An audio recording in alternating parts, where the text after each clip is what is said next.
I mean, again, he doesn't know who Gabriel is, right? Because he didn't come from an Abrahamic faith. The people of Mecca were pagan. Quran is mentioned, if this book was from other than God, they would have found in it many contradictions. If a book is without contradictions, that has no bearing on whether it comes from God or not. I've had phone books that are inerrant, but I certainly don't think God gave them. That we believe without understanding. The brother asked a very important question, that most of the scholars say that listening to music, watching movies, and most of the television programs, they're haram. So how can we have fun? Let me tell you, brother, at the outset, that having fun is permitted in Islam as long as the fun is halal fun. That the standard narrative has holes in it. The Prophet tells us because Satan or the devil sleeps over our nostrils. Those who oversleep and not pray Fajr on time, Satan urinates in their ears. I really do think Jesus was crucified and that he really was dead and buried. He thought that he was a son of God in the sense that he was specially chosen by God. I think Jesus really did think he was going to be the Messiah, the future king of Israel. I mean, that is, after all, why they crucified him.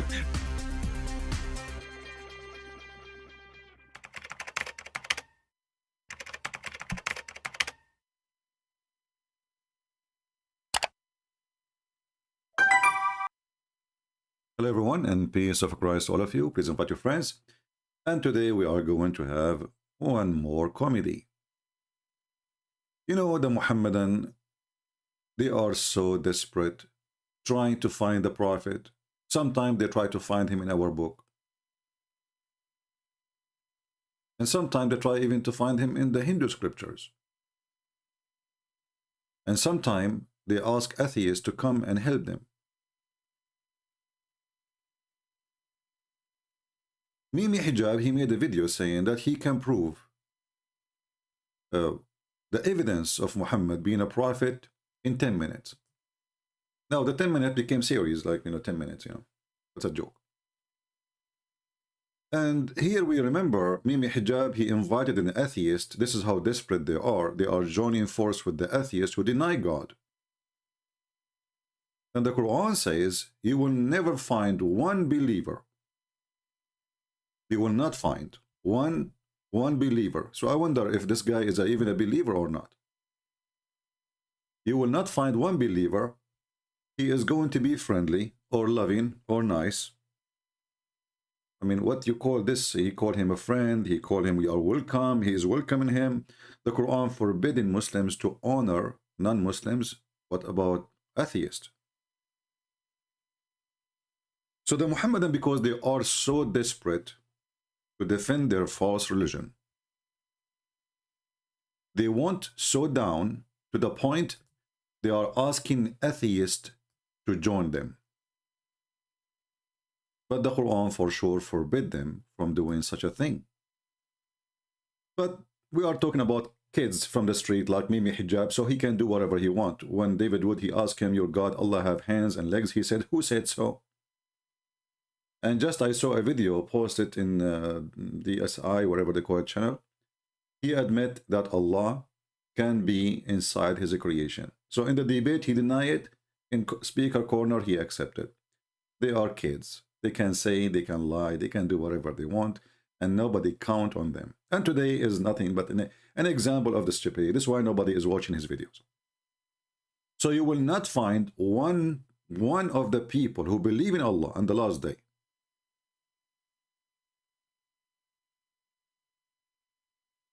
loving or friendly. You see the word yuwaduna, not only loving, al-wid, love, passionate, being kind, even visiting, And you can change the translator if you don't like this translation, All of them, they are, at the end of the day, for me, they are garbage. I don't read really the translation, except just to show you. So the Quran is so clear about it. You will not find one. So when you invite an atheist, what is that exactly? Simply because you are desperate. In desperate time, we take desperate measure, right? So they are bankrupt, they look for their pennies. But look what happened. When he invited the atheist, he made fun of him and his Quran. And even he described the Quran as stupid as it can be, to the point he described him that he have a book, it's called Yellow Pages in Arabic, and obviously it's a Quran then. If this book was from other than God, they would have found in it many contradictions. If a book is without contradictions, that has no bearing on whether it comes from God or not. I've had phone books that are inerrant, but I certainly don't think God gave them. I have a phone book has zero contradiction. So obviously the phone book is from God. I mean, did you see how this guy, the atheist, he put you inside his socks in 2 seconds? And you are the one who invited him supposedly to support Islam? And you laugh too? Laughing at what he laughing at? Which he laughing at the Quran? Because you are a potato. You bring a guy, and he looked like the coward. He said, silence, mute. He did not say to him, no, you are wrong. He said like a puppy. The guy he's that described the Quran, the statement of Allah, that if this is not God, not God book, you will find a lot of contradiction. And then the guy, he said, like, what the heck? I have a phone book, does not have contradictions. Is that from Allah? But guess what? The Quran is full of contradictions. And I challenge this potato, who claimed that he can debate me, but he ran away, to tell us which one Allah created first. The mountains or the stars? The trees or the stars? And wait for the coming century for the answer. Potato. But now, Mimi, he come with different... it's the same thing in the Quran, actually. This is why nobody is watching his videos. He come with the Quran, you know. He's repeating the Quran. And look, I mean, this is how poor Muhammad Hijab today. Nobody even watches videos. 12,000 people watch your videos. 12,000, why? With all the support, and because you are boring and you say silly things and you are repeating yourself and you are repeating what the Quran is saying, but you have nothing to teach really. But look what he said now, just to show you the stupidity of this religion. شروط الكمال ما هي؟ مثل ما تحدى الله به الكفار في قوله تعالى فأتوا بسورة من مثله ودعوا شهداءكم من دون الله إن كنتم صادقين. ومن هم الشهداء؟ Guys, the Quran, he made a challenge. What the challenge is? Produce a surah like it. If this is not from Allah, produce a surah like it. This is now the proof, the evidence that Muhammad is a prophet.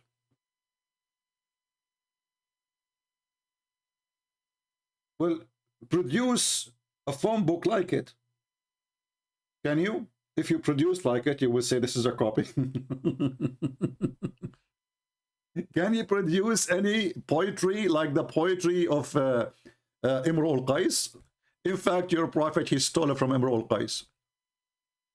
We have huge names in the Arabian Peninsula who they are a great poet men, and they are Christians. Can you produce any of their poet?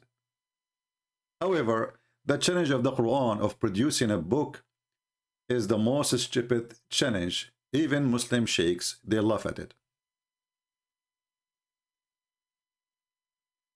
This is Sheikh Ahmed al-Qabaiji, very well-known sheikh. He laughed and he say there is no way that this Quran is coming from God. And don't tell me that, you know, he is David Wood. You do not know Arabic, you do not know Hebrew, and this is coming, and Elijah, I mean God with us.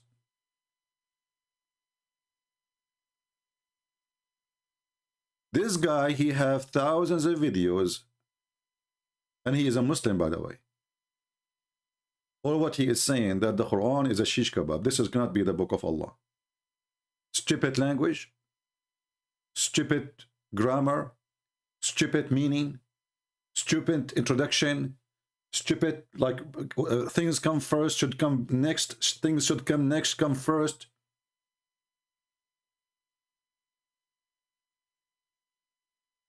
So why Muslims, even, you know, a big sheikhs, even the descendant from Muhammad,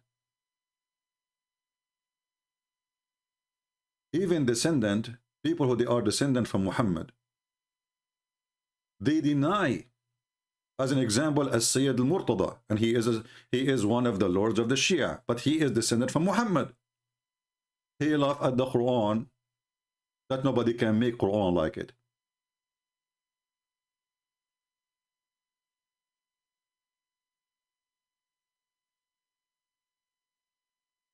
And many other, but this is descendant from Muhammad himself, a big name for the Muslims. There is tons of videos, so I just type, you know, like Rakakatul Balagha fi al-Quran, and right away you will see this guy, and he have tons of videos. All of them, he is making nothing but fun on the Quran, but he's a sheikh. He's not an atheist, he's not a Christian, he is a Muslim. So to make it clear, this guy, and he have a huge followers, he is not denying Islam. He is saying this book obviously is nothing, it's not what given to Muhammad. This is cannot be the book given to Muhammad, because this is stupid. Listen carefully and love. Surah Al-Rahman. Bismillah ar-Rahman. The chapter of Ar-Rahman. He will give you examples of the stupidity, that this is no way this is coming from God. Ar-Rahman allama al-Quran khalaqa al-insan. إذن أول شيء علم القرآن ثم خلق الإنسان. He's saying, the Quran says, let us go to the verse actually.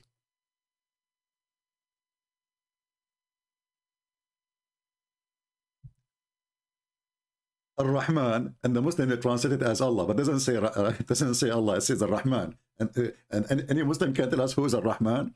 First time Muhammad he said Ar-Rahman after he received a letter from Rahman al-Yamama. So he copied a name, he added to his religion. And then the Arab they said, oh, Muhammad now he worshipped two gods. Before he used to worship Allah only, and now he is worshipping Ar-Rahman. The only Rahman we know is Rahman al-Yamama. Potato.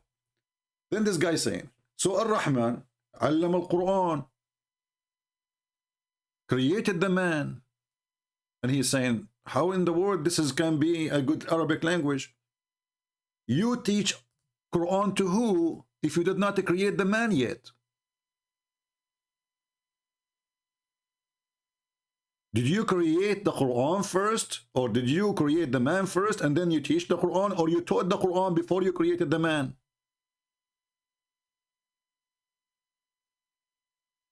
تعلم القرآن علما إذا بعدك ما خلق الإنسان. He's saying, you taught the Quran to who? You did not even create the man yet. المفروض يقول خلق الإنسان علم القرآن. Supposedly he should say he created the man and then he taught the Quran. تعلم القرآن للجن. You taught the Quran to who? To genies? هو القرآن نزل للعرب. The Quran came to the Arab. There is no Arab yet. فإذا الإنسان أول ما خلق ثم القرآن. So first the human is created, then you send the Quran. And remember, the Quran came 600 years after Jesus. So you taught Quran to who? الآن يقول الرحمن علم القرآن علما علم ما ندري. So now he is saying, Allah, he taught the Quran. Okay, shouldn't you tell us still the Quran to who? هو القرآن بعدين صدر. But the Quran came after, long after. بعد وجود الإنسان. After the existence of يقول human. خلق الإنسان. And then he says he created the man. زين علمه البيان الشمس والقمر بحسبان. And then he says he taught him the language. Allah taught us the language, al-bayan. And then he says, and الشمس والقمر بحسبان. What does that mean? The sun and the moon follow courses. What does that mean? What exactly does that mean? And is that like a secret? Don't people, they knew that the sun have a time and the moon appear in a time, because the sun disappears so the moonlight can be visible. When the sun is there, we cannot mostly, sometimes you can't even see the moon in the daytime. But this guy, the nice thing about him, and all the audience, by the way, are Muslims. All the audience are Muslims. And he is a sheikh, but he is saying the truth. This is stupid. شنو الشمس والقمر بحسبان؟ يعني تدور بحساب. والنجم والشجر يسجدان. إذا هو كل الكون ساجد الله، خب بعد ليش تخصصه بالنجم؟ النجم يعني. And the stars and the trees, they bow down. And he's saying so, but isn't it all the universe supposed to bow down to you? Why only stars and trees? What does that mean? النبات الصغير. Why you're going down to little tree? I mean, you're God. النجم والشجر يسجدان. مفخر الله الشجر يسجد. I mean, he says, what is the great deal if a tree bow down to Allah? Like, is that really something to be proud about? What does that mean? وكل المخلوقات تسجد. All the creation, you know, bow down. But this is, by the way, this is false too. We don't. We don't. Show me one human don't, animals don't, and trees don't. I have a tree here in front of me. I want a Muslim to prove to me that this tree is bowing down to Allah every day. Every 100 years. The Muslim desperately, they go and they search for pictures in the wood of a tree growing wrong. This is Subhanallah. It's praying to Allah.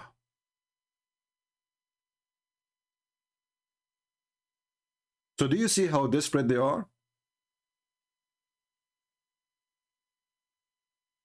And we can find tons of verses, tons of chapters in the Quran is the same as this one in Ar-Rahman. It's a stupid chapter.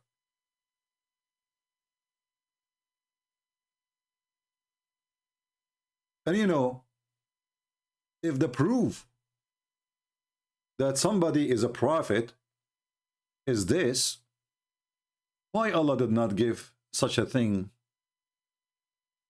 to the prophets as conditions?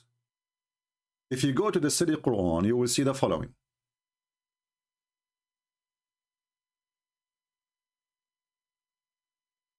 In chapter 3, verse number 183.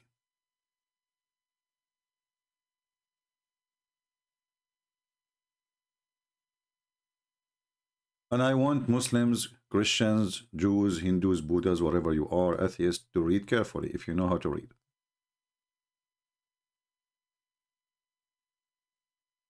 Whatever you see between the bracket, obviously it is not in the verse. Muslim, they insert it because the Quran is stupid. As this guy is saying, you know, taught the Quran to who, shouldn't you say? Like here, those who said, okay, who are they? Shouldn't you say? So the Muslims always, they try to fix the stupidity of the author of the Quran. When you write a story, because this is nothing but a story supposedly, and when you say those who say, shouldn't you say those who? How we will know? Now remember, the Quran is disconnect, which means verses have nothing to do mostly with each other. So those who say, between two brackets, the Jews, verily Allah has taken our promise not to believe in any messenger unless he bring to us an offering which the fire, between two brackets again, from heaven shall devour. So this is what the Jew says. But look what happened this here. There's two stupid things is going to, we will see. We just heard Mimi Hijab quoting the Quran saying, if this is, you know, bring a surah like this, bring Quran like this, but you will see the Quran is not the word of Allah. This is what the Jews says now. From here to here, the Jews are talking. From here to here, Allah is talking.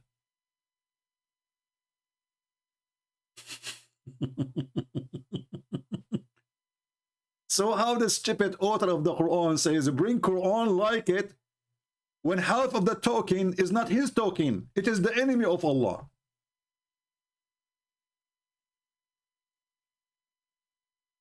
Do you understand what I'm saying?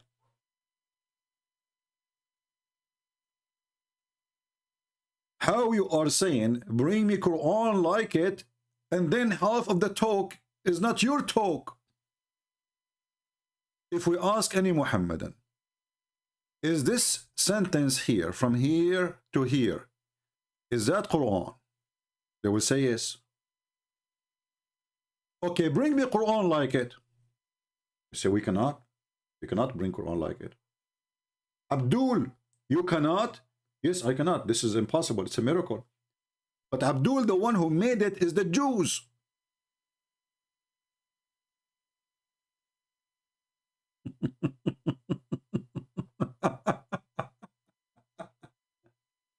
So this is number one mistake. Mistake number two. Now, is if the Muslim they say, oh, the Jews they did not say that. This is Allah saying what the Jews said. That is even more stupid. Because if the Jews did not say that, and then Allah He's saying what the Jews said, so did the Jews say what Allah they said, or Allah saying what they did not say? So if a Muhammadan will say, oh, this is not really exactly what the Jews says, that's mean Allah is a liar. Is that what the Jews says or not? If you add a word to it, you are a fabricator. If you take a word from it, you are a fabricator. So if Allah is a God and He is saying the truth about what the Jews said, then He have to copy word by word. And that's mean the Jews, they made Quran. And then look what is going to follow is more even stupid, proving Muhammad to be false. Because here what the Jews they are saying, that Allah He took a condition from us that we shall not believe in any messenger unless he give a qurban, which is not an Arabic word. Again, the Quran claimed that this is an Arabic book. A sacrifice, and then Allah will send a fire to this man who claimed to be a prophet to consume that sacrifice. Now, is that the case? Is it true what the Jews they say? Or the Jews are making an excuse? Read carefully the verse. Muhammad, he confirmed what the Jews says. He says, say, verily there has come to you messengers before me with a clear sign, even with what you speak of. Did you see it? So the Quran confirmed that this is true. Allah, He made it a condition that if a prophet come to you, you shall not accept him unless he make an offering. And then I will send a fire from the sky as a miracle, like what happened with Abraham. And the same happened in the Quran with the children of Adam, Cain and Abel. When both of them, they were fighting over marrying the women who her eyes was fine, and the sister, she have a cross eyes like Mimi Hijab. So, verily there come to you messengers before me with the clear signs, even what you speak of. That's mean that the God Muhammad he speak of, which is supposedly the God of the Jews, he did exactly that. So how come he will not do it to Muhammad?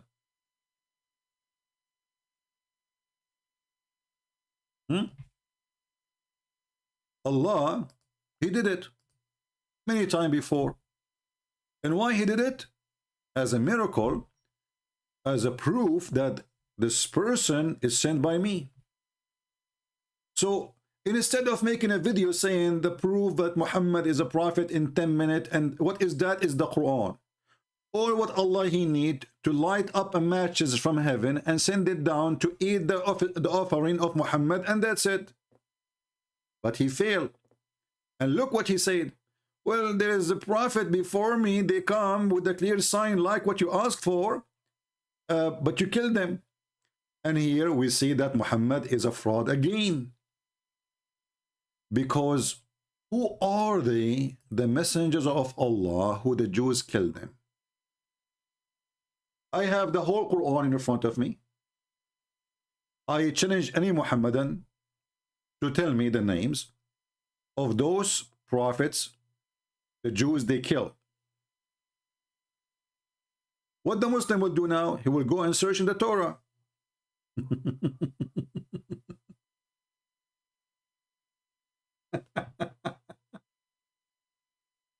This is what the Sheikh, this is Ahmed, was laughing at. I mean, what the kind of Quran this Quran is. If you want to mention something, shouldn't you mention who they killed, who they said, who he taught, who was exist? What this Quran is talking about, how this is, can be miraculous when it's the most confusing thing ever. So, well, there's messengers came before me and they did with the clear signs of what you speak of, but you killed them. Did the Jews kill Jesus in Islam? The Muslims, they say no. They killed who? And the Arabic is so clear, it says. Messengers, actually, even in translation here, it says messengers. So it's not one person. Who are they, the messengers, which they offer of offering to Allah? And then Allah, he sent, not one, not two, not three messengers. Arabic is so clear. Rasul is one. Rasulan or Rasulain, two. Rusul is many, three and more. Messengers before me with a clear sign, and you kill them if you are truthful. And here you see the contradiction. Did he say to them, if you are truthful?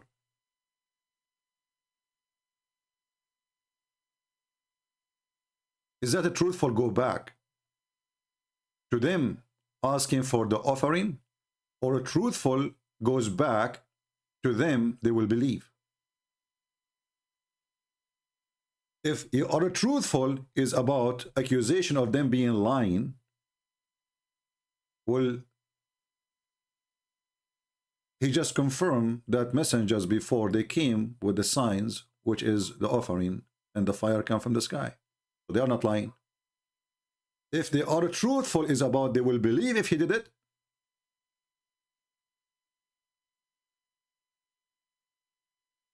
Well, how come Allah did that to the messengers before, and if he knew already and he is God that they are not truthful anyway, they will not believe?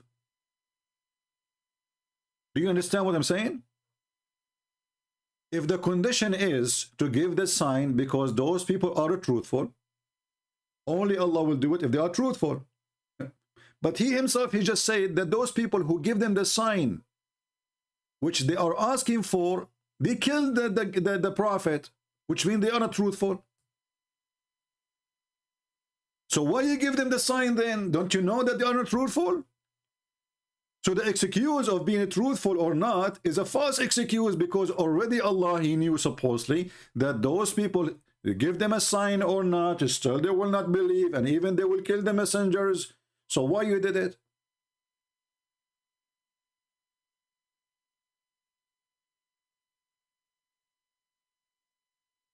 Do you see why we say Islam is stupid?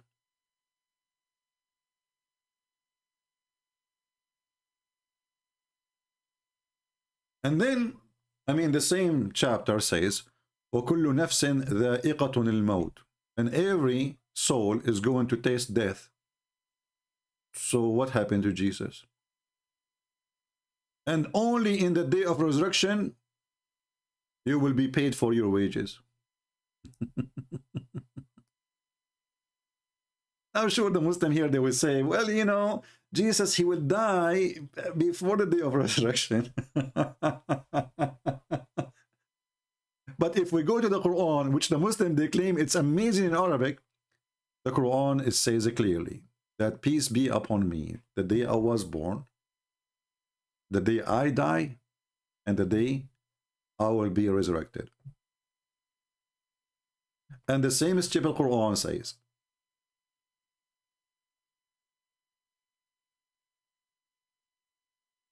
that Allah, before he takes Jesus to heaven, he is going to cause his death. Isn't the Muslim, they say the Quran is so clear and it's a miraculous book?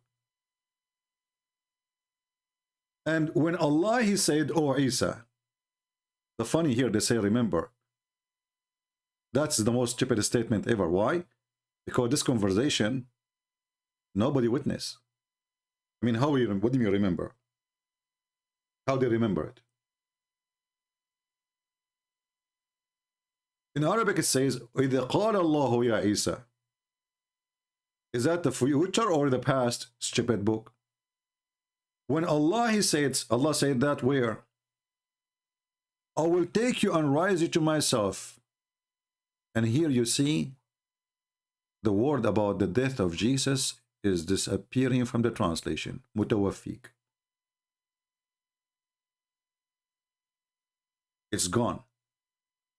You change the translator, good luck.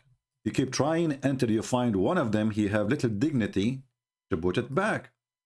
So this is Hilali and Khan. Let us say Itani. Itani. Is Itani going to lie like the rest of them? Or he will say the verse as it is? Read carefully. Oh Jesus, I am terminating your life and raising you to me. Like, what the heck? We just changed the translator between two Abdul. In the first translator, he never mentioned anything about terminating your life. The second translator, Allah will terminate the life of Jesus and then he will rise him up to heaven. And that destroy all of Islam totally. Claim that Jesus did not die in the cross.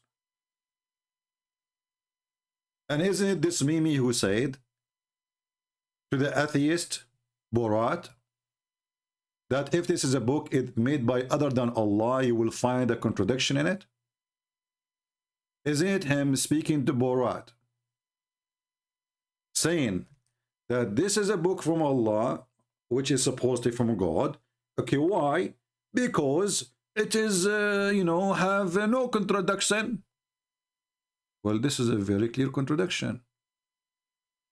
Whether it comes from God or not. I've had phone books that are inerrant, but I certainly don't think God or not. That has no bearing on whether it comes from God. Without contradictions. If a book is without contradiction, God, they would have found in it many contradictions. if a book is without contradictions, that has no bearing on whether it comes from God or not. I've had phone books that are inerrant, but I certainly don't think God gave them. So you see how stupid the Quran, a phone book is better than it. Because how in one verse it says that Allah, he made someone look like Jesus in the cross. And then other verse saying in the same book, I'm terminating your life before I take you to me.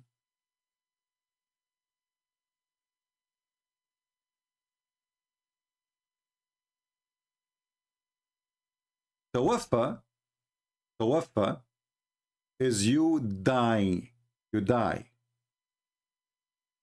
And now the Muslim, they will say, well, you know, what tawaffa mean here, Allah, he made him sleep and he take him to in the stage of sleeping.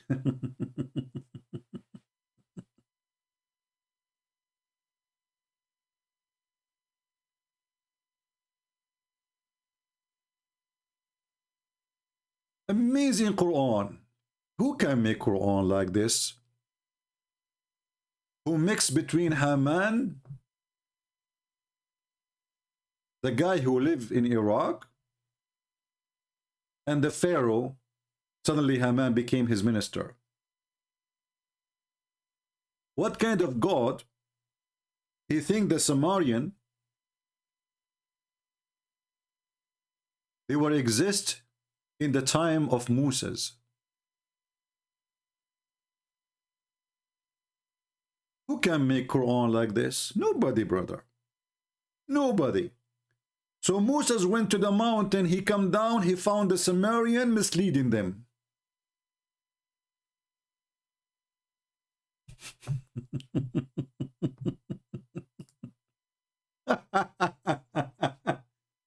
But go and ask the same guy Borat, the one your guest, ask him what time the Sumerian was exist.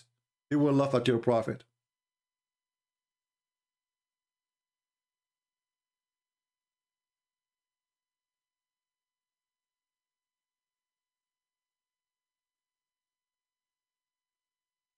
The time traveler Muhammad.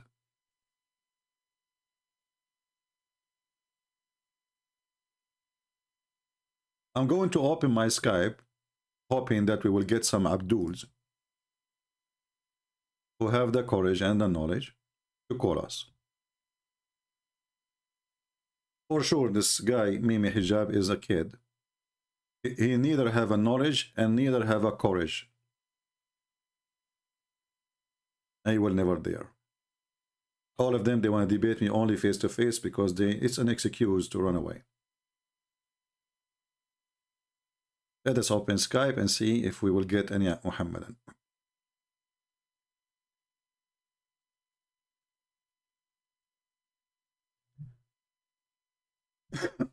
All right, let's see. We have somebody.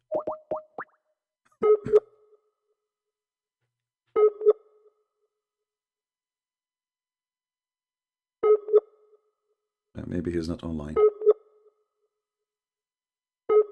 If you are a Muhammadan, please text me and I will be happy to call you. Anyone?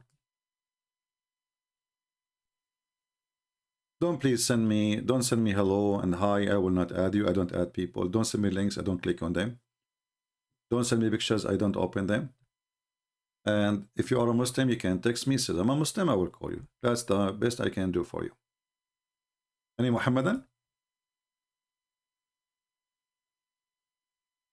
The challenge, first of all, where Muhammad speaking about is God teaching him. Saying that if genie and mankind bring something like it.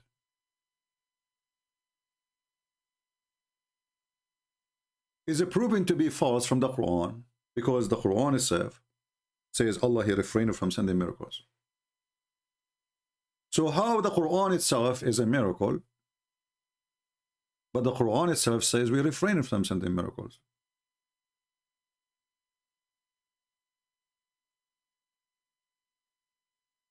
Do you understand what I'm saying? Chapter 17, verse number 59. So imagine you say to your people, you know, are refrain from cooking. And you say that when you are standing in the kitchen on the stove cooking. Or you say, I refrain from talking by talking.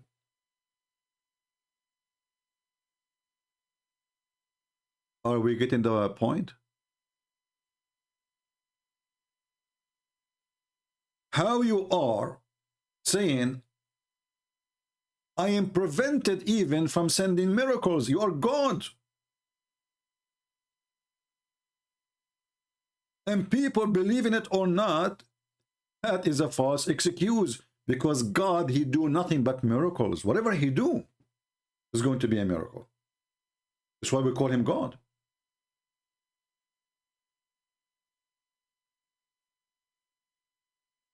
So I'm not going to send you miracles, but we just heard Mimi Hijab saying the Quran itself is a miracle. And nobody can make like it. the Quran just said, I'm not going to make miracles. And if you read carefully the excuse, you will see how silly Muhammad is, repeating the same excuse. He don't have miracles. He don't have signs.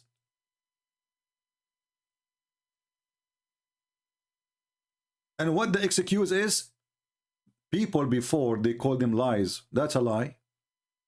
The Jews, they believe in the miracles of their prophet. And a huge part of the Jews, they believe in the miracles of Jesus and they become Christians.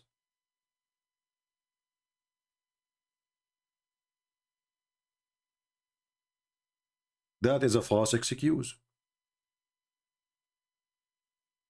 And here we ask ourselves, like, you know, we spoke about in the last 2 days about this guy who he claimed to be a messenger of God. All right? He can say the same. I refrained from sending miracles because you don't believe in miracles came before me. I mean, do you see how silly this stupid, this is God talking? And what kind of language that language is? Saying, God saying, I am prevented from sending miracles because people will not believe in it. That excuse alone is an excuse of a stupid, because if this is the reason not to give a miracle, that means Allah, when he gave them miracles in the start off, he do not know that people will not believe in it at that time. People, do you understand what I'm saying? If the reason not to send miracles is that they will not believe, that's mean that the miracles which Allah he sent before, he was not aware that those ancient, they will not believe.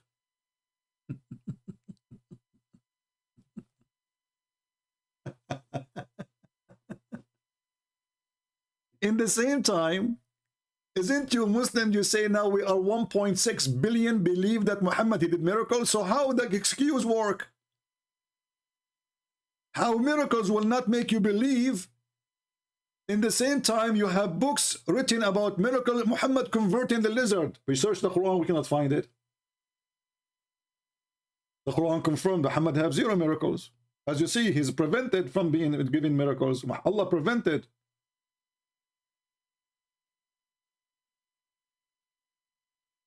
If Muhammad converted the lizard to Islam, and then Muhammad he says that the lizard is an enemy of Allah. I mean, how that work? Is he the enemy of Allah?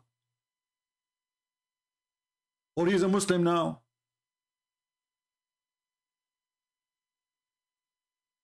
When the Muslim they say that Muhammad wanted to do poo-poo, and then he ordered trees to come to him to keep him in the shade. And here I wonder, I mean, how long the poo-poo of Muhammad was?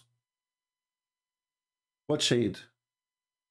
The trees, they will not keep you, I mean, they will not hide you except from the top. If the purpose, because the Muslim, they might say, oh, those trees, because he was shy, he don't want people to see him. My friend, trees, they don't hide your ass. That can happen if you are a bird in the sky and looking from the top of the tree.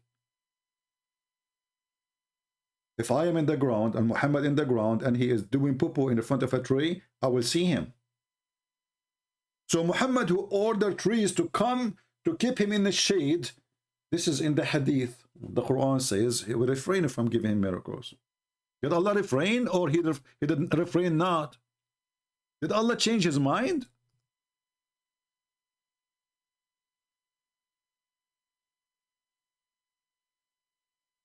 All of this is a stupid contradiction.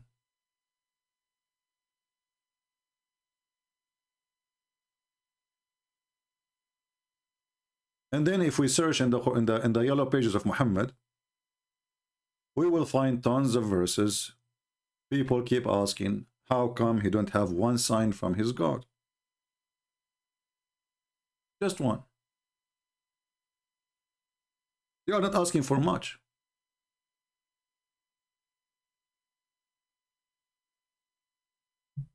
And the funny is, as an example, chapter 13, verse number 27. Remember, the Muslim, they say to you, the Quran speak about a miracle, which is the moon split.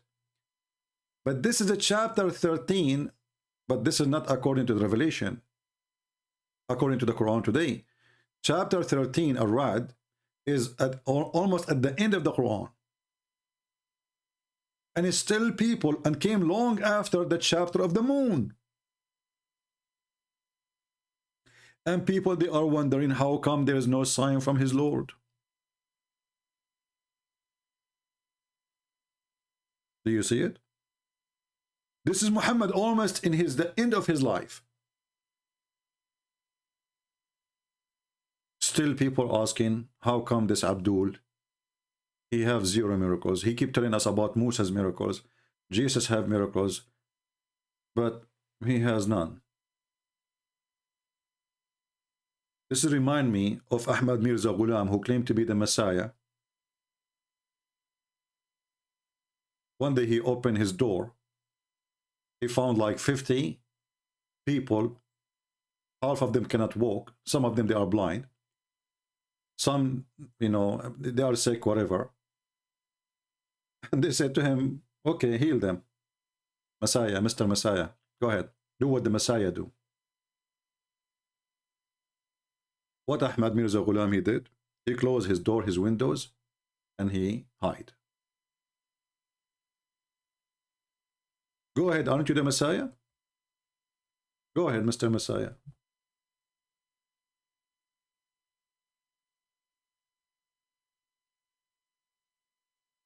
And here you ask yourself, when the Muslim, they claim that Allah, he gave the Messiah his miracles. If Allah, he knew that people will not believe anyway, why he gave the Messiah the miracles then, if this is the excuse?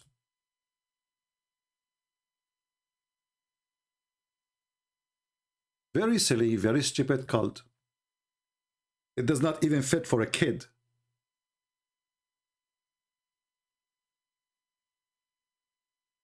Do we have any Muhammadan? Do you have anything to say?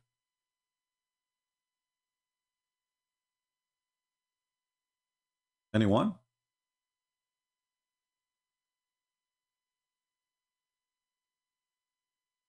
Any half one?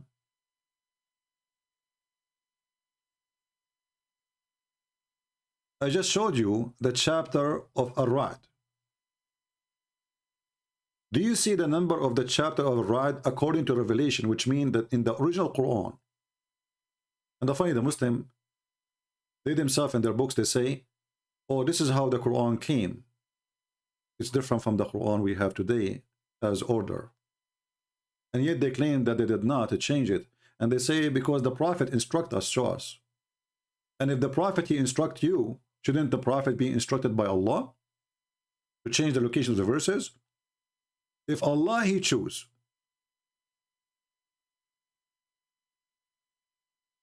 a certain way to send the Quran to you, who is the one making the correction? So this is 96 chapter was given to Muhammad. 96 chapters. And still he have 0 sign from his Lord.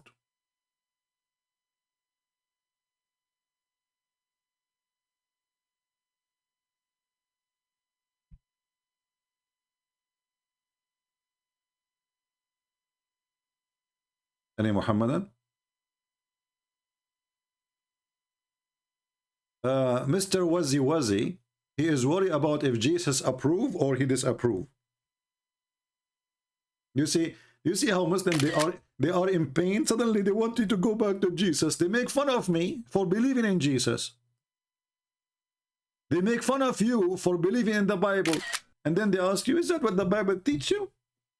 Do you think that Jesus approved what you do? Cry. So the Quran approve you to curse us. The Quran approve you to call us najis, kuffar, filthy, worse than creatures, animals. But the second we show you how stupid you're a prophet, did Jesus approve? What are you doing? But he cannot refute me. And then if you read the comment, sooner or later, or the previous video, or the previous video, or the previous video, you will see the Muslim says, you don't know Arabic.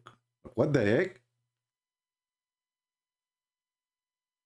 First Christian Prince. First, you are giving false interpretation. Like where you said, brother, you said that, what? Okay, go back to the verses you said. Okay, show me the verses. Let us go back. Let's go back, you know. Let's go to back to the verses. Which one? Which one? You said that, like what the heck? This is Joe Biden talking or who? Give me the verses. You can't tell me you know the thing. This is the Quran, you know the thing. Who is Israel? You know the thing. You check the whole Israel, the whole Quran, you cannot find one place. Who is this guy? His name is Israel.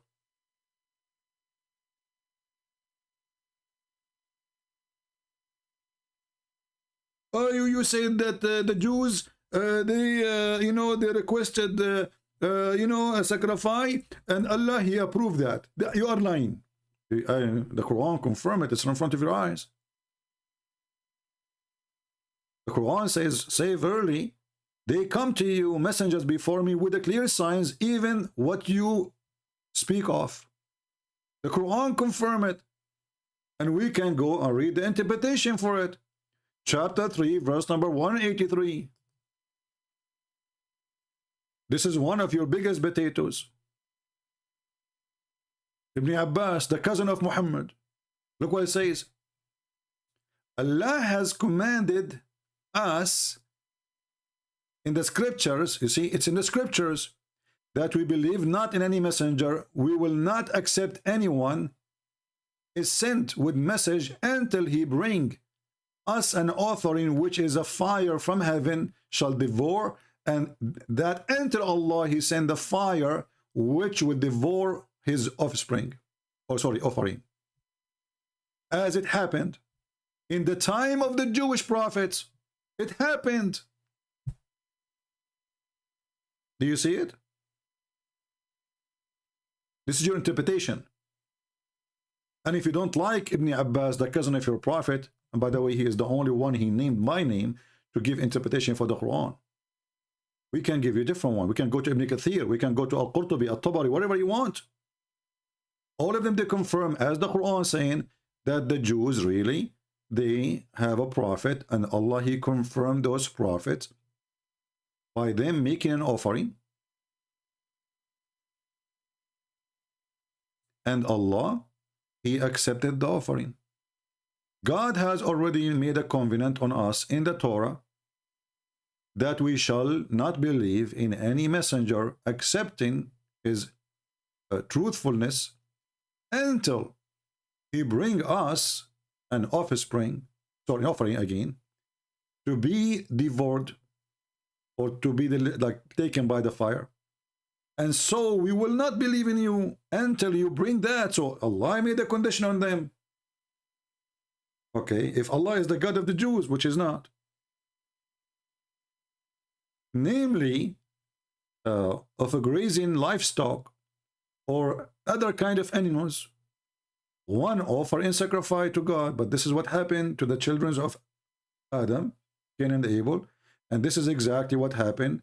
Allah Himself, supposedly, He sent the sacrifice from the sky, a ram, and He sent the fire to consume it.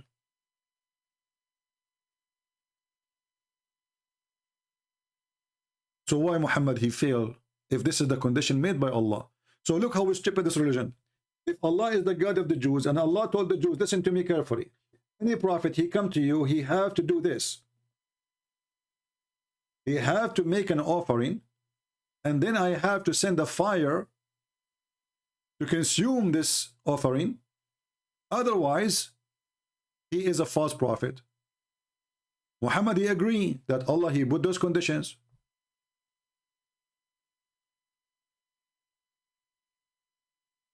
And even in the translation here, it says that there is messengers such as Zechariah and John.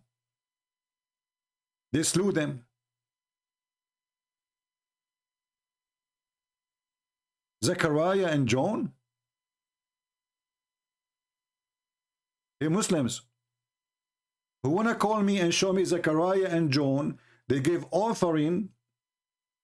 Allah, He sent a fire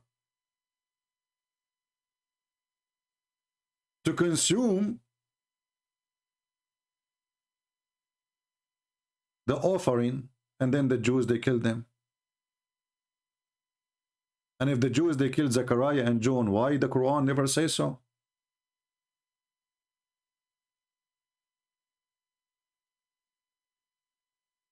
John, he sent a fire from the sky, and then the Jews, they killed him. Zechariah, he made a fire from the sky, and then the Jews, they killed him. And if even this is true, according to Islam,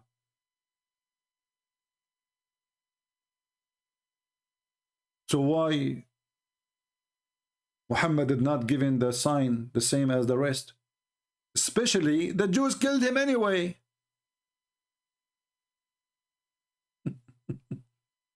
You see, I can say, well, Allah being smart here, so he decided not to give the sign because the Jews will kill him if he have the sign. But later we find that Muhammad, he died like by some poison from Home Depot, from Walmart. Cost the women not even 50 cents. So he died by the hand of the Jews anyway. With sign, without sign, he died. The Jews, they killed him.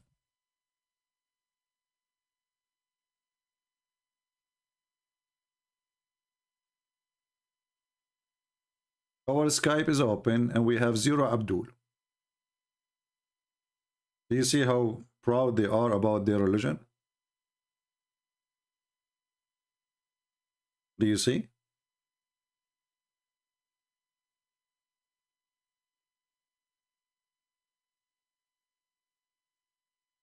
The only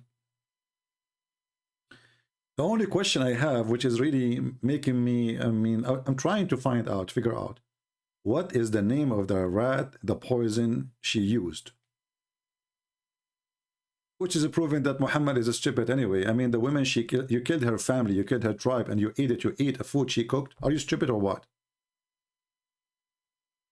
Are you stupid or what? Shouldn't Allah tell him don't eat the food? How come Allah want to save Jesus, but he cannot save Muhammad, and he will not save Muhammad, and he did not save Muhammad? It's a question I challenge any Muslim to answer. You Muslims, all of you, claiming that Jesus was saved from the cross. Wonderful. Why Muhammad was not saved from the rat poison?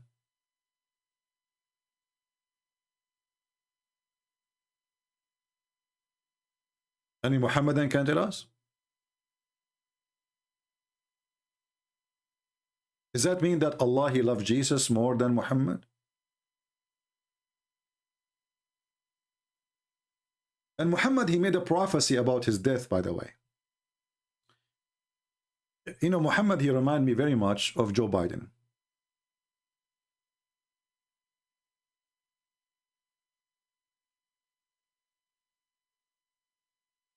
You make a speech, you come out from the speech, you heard nothing, you understand nothing. So Muhammad, his God, he told him how he will die. How he will die, Muhammad? Look at the prophecy. He either will die normally or he will be slain. Is there a third option?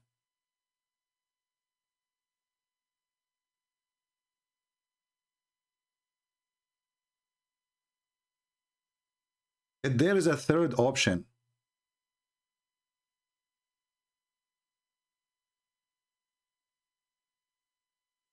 if he die or get killed, how come Jesus, he confirmed that he will be killed? He knew what will happen. He knew even who would deny him. He knew when. He knew the time. He knew the names of the people. Allah, he made a verse saying, if Muhammad die or get killed, is that the third gender now?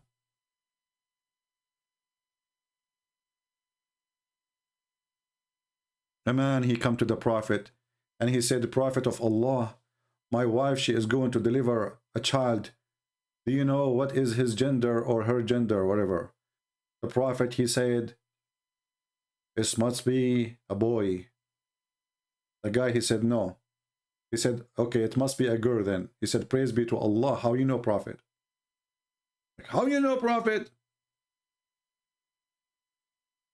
If there is a third choice, a die or being slain.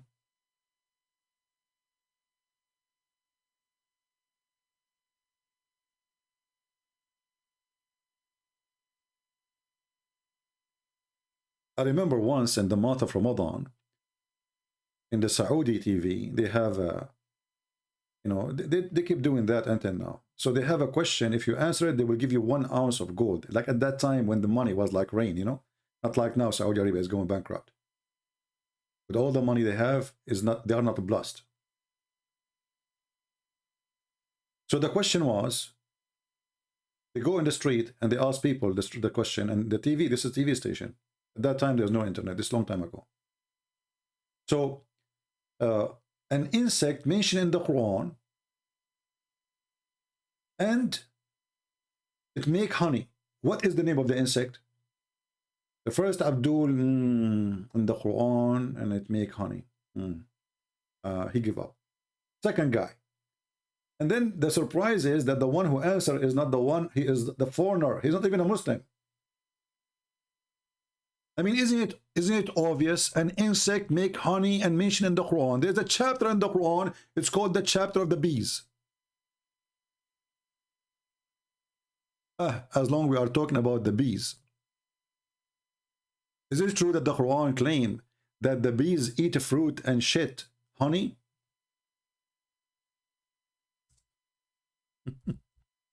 The Muslims, they claim that this is a miracle.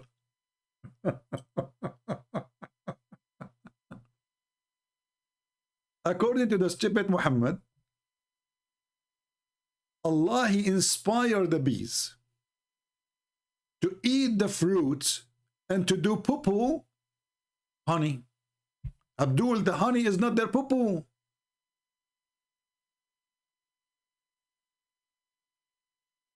It is not.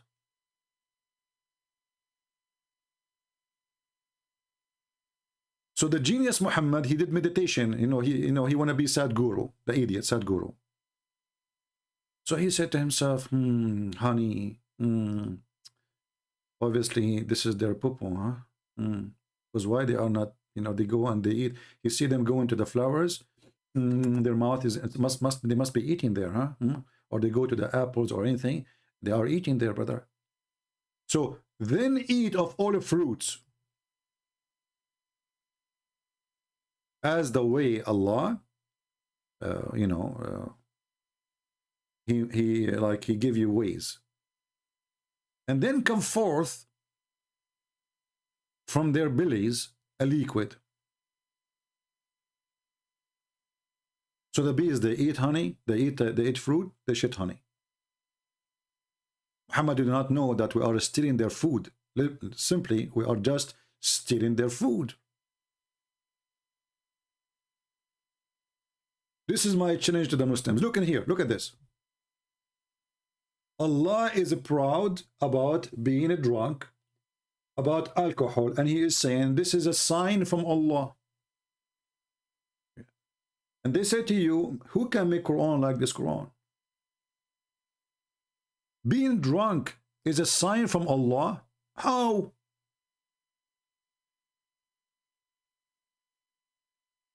But the same book says that alcohol is from shaitan.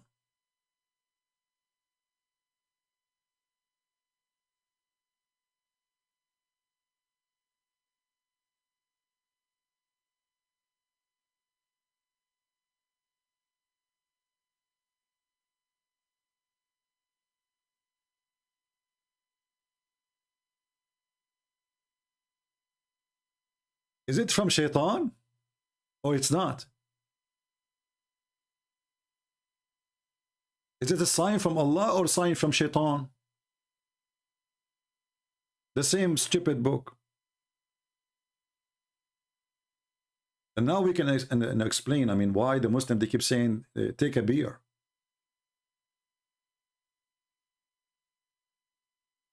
Which one is it? If alcohol is from shaitan, and by the way, here Muhammad is copying a statement from Paul. You see, the Muslim, they say that Paul is the enemy of God, blah, blah, blah, blah, blah, blah.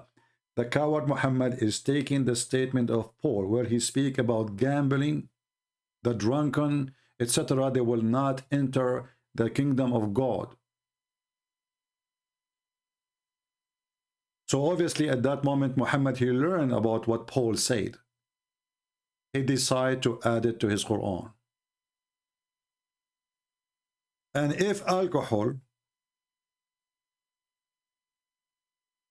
is from Satan, how Allah will serve alcohol in his heaven?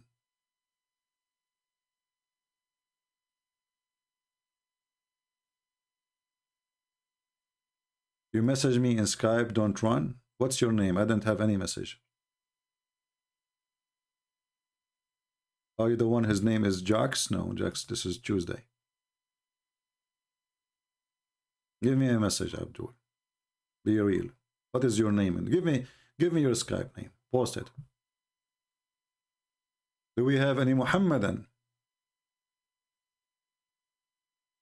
Anything, any chapter you open in this Quran, you will see how silly, how stupid it is.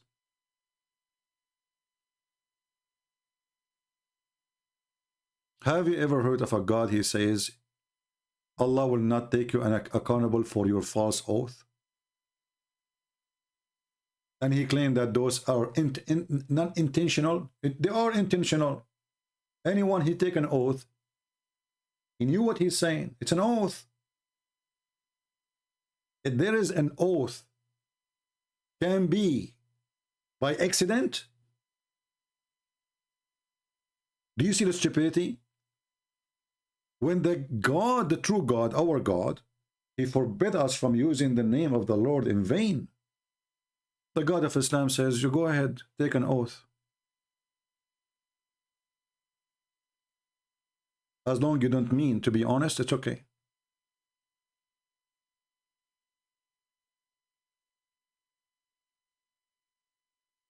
It's okay, even if it's ultimate. You know, we need some entertainment. It's okay. Maybe he can open his camera for us and he can show us the wall behind him.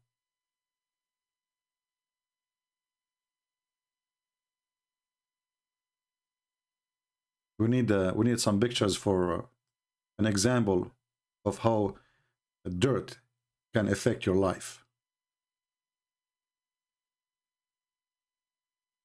Do we have any Abdul?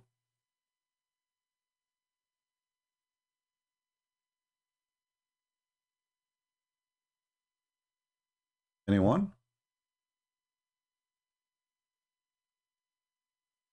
Okay, this is your Skype. Okay, let me find you.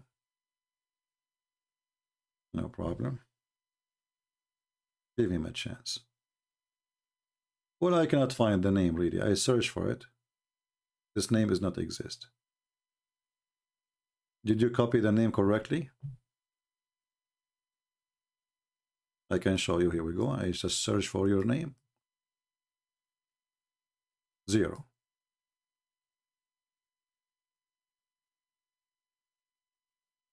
I could not find it. Okay, I'm a Muslim. Let us see. Here we go. But if we call them, they will not dare to talk.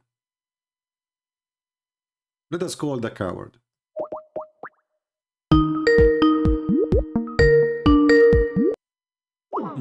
See? He's a proud Muslim, but he called declined. Coward. Potato. Potato, potato, potato. Potato, potato, potato.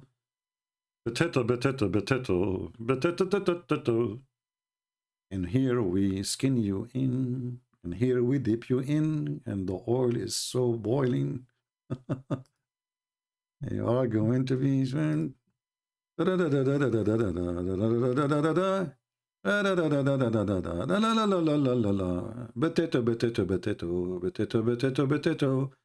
potato, potato, potato, potato, potato.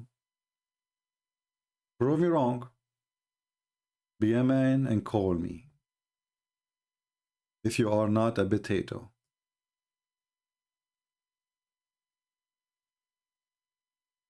And the funny is, after we finish, you will see the comments, CP, you are giving fabrication. It doesn't say that. It's in front of you. This is your own words. This is your translation.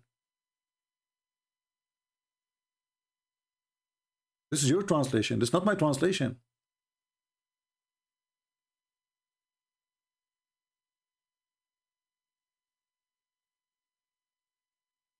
Okay. Let us see. Maybe this one.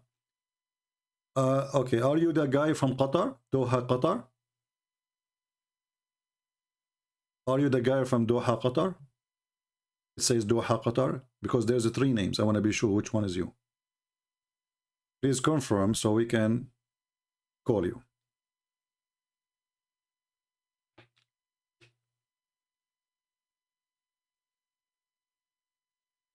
Let me know if you confirm. Because I searched for the name without those dots and I found 3 names. Which one is yours? We're waiting for him. Doha, Qatar? Okay, let us call him then.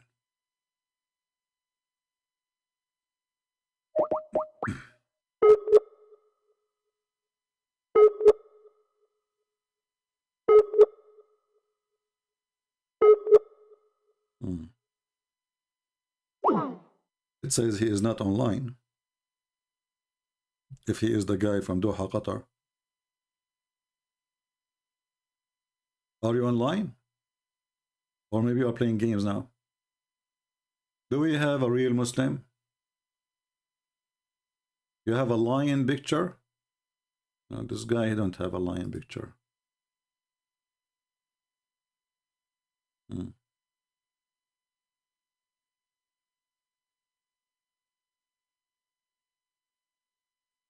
There's none of them have a lion picture.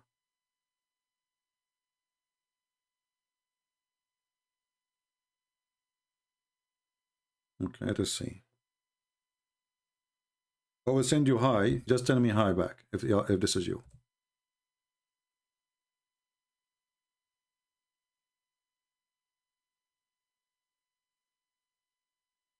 Did you receive it?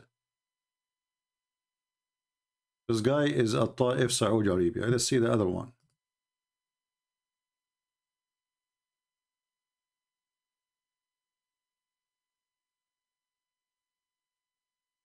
This guy is... There's one from Lebanon.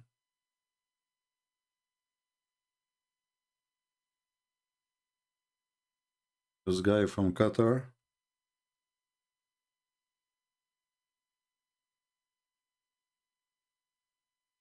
None of them is answering.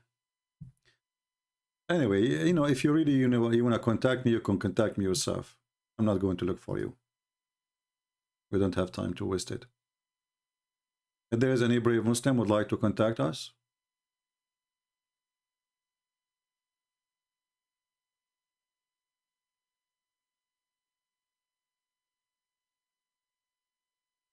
anyone?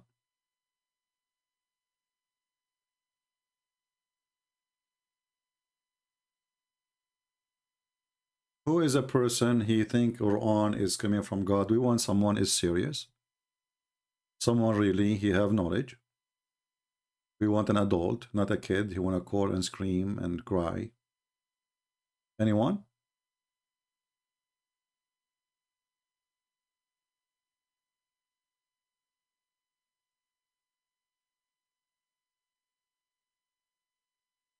Any Muhammadan?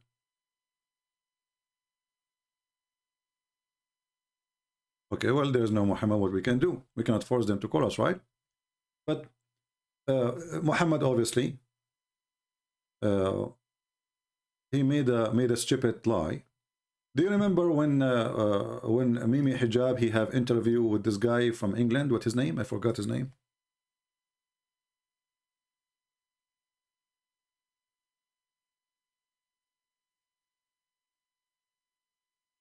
And Mimi Hijab, he decided to recite for him the Quran. And supposedly the Quran will make him believe.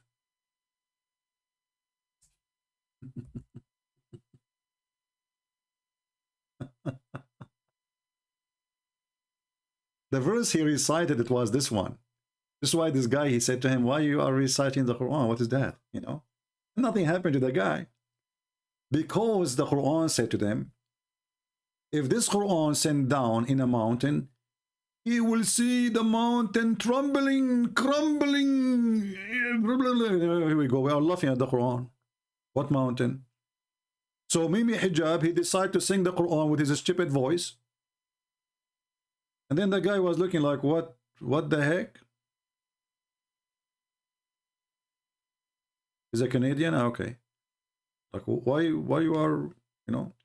Because supposedly now a miracle will happen. I will recite to him, and then when the miracle did not happen, Mimi Hijab, he did not like his voice in the video, so he went and he added an echo to the same recitation because his voice coming like shish kebab. Muhammadan, they love echo, by the way. The Quran without echo is stupid. And you know, the funny thing is,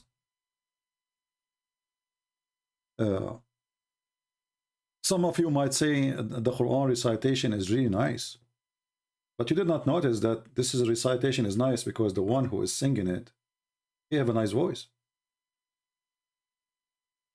Give the same Quran to Mimi Hijab and see how the Quran sound like, or Ali Dawah, or any of those shish kebab good boys. Actually, once there's a guy, he called me, and all what he do, he recite Quran. I don't know if any of you have a video. If you hear the Quran, it sounds like coming from a donkey. The same Quran, the same verses, you give it to somebody, have a nice voice, it's going to sound nice. All those who have songs, especially these days, full of F word, the SHIT word, right? The people, they buy their songs and spend a lot of money on their, you know. But the words is really disgusting. It's bad. Is that a miracle?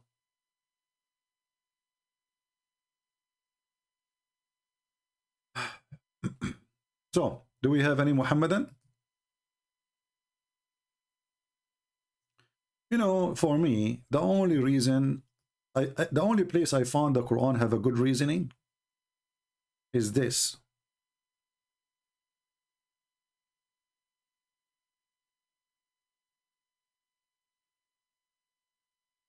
This is the only thing can make me, you know, think about Islam for a second.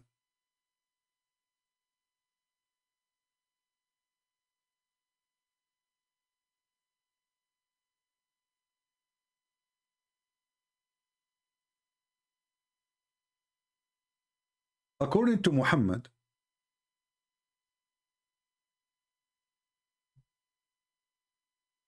if you go to the heaven, you will have a lot of reward.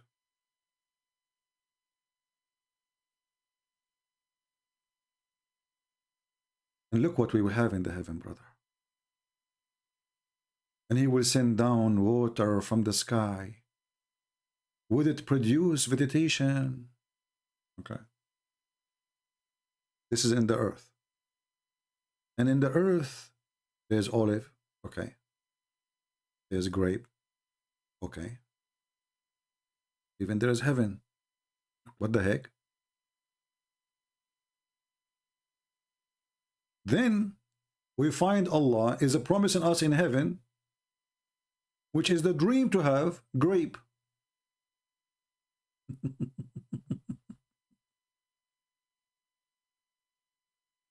But we just get it in the earth. What a grape. If we can't go to Walmart right now and buy some grape, or even for free grow a tree in my yard, how that is the promise of God?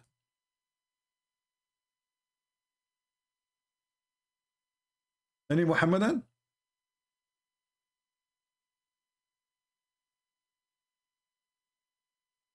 Grape? Fig? Olive?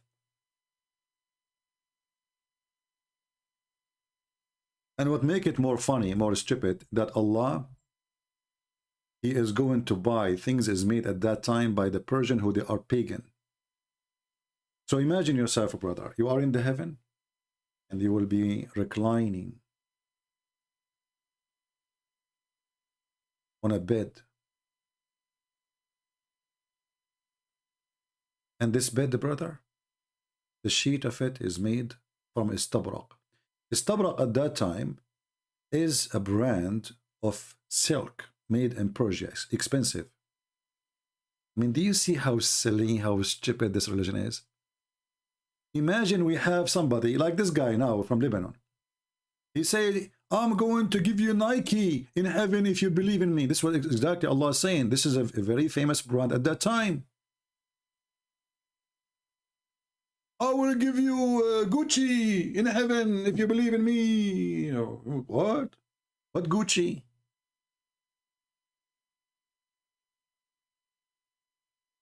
What kind of God he promised you a product made by the kuffar at that time, which is a silk made in Persia? Gucci?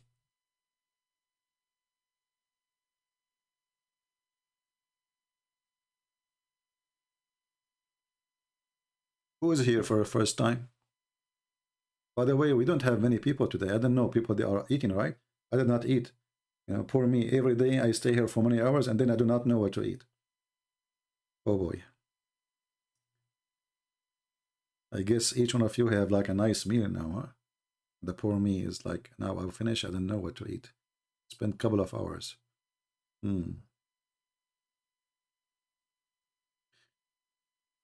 But who needs fruit, brother? Look at the Quran. Look how beautiful Quran. It must be from Allah.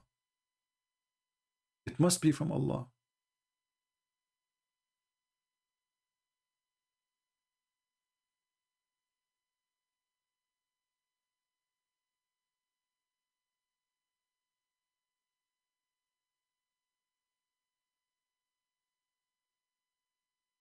You know, this God, he have a special touch in his teaching.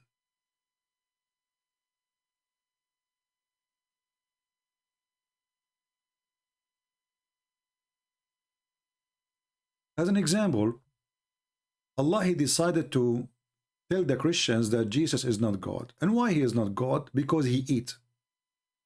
But here you see a stupid thing. Because the God of Islam, he think that Mary, she is God for the Christians. So he says Jesus and his mother, they eat food. Abdul, let us think about it for a second. So the Quran saying that if somebody eat, that means he can't be God. I will go with that. That means if somebody sit, he get tired. Correct? Why we sit? Why we lay down? Why we sleep? Because we get tired, right? Well, Jesus, he said, okay, he must be tired. Jesus, he slept, must be tired. Just as Jesus, he eat, he must be hungry. We are going with the logic, all right? So when somebody do an act, the act present a need, especially if it's a physical act. Wonderful. Allah, he sit on the chair for what reason? Any Muhammadan can tell us? Why Allah, he sit on the chair? You have a chapter in the Quran, it's called the chair. It's not even a throne. And by the way, the word kursi, it's not an Arabic word.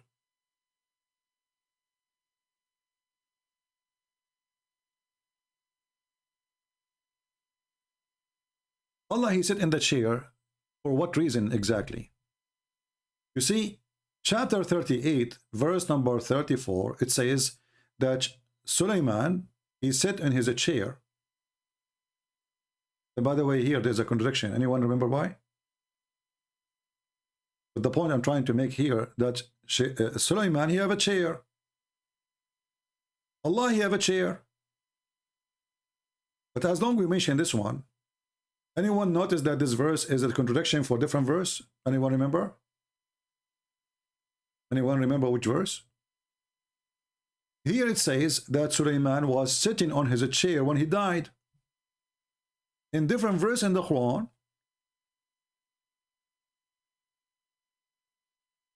it says that he died standing.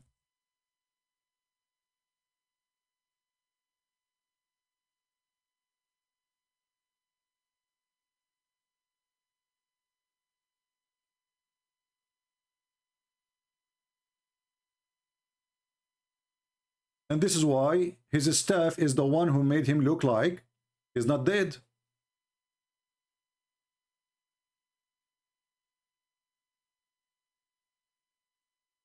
Do you see it? So Suleiman in chapter 34, verse number 14, when we decreed his death for him, nothing indicate his death to them except an earthworm eating his staff. Then when he fall, if you are sitting in the chair, you have a staff in your hand or not, that will not cause your to fall down, correct? You are sitting in the chair already. So this verse here is speaking about what? About he dies standing. Chapter 34, verse number 14. True story, by the way, true story.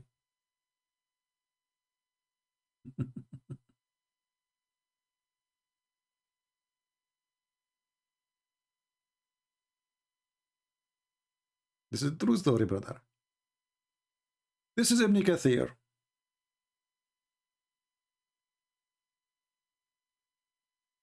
Read carefully. Allah tells us how Sulaiman, peace be upon him, died, and how Allah concealed his death from the genie who were subjugated to him, brother, to do labor. He remained leaning on his stick, which was his staff. Ibn Abbas said, may Allah pleased with him, and Mujahid and Al-Hasan Al-Qutada and others, he stayed like this for a long time, nearly a year. When the creature of the earth, which is a kind of worm, termite, ate his stick, it became weak. Do you see the word? It says fell to the ground, people? Do you see it? He fell where? To the ground. Correct? If you are sitting in the chair, you will not fall in the ground.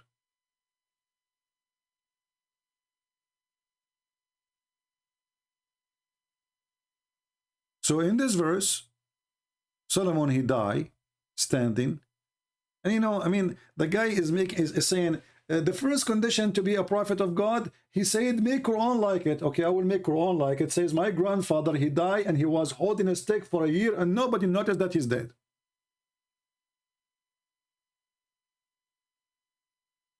And then the whole world will laugh at me. And then there is some people believe in me as a prophet. His name is Abdul. And then they will say, look how amazing our prophet, the Arabian guy, the Arabian prophet, he is, you know, he told us a story about his grandfather who died for a year. And because he was leaning over his stick, nobody noticed. I thought genie is a shaitan, the same as kind of shaitan. They are smart. So the genie, just because you are holding a stick, nobody noticed that you are dead? That's it? And the guy, he is hold by Allah or hold by the stick? Allah wanted to conceal his death.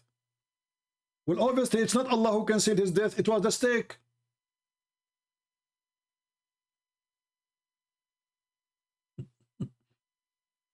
And then they say to you, who can make Quran like this? I say, nobody can make stupid Quran like that. Nobody.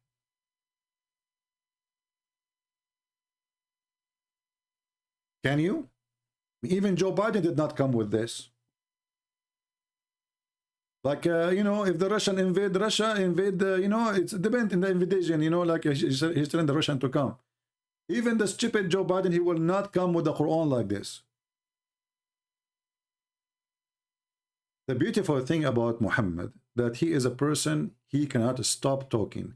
And the more he talk, the more poo-poo come out. He's a poo-poo machine. This is why, you remember there's yesterday or the day before, somebody said that there's a sheikh want to debate me, but he want to debate Quran only. This is why they are trying their best to run away from what their prophet said. Because Muhammad, he said nothing but poo-poo. And the Quran, because it's a silly book, there's nothing there. So they stick with the Quran, says, let us stick with the Quran. But as you see, the Quran is stupid too, it doesn't matter. Wherever you go, we will get you busted. Quran alone, without Quran, Hadith alone, it doesn't matter. We will get you busted.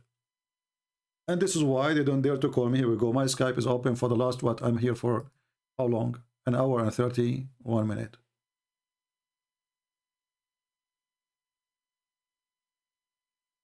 Any Muhammadan?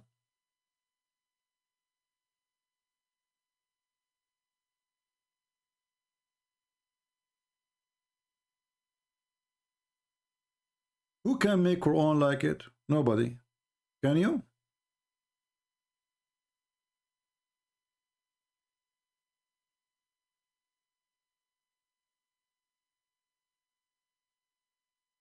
Nobody notice. And remember, the guy is a king. He don't talk, he don't walk, he don't go to sleep. He is standing, holding the stick, and nobody notice. True story.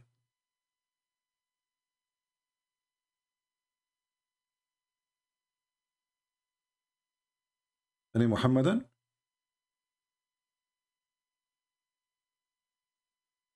How are you, Sahih Christian? Good to have you, my brother.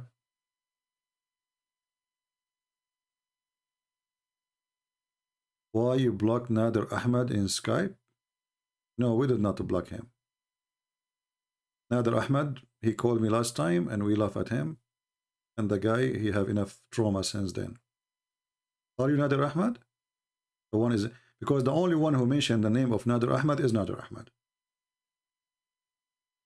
He seek attention. Are you Nader Ahmed? Are you? You know, those little ones, they go around in chat.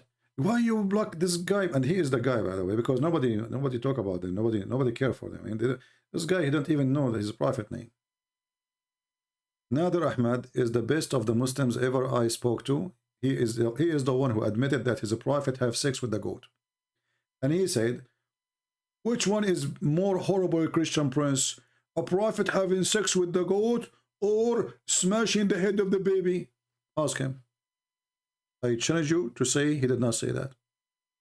And if you are Nader Ahmed, get me busted.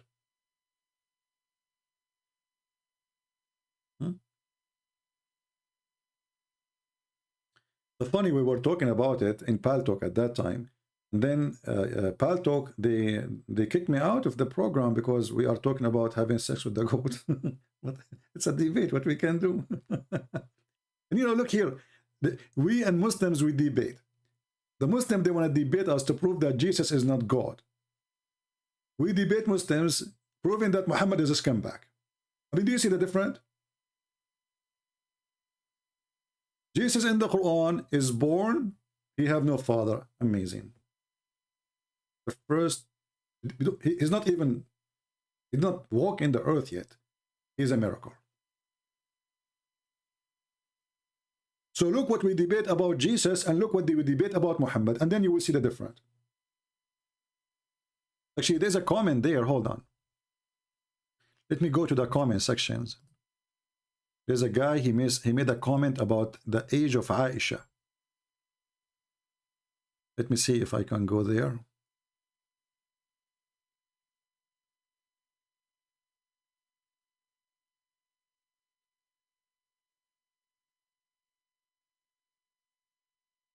All right, let us see. He mentioned something about the age of Aisha, trying to refute me. Oh, look at this guy here. This is a smart guy. He decided to get me busted. So look what he said.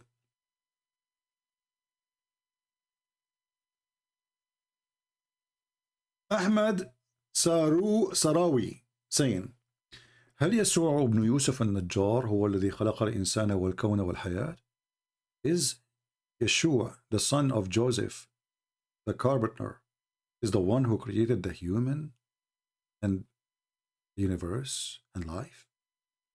And then I answer him with 2 words, and he don't dare to answer. He says, are you accusing the Quran that Jesus is born of a virgin? So his point is, if Jesus is son of Joseph, how he can be the one who created the universe?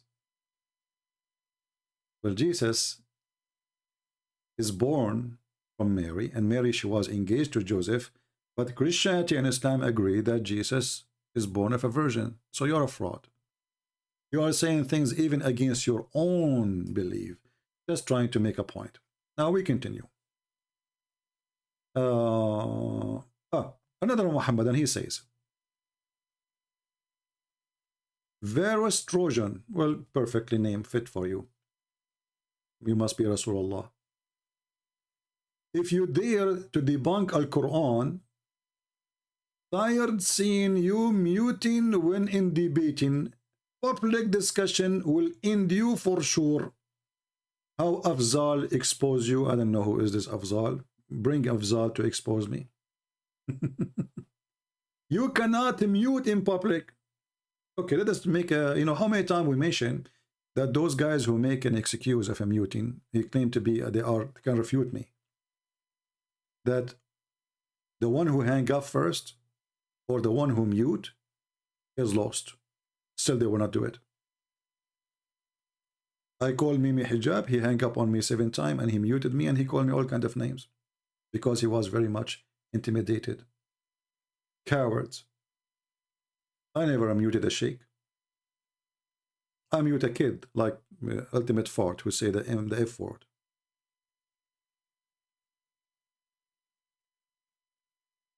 Cowards. Let us see the other one.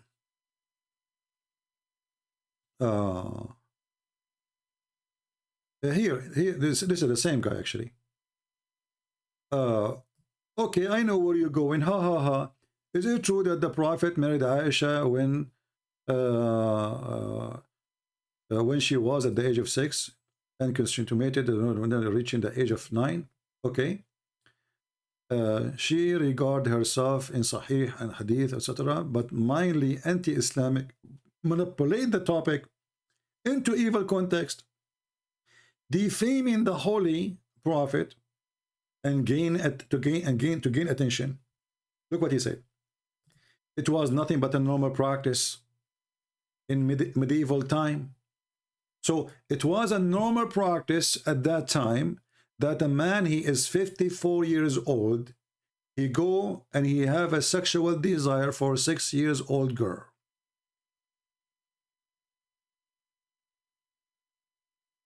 It was a normal practice at that time. You see, this is the response. And then he says, well, nobody condemned such a thing until 1905. That's false. People, they condemn Muhammad since the beginning of his claiming to be a prophet. Even Abu Bakr. When Muhammad asked Abu Bakr,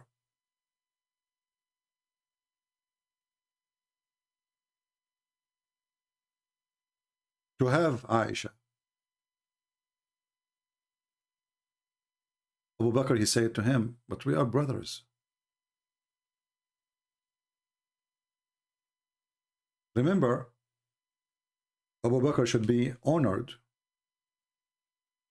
to have Muhammad marrying his daughter.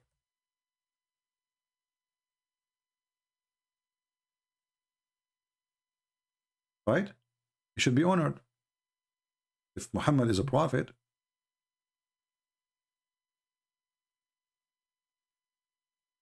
why Abu Bakr is making excuses? This is an excuse. You are my brother. My brother in what?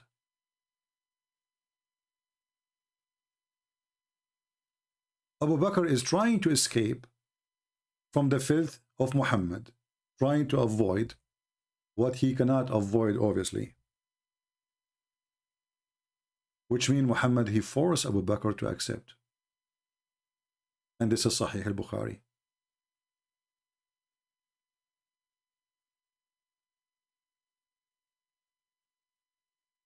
Same time, when you say it was a lawful time, a lawful practice at that time, is a marriage between a child and adult is not accepted today. For what reason exactly? What is the reason behind it? What is the logic? If we ask Muslims, what is the marriage? They will say it's a contract between you and the one you want to marry from. Okay. Did Aisha knows even what marriage means at the age of 6? Did Aisha agree? According to the stories, Aisha, she was playing with the swine.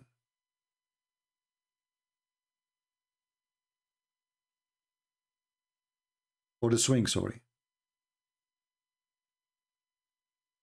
When Rumman, she come and take her. She told her, now you become married.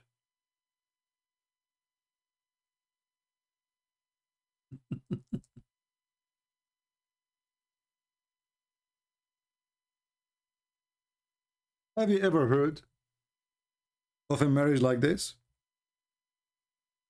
The Muslims, they say that the marriage have to be between two, and the one you marry from should agree. Ask any Muslim. They will say to you, that you should ask the girl, do you accept to marry this guy? The father should not force her.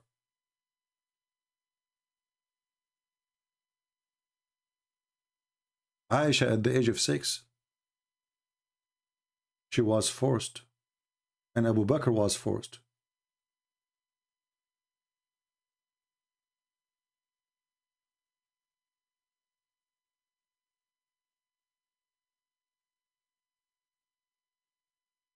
Any Muhammadan?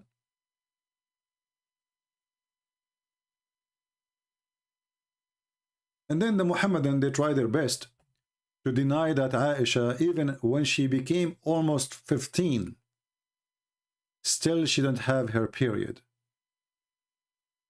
And they fabricate by making videos.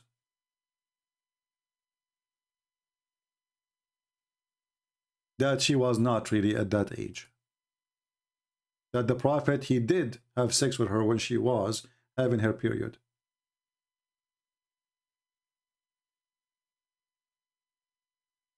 Let me find you something which is funny.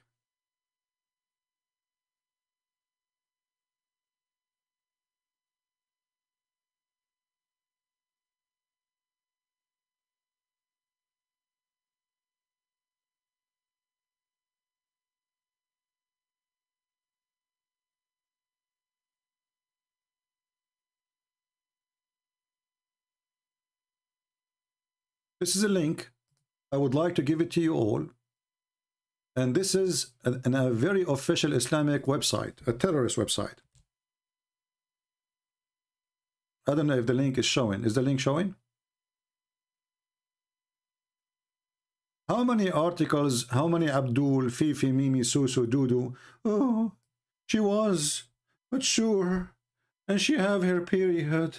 And you know, and even they make articles saying that she was 18 years old. When Aisha, she was 18, Muhammad was dead a year ago.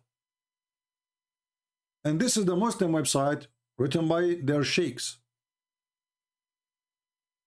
Refutation of the lie that the Prophet married Aisha when she was 18. So look, imagine how they lie. The hadith says she was 6. Aisha, she confirmed that. All Islamic books confirmed that. And then they made an article saying she was not. All of this is just to deny how horrible and how ashamed they are. You see, when somebody, he tried to fabricate and add lies to cover something, that means he's ashamed of it himself. And here they are showing you all the reference you need as a refutation for the false Muhammadan who they claimed that Aisha, she was mature. Now, as long the Muslims agree that Aisha, she was not mature, so who is the one agree for the marriage? Muslims. Who is the one agreed for the marriage? Let us do a little search. Our search in Prophet Google. Can a man, a father, let's say a father, force his daughter into marriage in Islam? I'm not going to show you my opinion. I will show you the opinion of Islam. Parent forcing their daughter into marriage. I am a Muslim. I have asked question about my friend who is being forced to marry someone by her parents. She wanted to marry someone else. The guy who is she being forced to marry is more educated and more wealthy, blah, blah, blah, blah. The answer: it is not permissible for a woman to be made to marry someone she does not want. What does that mean?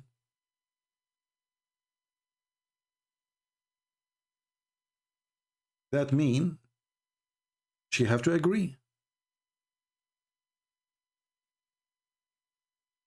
Okay.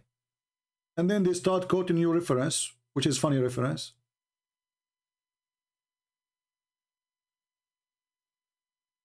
So did Aisha agree to marry Muhammad at the age of 6?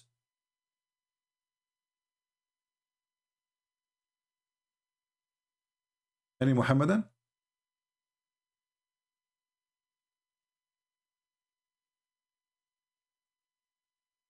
The mother of Aisha, she grabbed Aisha when she was playing with the swing, with the swing.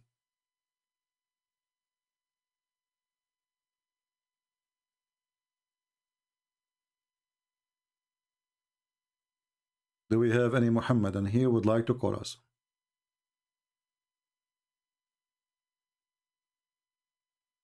Anyone? And you know, let us say for the sake of argument that at that time, people, they used to practice such a thing, which is obviously stupid to say. Because name for me one person in the time of Muhammad was marrying a child. Just name one. You see, if Muhammad married a child, that means Abu Bakr should marry a child. All his companions should marry children too. Can the Muhammadan find me one of the companions of Muhammad marrying someone at the age of 6, which is 5 in our calendar? In the top of that, if that was normal as you claim, which is not, shouldn't Islam fix it?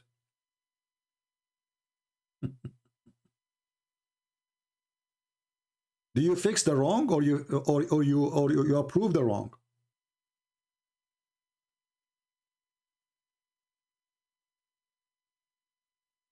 Anyone? I see there is some argument about a guy, his name is Ammar. Mr. Ammar, why you don't text me, my friend, and call me? I like to speak to smart people.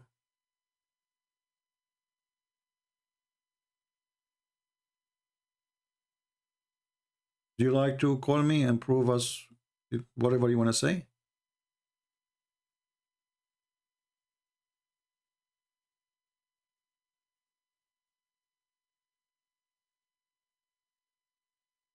Even Muhammad, he is out of his sense when he tried to seduce one of his companions to marry children. And he refused. And we know the story of Jabir.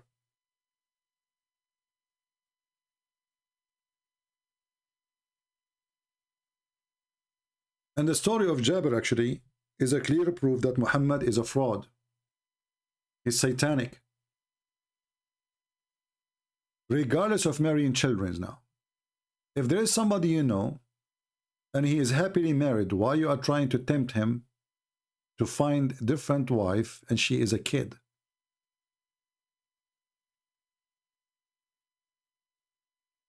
And then this guy, his name is Jabir, obviously, he have way more dignity and he have more sense and logic than the madman Muhammad. He said to him, well, I married a woman so she can take care of the orphans, which is the children of my father or his brother.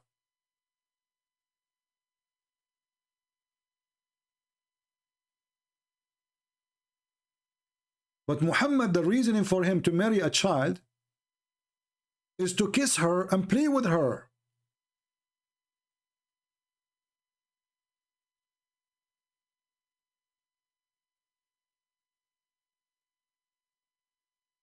Play with her?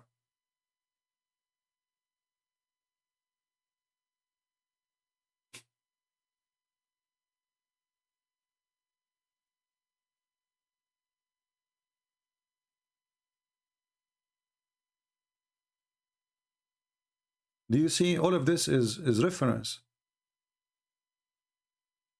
This guy Jabir, he said to him, I cannot marry a child like them because I needed a woman to take care of them.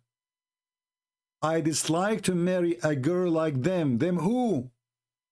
The orphan. He have orphans. Allah Messenger asking the man, why you did not marry a child? Why you marry a mature woman, a widow?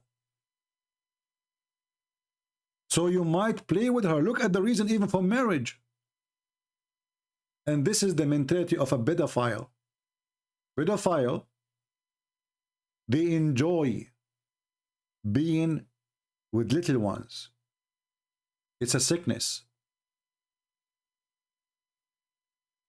And the reason they enjoy it, for sure there's many reasons, but one of them, that a child will be amused with you, whatever you do. You tickle her, ha ha ha, she is laughing. It's very easy.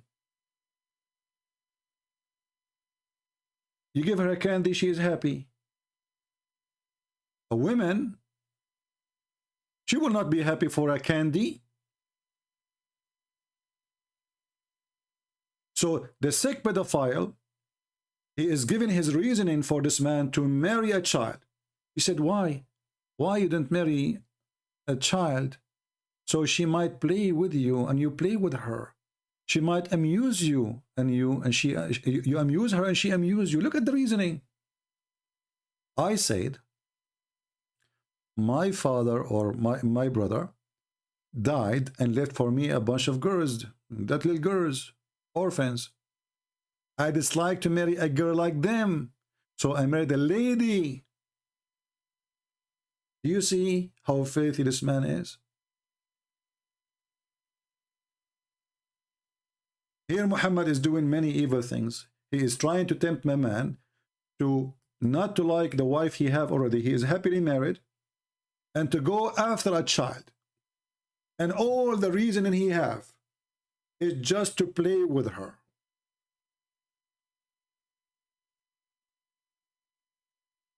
And by the way, this is in the Quran too. In chapter 65, chapter of divorce, the Quran speak about divorcing children. Divorcing children. Chapter 65, verse number 4. Imagine now we are talking about divorcing children, not marrying children now. Because you can't divorce them unless you marry them first, right? So here now they are talking about, the Quran talking about a solution. That women, the woman you marry, females, you have to wait until they have a 3-month period before they remarry again.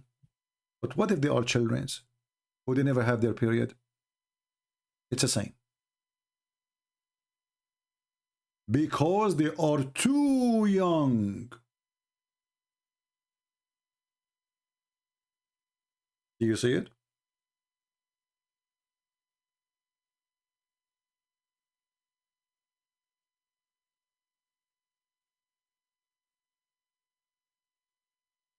And what the proof that Muhammad is a prophet? Bring Quran like this. This is the Quran. Talking about divorcing little babies. In the book of Tahrir al-Wasila, which is a Shia book, there's no age, by the way, in Islam, which age you can have sex with a child. According to them, if she can handle it, it's fine. So if she is 6 years old and can handle it, it's fine. If she is 9 years, can handle it, it's fine. However, the highest scholars agree that all joys with the children's,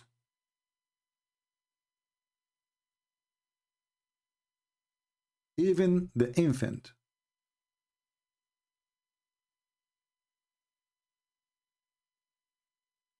is lawful. Even an infant. This is the book of Tahrir al-Wasila, or the Imam al-Khomeini, very famous al-Khomeini, you remember him, right?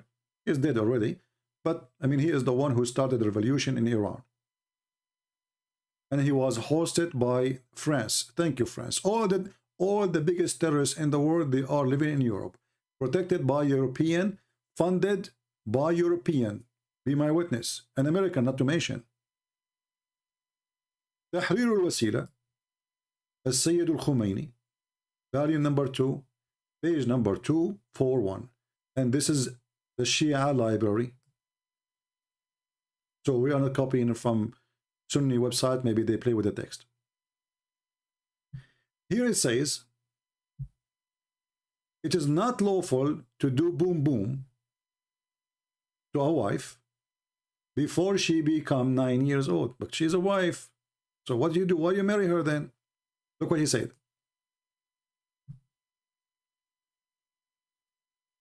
If it is nukah, which means effing, or without effing.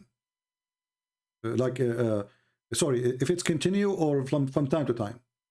And then he says, and all other joys, like touching, with desire, like hugs, like putting your private part between her legs, between her thigh, tafkhid, it is okay.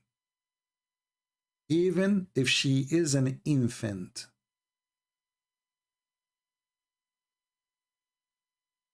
And if he did if her, by the way, there is no sin. That's what it says. وَلَوْ وَطَأَهَا قَبْلُ التَّسَعِ وَلَمْ يَفِضُّهَا لَمْ يَتَرَتَّبْ عَلَيْهِ شَيْءٍ. If he put his private part in her private part, but he did not break the skin, it's okay. And this is Google translation. We can translate to you.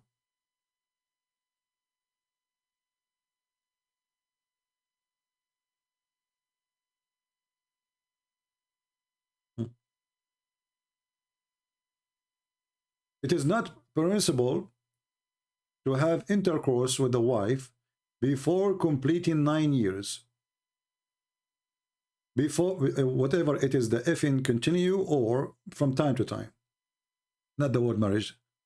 And then, as all of other pleasure, such as touching with desire, cuddling, and doing the thighs thing, you put in your private part between her thigh, there's nothing wrong with it.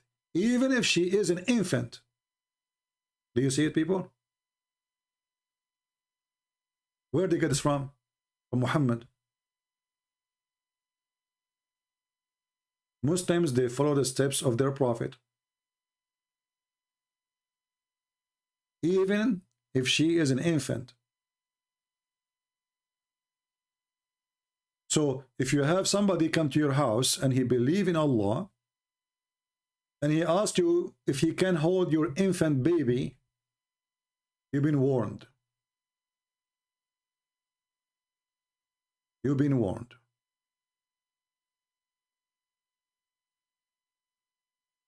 Even infant.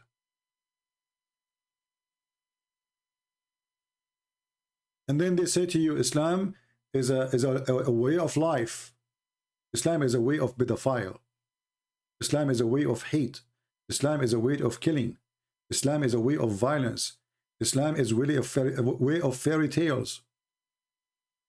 It's a pure satanic cult. Even infant, I mean, even dogs don't do that. You know, dogs, they go to the female, they sniff her. They sniff. From the smell, they can feel if she is ready or not.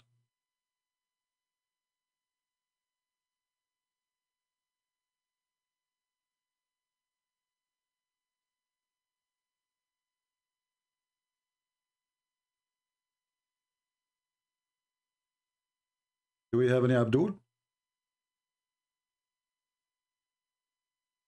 And because their prophet is a perverted man, they try to find all kind of excuse.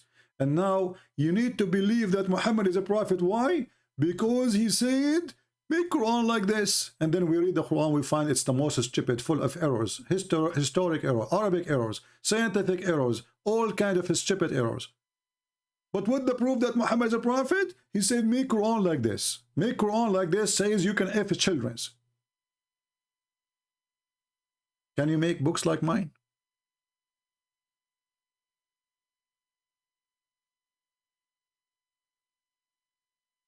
Well, I'm not going to keep you for long.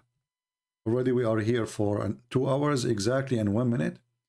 Today is Saturday, and I would prefer to give you some time to stay with your family. And when we have the 20,000 again, we will come live on air. I hope we learned something good for today. And I pray that the Muslim, they will see the truth. Sadly, Muslims, they think when we speak against Muhammad, we hate them. We don't. We hate evil. We hate evil, and we hate to follow evil. And we hate to see people practicing evil. And Islam is nothing but a pure evil. There's no way God, he will take me to heaven because I killed my neighbor. There's no way that God, he will give me women with big boobs. God is not a pimp. And I don't like big boobs. Record it. I'm not going after cows. God, when he created Adam, he created Eve. He did not say, Adam, do you like women with big boobs? What kind of God this God is? Boobs. Even you're not ashamed. You try to tempt me to believe in you, Satan, by saying to you, I will promise you, if you believe in me, if you follow me, to give you women with big boobs. That is an insult to the humanity of us, insult to our mothers, because your mother, she have big boobs or not. She is a beautiful woman. Your sister, your wife, you don't marry her because of the boobs. A man who marry a woman or go after a woman because of her boobs, he will leave her for the same reason. Because he never married the women, he married boobs.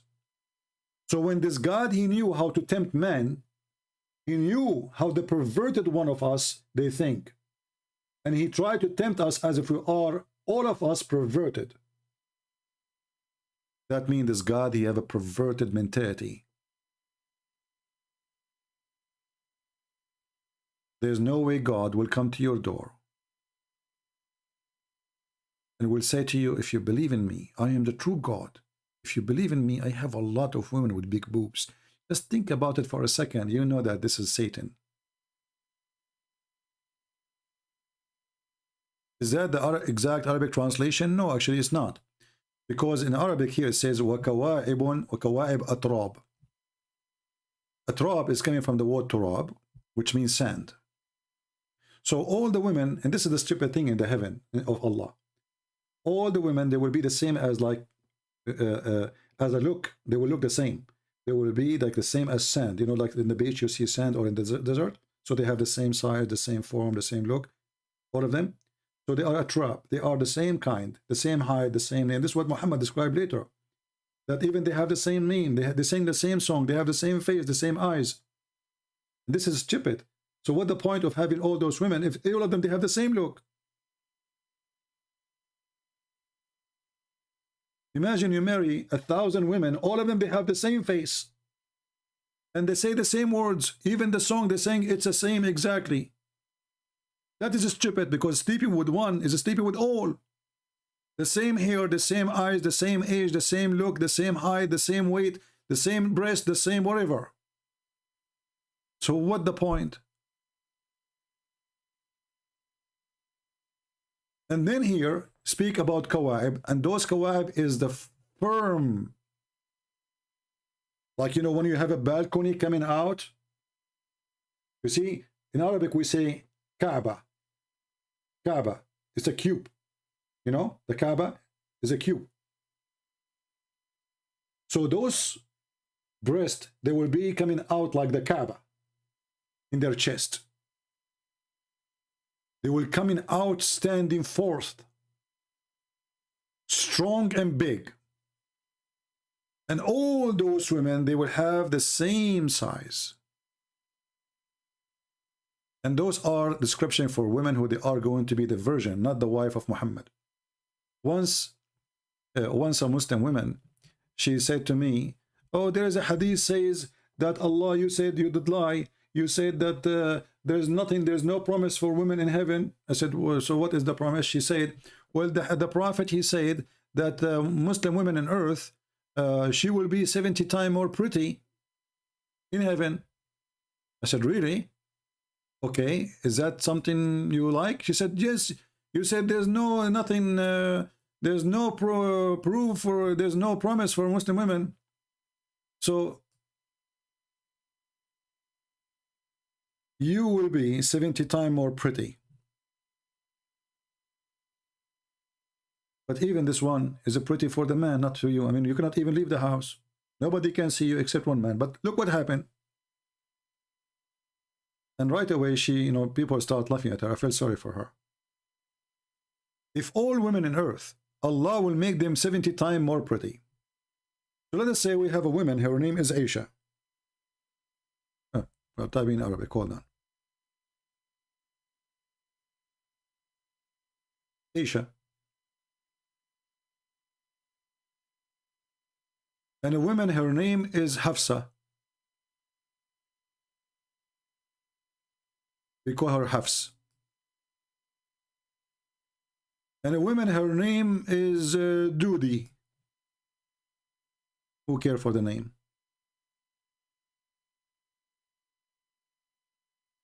Now Aisha is 3 times more pretty than Hafsa. 3 times.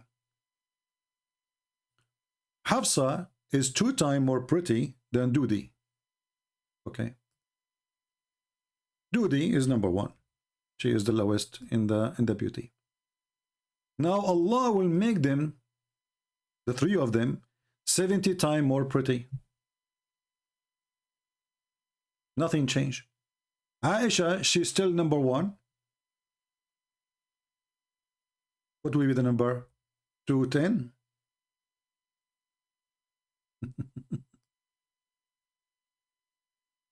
Hafsa, she will be 140 times more pretty. And Dudi is 70 times. Nothing changed. The poor Dudi, she was ugly in earth, she is ugly in heaven.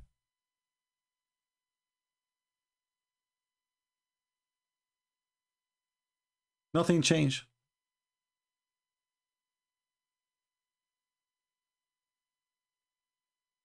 And then when people, they saw what happened, I mean, people, they start laughing, and she left. This is in a real seminar, you know.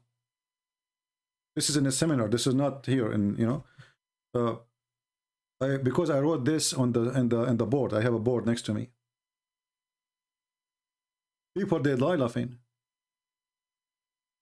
because nothing changed. Use your brain. So he promised you will be 70 times more pretty, all of you. Nothing changed.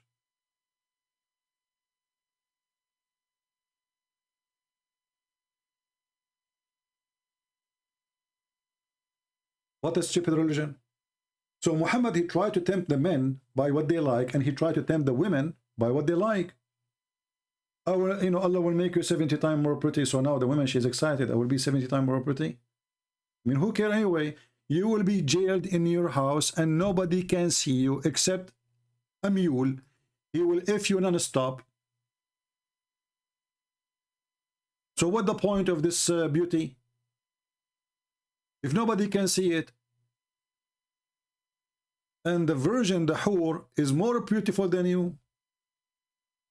And all of this just to satisfy a man, not even you.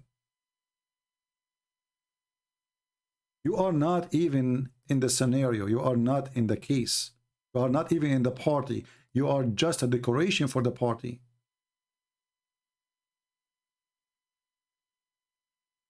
When the Quran says that those women, they will be jailed in their tents. So now imagine you have a wife and she is pretty. Okay? But you forbid this woman even to see friends. No friends. No people visit nobody. You are going to be jailed, restrained in your tents. The only one can really see you is one guy. Foki, he's saying, CP faked a debate that Farid debate him. Hey, my friend, we thought that Fifi is a man to debate me, but it turned to be not him. So this is not against me, this is against your Fifi. Why you don't tell your Fifi to be a man and let me call him then, if he is not the one who called me? People thought that is his voice. He faked. He faked. Why you ask your man what is missing? And we promised your Fifi and your Mimi and your Cici that we will never hang up on them. Actually, I will call them in their channel. He didn't he fake, you know, is that what Jesus taught you? My friend, your prophet, he fake. The story of Jesus, is that what Jesus taught you? Your prophet, he taught you to have sex with the children. Is that what Jesus taught you? Your prophet, he ordered you to kill your neighbors. Your prophet, he went to his own son and he flirted with the wife. Is that what Jesus taught you? So now you are worried about the debate because people, they are desperate to find a debate. It turned to be he's a coward to come here. All of you are potatoes. My Skype is open for the last 2 hours. And I'm here every day. And you can debate me only face to face. Because you are terrified. When I called this guy, he asked the Muslim, who you want me to debate? Who you want me to debate? They said to him, Christian Prince. He made a lot of Muslims leave Islam. I called him. He did not dare to call me. And then he hung up on me 7 times. He did not let me talk. He played a video. Did you say that? Hang up on him. He was so terrified and so scared. Where is the one who can debate? All of you are a bunch of cowards. All of you. I called them, they hang up on me. They did not even let me talk. And the call is recorded there. Go and see it. And not only the coward, not only that, they put the speaker, the laptop, which I'm talking in Skype, in the other side of the room. So when I talk, people who they are watching, they cannot hear my answer. See the setup? Cowards. Cowards. They knew they are no match. And this is the only excuse. How come you ambush the apostate prophet? Ambush me.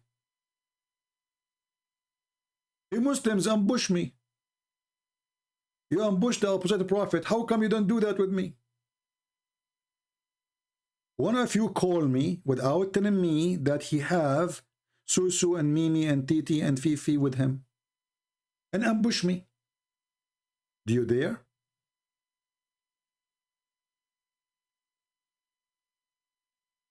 So they cannot refute what we are showing you. The drama now, in the debate, you know, this guy.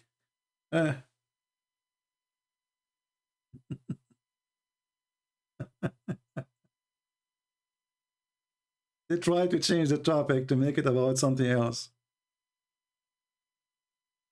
And my friend, if lying is haram, I will understand if Muslim, they believe in lying is haram. Let us say you are saying that this person, he lied, right? Well, isn't it your prophet, he says you can lie in 3 cases, to your friends, to your family, and to your enemies? So if lying is halal in Islam, why you are accusing people of lying if lying is okay? I don't understand the logic of those Muhammadan. Is lying haram? Who is a Muslim want to tell me if lying is accepted in Islam or not?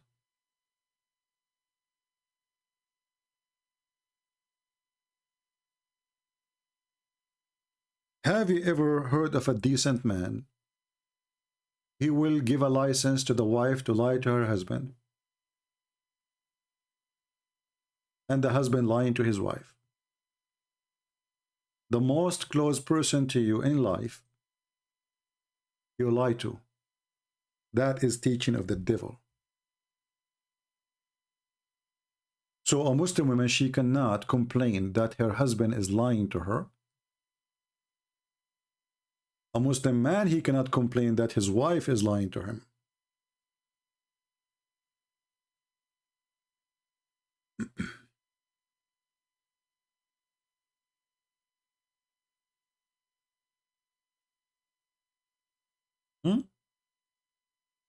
Is that true?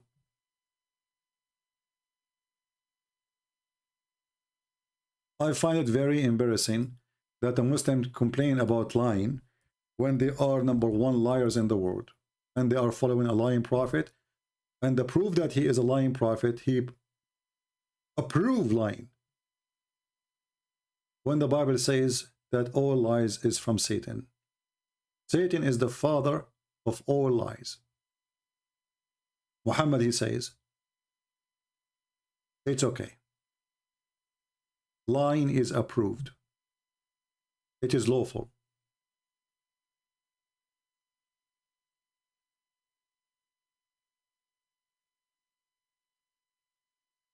There's a Muslim woman, actually she's a convert.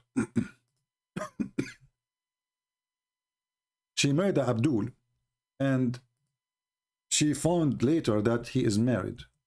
He go to Jordan. He married her in America to get the green card, as usual. He go to Jordan. He have a nice young woman, you know. The woman he married her, she is way older to get the green card, the citizenship. So later she found that he is married. He keeps saying, my parents are sick. I want to go and see them. My mother is sick, you know, etc. I want to go and see them.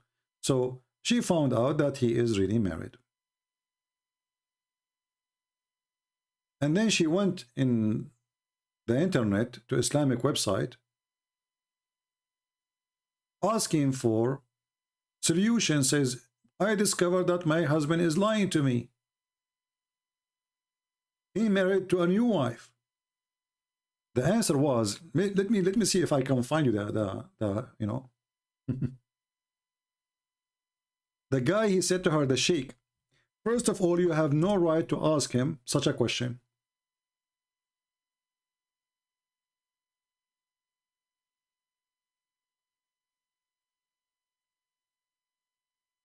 Secondly, you have the right to lie to you if you want.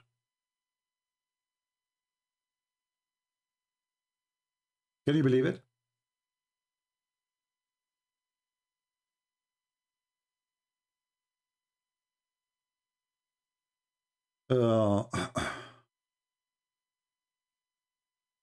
Let us see if I can find it. Okay.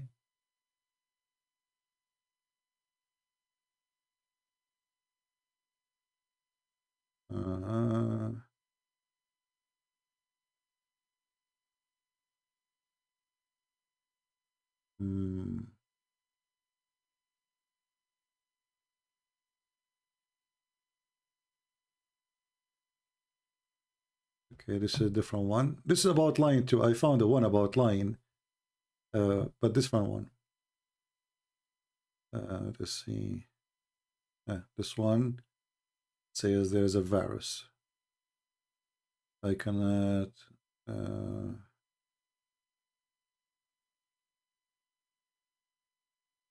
I guess this is a different one.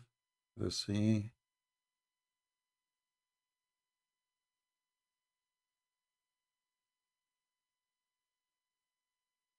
Okay.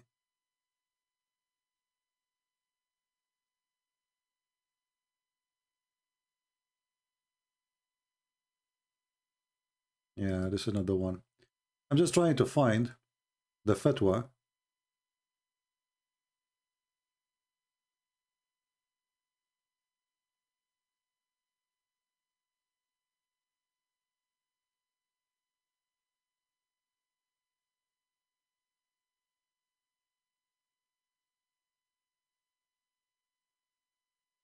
I need to find it. Anyway, he told her that it's not your right to question him. He have the right to marry a second wife anyway. So what is your problem? What is exactly your problem? And why you are asking those questions? Now you are in trouble because you ask those questions. Don't ask.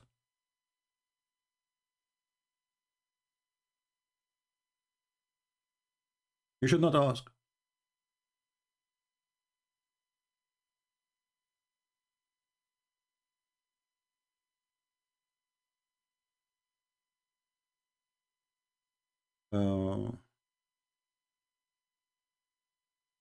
Yeah, the one you gave me is not the one I'm looking for.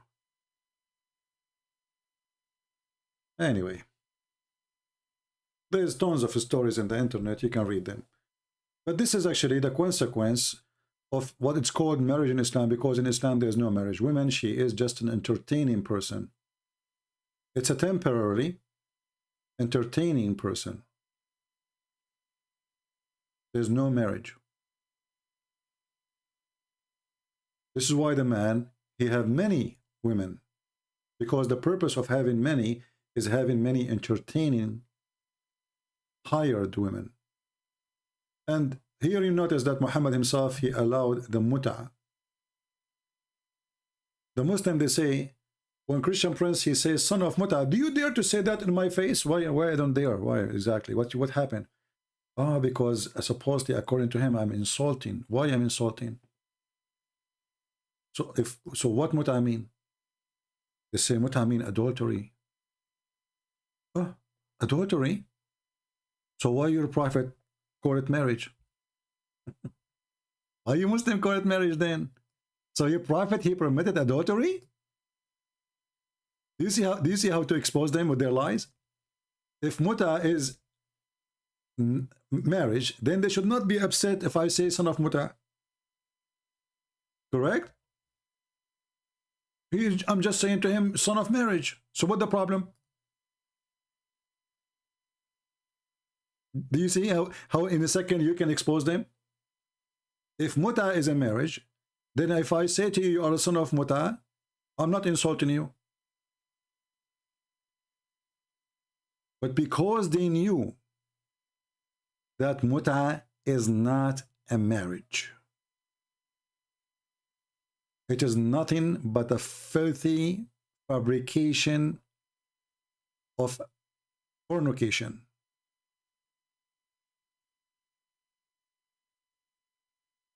This is why how you can test them. Just say son of mut'ah and you will see how will be upset he is. And then you ask him, is mut'ah marriage? He will say yes. So why are you upset? Oh boy, let me turn the heater on. It's getting so cold. Oh.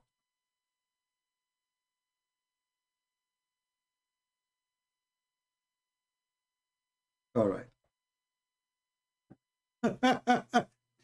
So look how silly. Okay, Foki. Foki, thank you very much, Foki. Foki is desperate. Foki, he cannot refute about what we are saying. So Foki, he decided to come with this. Look. Look at this. Foki. Foki, are you Fifi? Or you are just, because you start with if. 1 Samuel 15, you should kill babies, women, and people. Is that peace? But your prophet, he killed women and people, and it's okay. And Al-Khadr, he killed children too. And let me get you busted. Now, what if I show you this is in the Quran, speaking about the same person, Samuel? Do you dare to call me? People, do you think this coward, he dared to call me? I will show you the story from your Quran about the person who his name is Samuel. Do you dare to call me Abdul? No, I don't dare to call you. I'm a potato.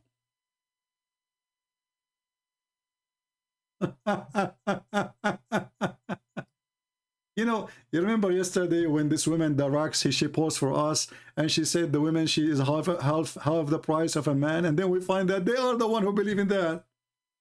And now exactly the same. Those things you can say to someone else, not to Christian Prince. You are certified ignorant like your prophet. Every Muhammadan, he is consistent saying, my prophet is illiterate, my prophet is illiterate. Okay.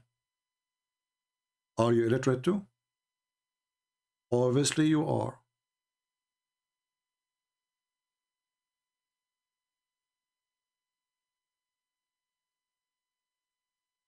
Let me show you, you idiot,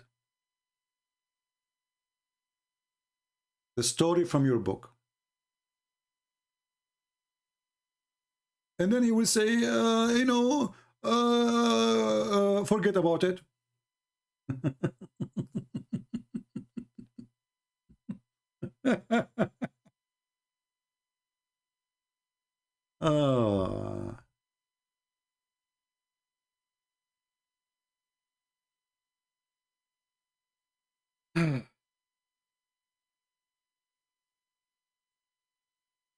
I have all your Muslim laundries in my head. And you Muslims don't dare to call me because you're afraid of your laundry. That is exactly what you're afraid of. Otherwise, now I will have a long list of people trying to call me. Let me get you the reference, potato. You know, kill babies, is that a beast?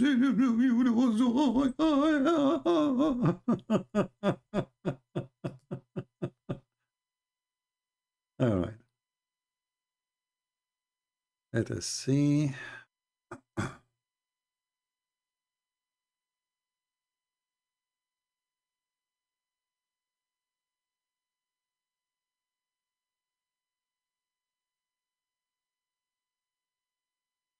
All right, let us go first to the Quran. Is the Abdul still there?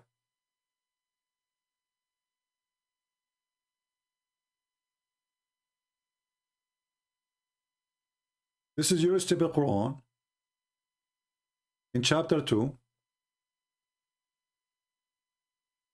verse number 246 and 247 and 248, 40, etc. Speaking about Samuel.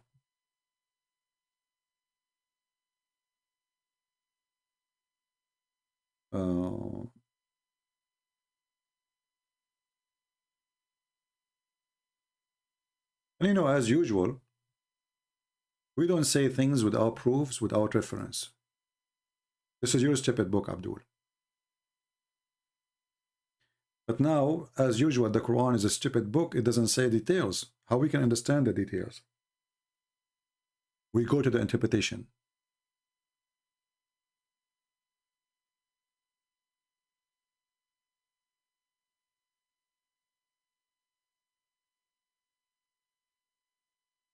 Do you see why your boss don't dare to call me? They are little, small, tiny. Because this is what they will say to you. They will come says, you need to show us Samuel. And then I will show them it's in their books.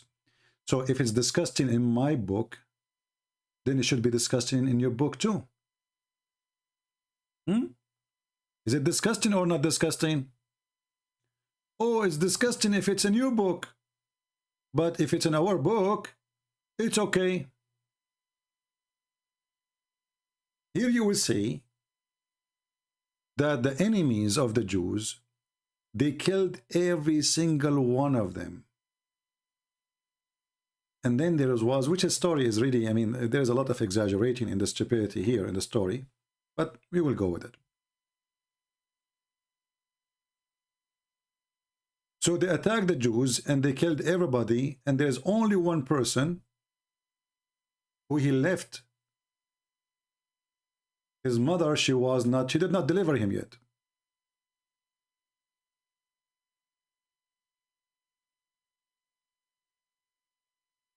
So the Jews or the war of the Jews was respond to the aggression of the enemy who killed their children and killed their babies and killed their women.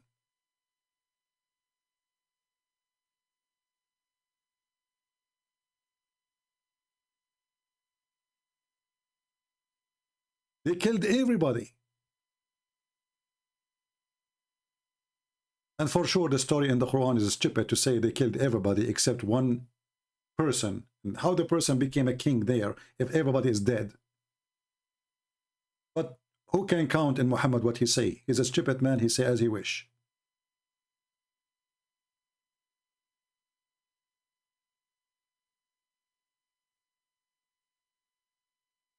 Are you there, Abdul? So I will open for you the interpretation of Ibn Kathir and Al-Qurtubi and Al-Tabari, and I will make you read, and you will laugh at yourself, because even your scholars, they defend what is in the Old Testament. And they say that Samuel was a prophet of God, and he killed the enemies because they are bad criminals. So how come the Abduls in YouTube, they go against their Quran?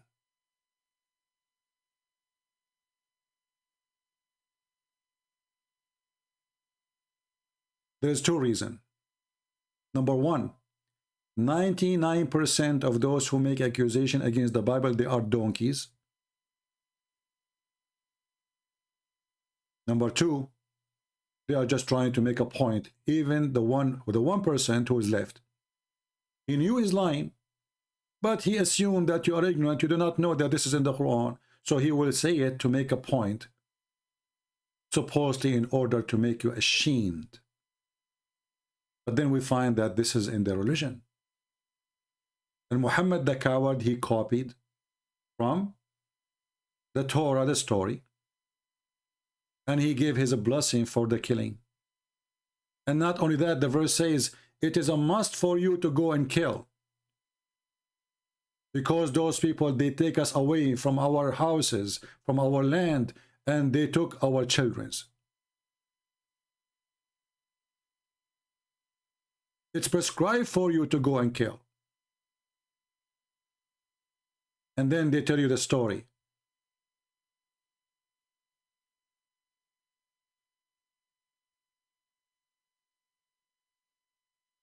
Their enemies also capture a great number of them.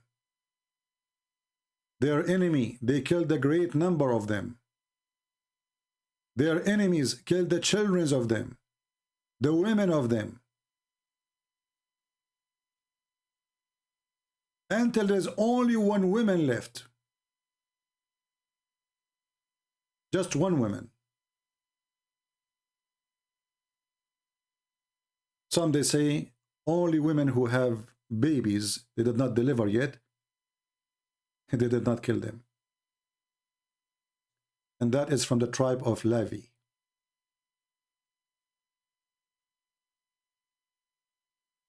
And then this boy,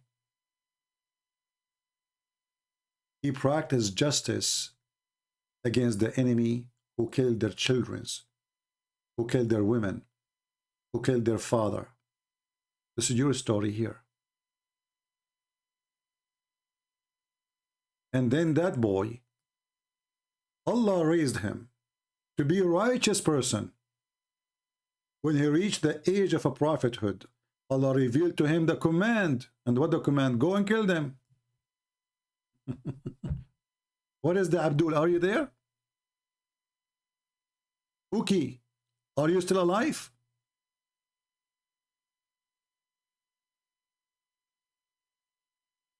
Are you? Who want the link of Ibn Kathir? So later of those, actually here we cannot find the link. We need to find a different page because this one, anyway, you can go to this website anyway. Chapter 246. Sorry, chapter 2, verse number 246, 47, 48, etc. And you can read the story, Ibn Kathir. Or Al-Qurtubi, or Al-Jalalain, or Al-Tabari.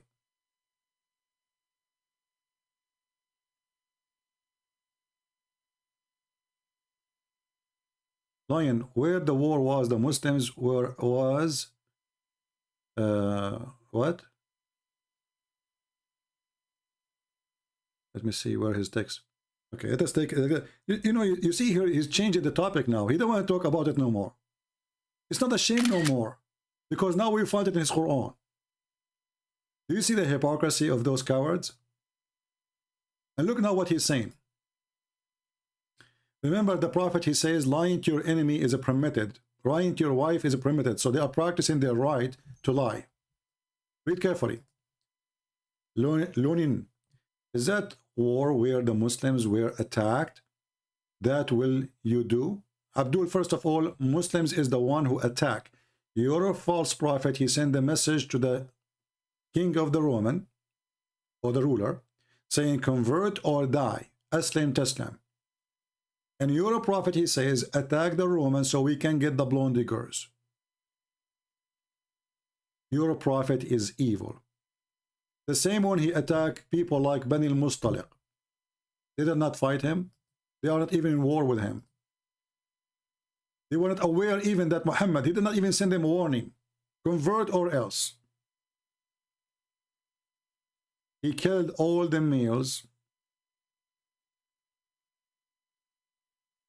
He captured all the children and the females and he raped them. Do you see it? You are just a potato.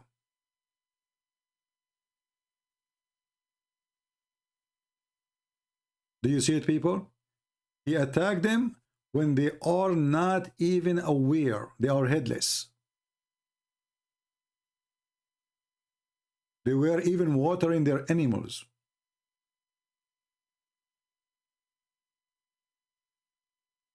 Do you see the coward? People living in peace, watering their animals. Muhammad, he attacked them. Why? And then he took the women and the children's. So if you Muslims against what is in Samuel, why you are not against what your prophet did then? And as you see, the story of Samuel is in the Quran, chapter 2, verse number 246. And by the way, it's full of errors. The story in the Quran is just a stupid story. Talut, Mr. Talut. Do we have any brave Muslim?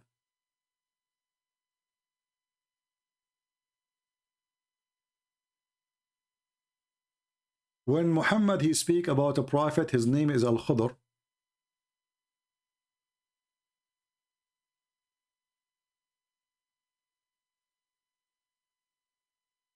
He killed a child. Who is the one who ordered the Prophet of Allah to kill the child? Allah. Why? Because the child later, brother, will be kafir. So the Quran approved killing children if they are going to leave Islam. This is your Quran.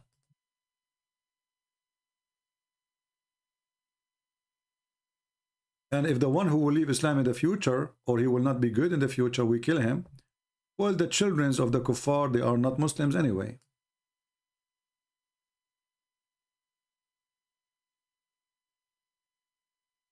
Medina were not attacked, they converted to Islam. Yes, this is true. The Medina is the city of the Jews. He killed them all.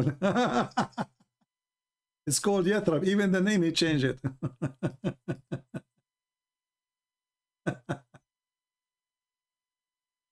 And you know, one of the funny thing about the filthy Muhammad, that when When Muhammad he arrived to live between the Jews,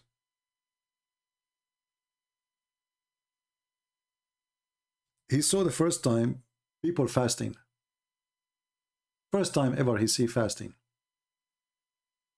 So he asked the Jews, why you are fasting? They said this is the day when Moses he crossed the sea.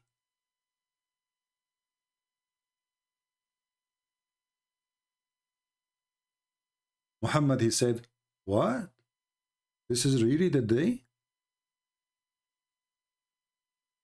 Well, as long this is the day, we Muslims are more close to Moses than you. And right away he ordered the Muslims to fast Ashura.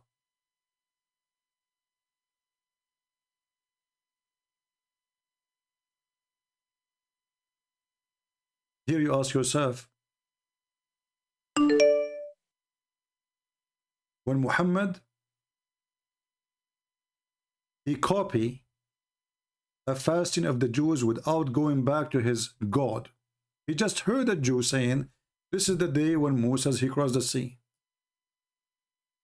Right away Muhammad he decided that this is the day for us to fast. He did not receive an order from his God. Do you see it?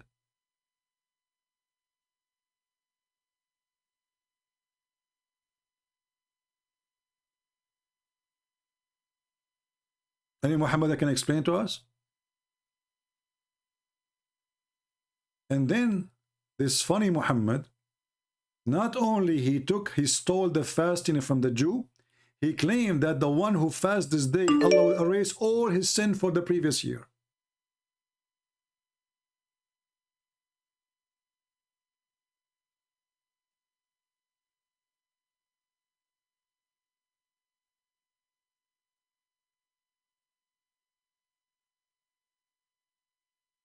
Don't send me messages in Skype, I will block you.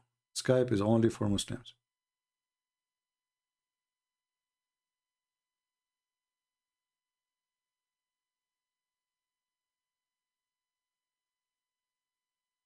He just learned about the day. So how this day is the day will erase your sin? Do you see the fraud? Like if his God told him this is the day you should fast, I will say, well, his God told him that. But he just learned about it.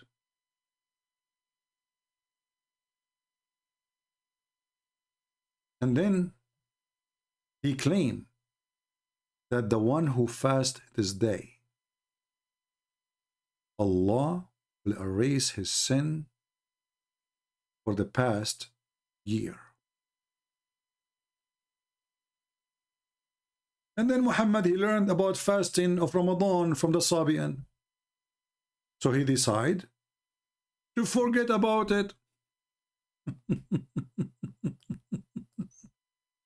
What happened?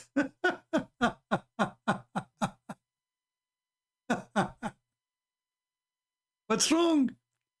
If Ashura, this day is enough to make you lose all your sin for a year, who need Ramadan?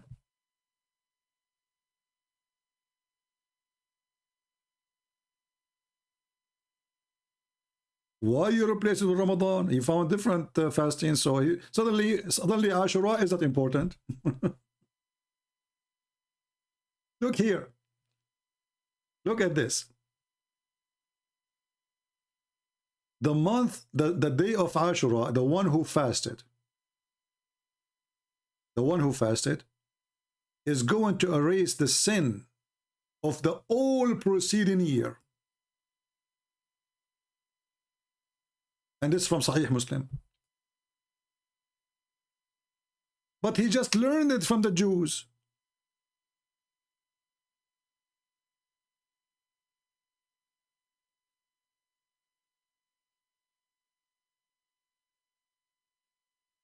And after he learned from the Jews, and it became that they erase all your sin for the coming year.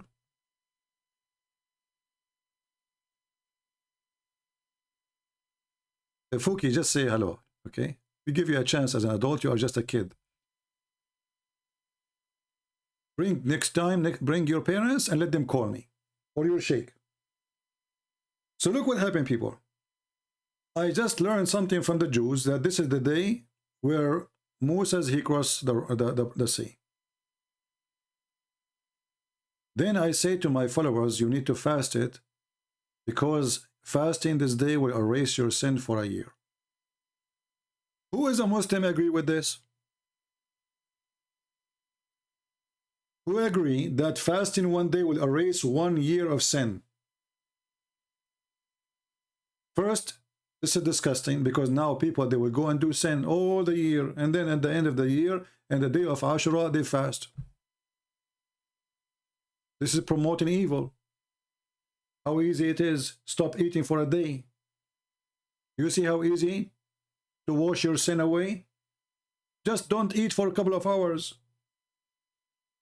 As simple as that.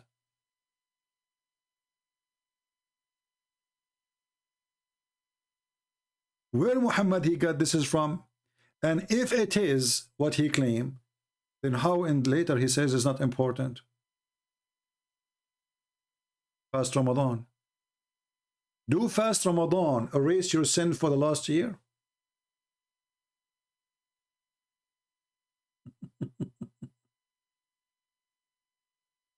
Stupid cult. This guy is desperate, trying to find rules to add to his religion. The Jews have fasting, he don't have fasting. He saw the Jews fasting, we fast. And then not only that, when Muhammad, the Muslim, they said to him, you know, the Jews, they fast in the 10th of Muharram. He said, okay, next year, inshallah, we fast in the 9th. Like, what the heck? How this day is the one, if you fast, is going to erase your sin, and then you change the date just because you want to look different from the Jews? Is it up to you to change the date?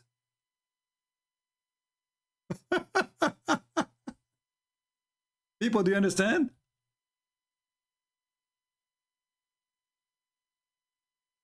If this is the day, this day, if you fast, it erases your sin. Then Muhammad, because his companion, they say, "But you know, this is a great day for the Jew. Didn't you say we should not follow them, do what they do?"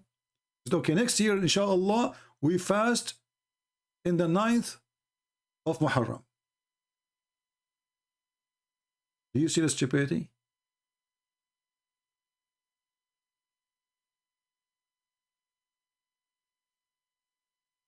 Let me see if I can find the hadith. I should be able to find it. Look here, it says, it is the day, look, read with me on love. When the Prophet came to Medina, he found the Jews fasting in the day of Ashura, i.e. the 10th of Muharram. They used to say, this is the great day which Allah saved Moses and drowned the folk of Pharaoh. Moses observed the fast on this day as a sign of a gratitude to Allah. This is what the hadith is saying. Okay. Then Muhammad, he jumps, says, well, you know what? I am more close to Moses from you. I will observe it. So it was this day which Moses, he observed. Wonderful. Later, Muhammad, after he said that this day will erase your sin for a year, and the Jews, they start noticing that this guy is just copying us. Then suddenly he said, okay, let us not do it in the 10th of Muharram. Let me try to find you the hadith. Hold on.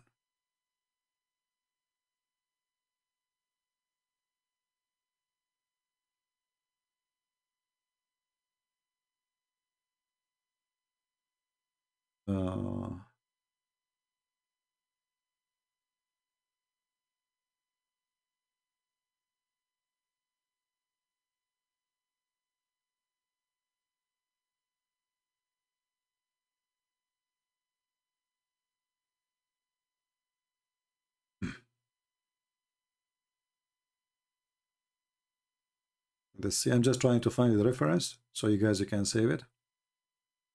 And always the problem is to find the reference in English, because in Arabic it's so easy for me. Let's see.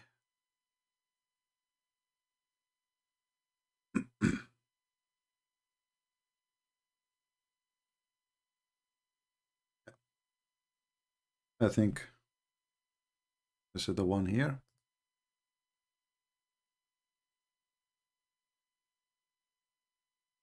Oh, we can't find it in this website. Let's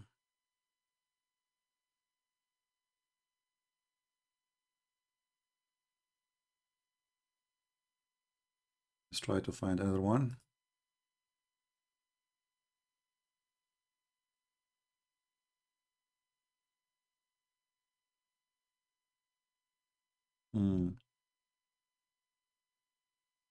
I could not find two hadith in English, so we need to find another one. Hold on.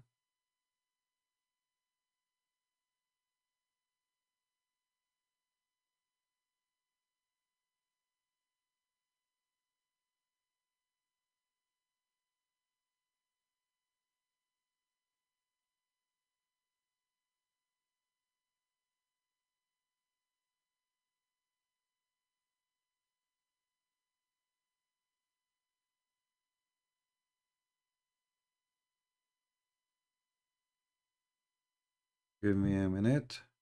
Patient.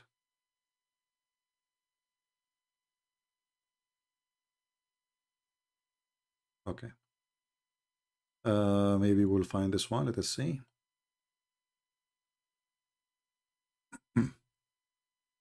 Let us hope that this one will be in English. Bingo. Thank God. Finally. So look what happened. Look at this coward, this false prophet. When Muhammad, he insisted that they should fast in this day, and he promised them that this day will erase your sin. So look what the Muhammadan, they said to him. He said that when God Messenger fasted on the day of Ashura and commanded that it should be observed as fast, he was told it was the day held in honor by the Jews and the Christians. And then he said, well, if I live until next year, we will fast it in the 9th.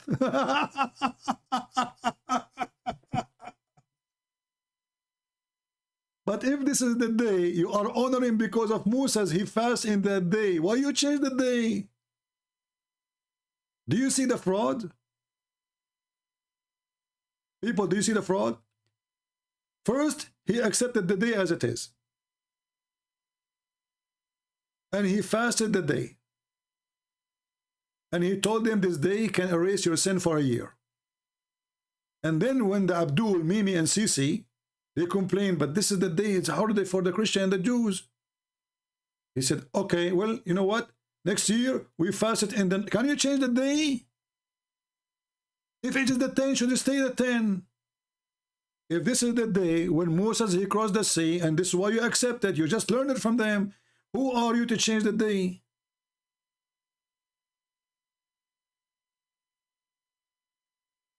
You see the false prophet, what he do? If this is the day, how we can change it? So what if the Jews, they respect that day? What is the problem exactly?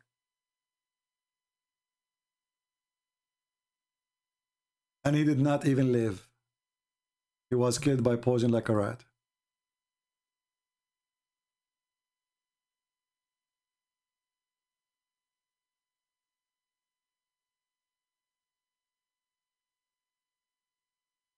Clear evidence that Muhammad is a fraud. Because remember, the day will erase your sin is the 10th of Muharram, because supposedly this is the day when Moses across the sea. So if you change it to the 9th, you are fasting in the wrong day. And who allow you to change it?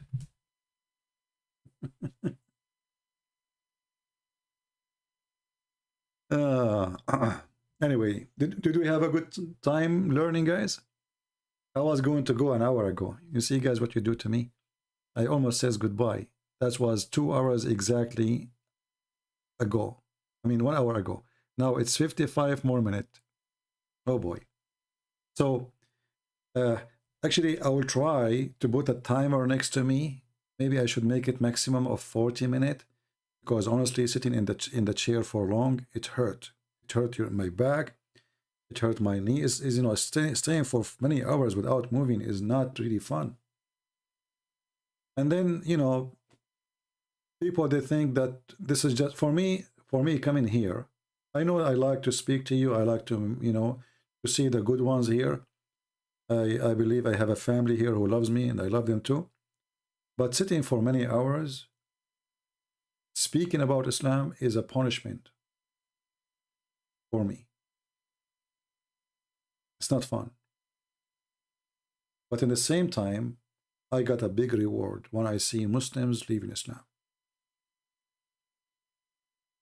The topic itself is a punishment. It's evil, it's disgusting, no fun in it. Screaming, shouting, people bully you. There's no fun in this topic. Nothing good. Because the topic is the evil Muhammad.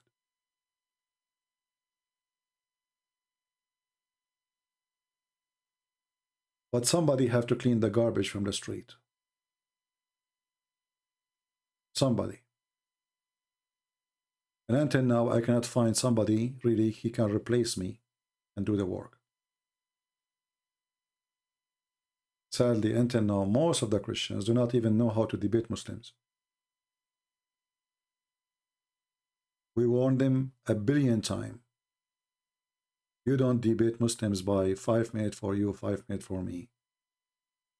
You don't debate Muslims anyway. You have to corner them. There's no debate. When you speak to a Muslim, you have to prepare yourself for a corner match, chase match, not a debate. A debate have to be done between two honest people. I asked him about his faith. He answered me from his heart. That is not exist in the case of Muhammadans. Because lying is permitted in this religion. So you have to understand, you are debating people who follow literally the devil, who said to them, you can like your enemies, and the Christians for them are an enemies. Atheists for them, they are an enemies. The Quran make it clear that the Christians and the Jews are the enemies.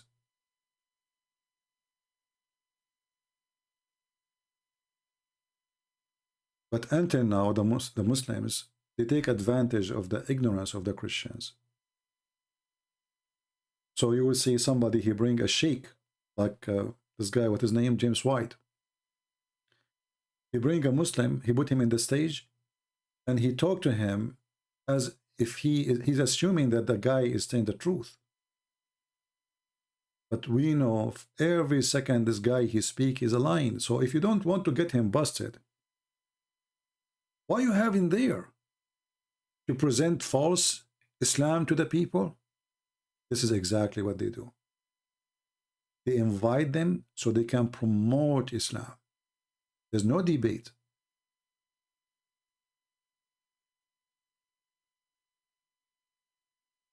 Always remember that you cannot debate a liar, but you can get him busted. I don't know if you understand what I'm saying. What I meant by that with my limited English. You cannot debate a liar. You cannot. But you can get him busted with his lies. And this is what the Christian should always consider, that I'm not going to debate him. I'm going to get him busted. Or there's no debate in the debate. Do your God Allah have hands? Who said so?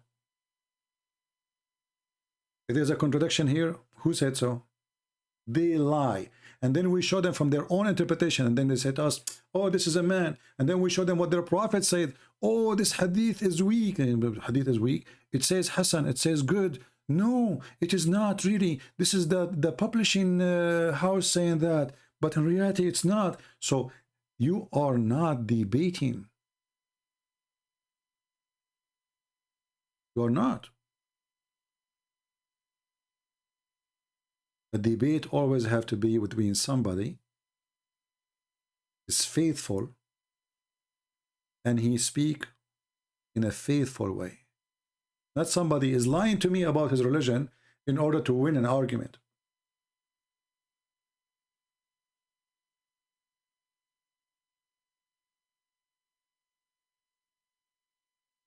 Does anyone have a question?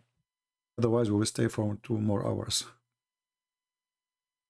Before you go, Quran 355, Mutawafika, that means death, correct? Yeah, we mentioned that already, strength. If you start from the beginning of the video, you will see it. We mentioned that verse you are talking about. Anyone have a question? Do we have any Muhammadan before we leave? Mayday, Mayday. Last call. You know, once, I was, like, this is what the Muslim they used to do, by the way, with me, when I am in Paltalk.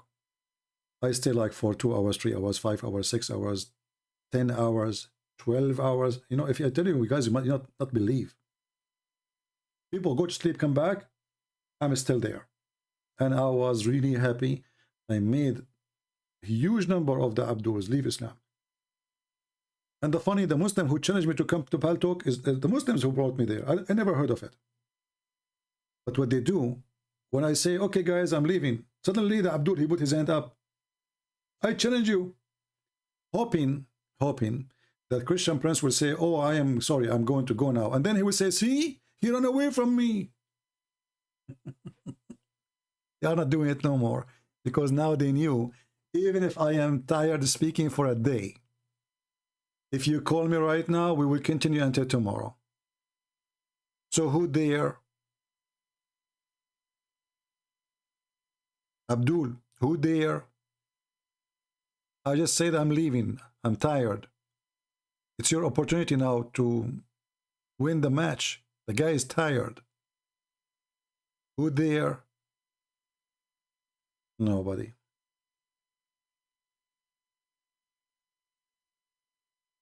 If the Jews' new month of Muharram was the month of the Jews or Islamic calendar, no, this is the Muharram is not really an Islamic calendar. This is the Arab calendar. Muhammad, he copied the calendar of the people, the pagan Arab before him. Nothing less, nothing, anything else. But what happened when Muhammad he copied the calendar of the Arab before him, and then Muhammad or the Muslims, they changed how the calendar worked. So let's say for us now, every year the years start in January 1st, right? The lunar calendar, you have to do a correction. Either you do it every year or you do it every 2 or 3 years. Muhammad, he copied the calendar, but he considered the correction is from Satan. Let me show you the reference. Hold on. See, another question. We will stay here maybe for an hour now. Who is going to make me a sandwich? All right.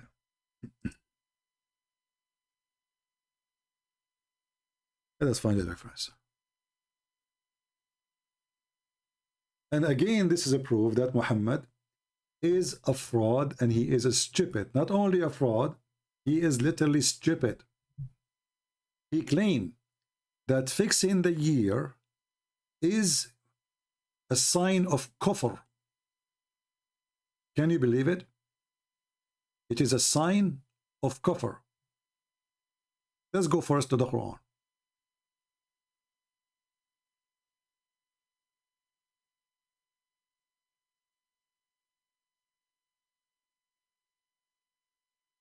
Actually, this is a good question. Maybe we should make just a video about it. If you go to chapter 9, verse number 37.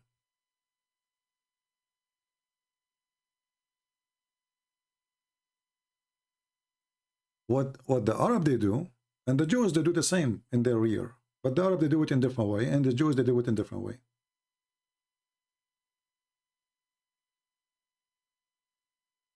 Muhammad, he don't understand, because he is a false prophet, that the correction is a must, otherwise the year will be messed up. So now you hear the Muslims, you ask a Muslim, when is the birthday of Muhammad? If you go right now and search in Google, birth date of Muhammad, this year. Look with me. This is an example. In 22 is going to be October 8. In 23 is going to be September 27. In 24th is going to be September 15. And then you keep going until it became October, it became August, you know, and July, and then you go all the way until it become January and December and etc. Why? Because this idiot, he claimed that correcting the year is satanic, is not from Allah. Do you see it? So because now he opposed it, and he claimed that this is a violation from against Allah. So the Muslims now, they cannot fix the year no more, and the year keep changing. So January became in August. The whole month is shift. Not just a day, by the way. The whole month are shifting. Like now I show you the birthday of Muhammad, but in reality is the month is shifting. So sometime December come in July in Islam, and July come in September, and September can come in February. Why? Because the whole calendar is shifting. There's 10 days shorter. 10 days shorter, right? I don't know. Did I answer you about the question? I hope you guys, you take reference for this, because that alone actually proved that Muhammad is a fraud. Shouldn't his God say to him, this is true, this is correct, that the year is the lunar year is 10 days shorter, so you have to do correction? Shouldn't his God knows such a simple thing? And why this is against Allah? Right? Somebody says there's a hadith in Sahih al-Bukhari that the Prophet, he healed somebody. Well, the hadith proving to us that this is a fraud. Why? Because if Muhammad can breathe three times to heal somebody, need to tell us why 3 times, and how come he could not heal himself? Wasn't Muhammad suffering from pain? So this guy, he was hit by something, he had a pain there, and then he breathed into it, Muhammad, and then he healed. And then we find that Muhammad, he is suffering for many years by the poison he ate at Khaybar. And each time, every day, he feel as though his artery is cut off.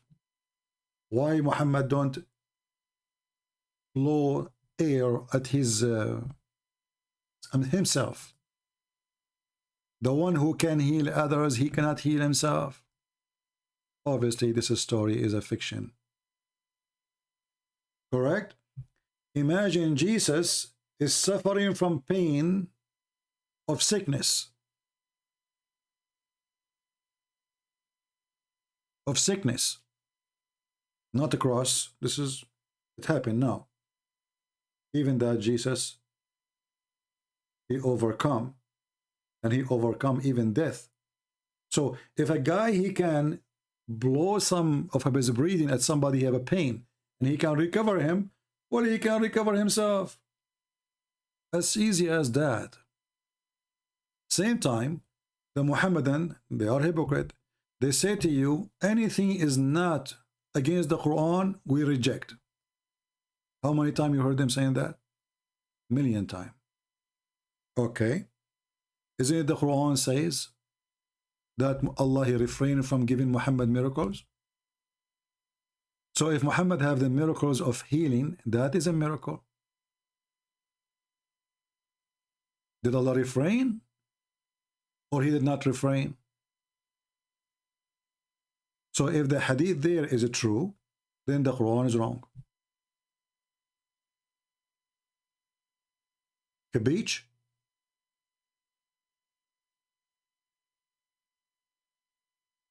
My friend, you don't need to show me this hadith and that hadith. The same goes to everything. And I answer you already. I think this guy, he have a maybe slow internet. This answer goes to all hadith about healing of Muhammad. Doesn't matter what hadith. So you do not need to post for me this hadith and that hadith and that hadith. Either the Quran is telling the truth, and then the hadith is false, or the hadith is false and the Quran is telling the truth, because they oppose each other. Same time, if the hadith is telling the truth, then the hadith too is telling the truth that Muhammad, he could not heal himself. And it's going to be very funny that Allah, he will support Muhammad to heal somebody pain, little wound is hurting him, you know. But he cannot heal himself. All right.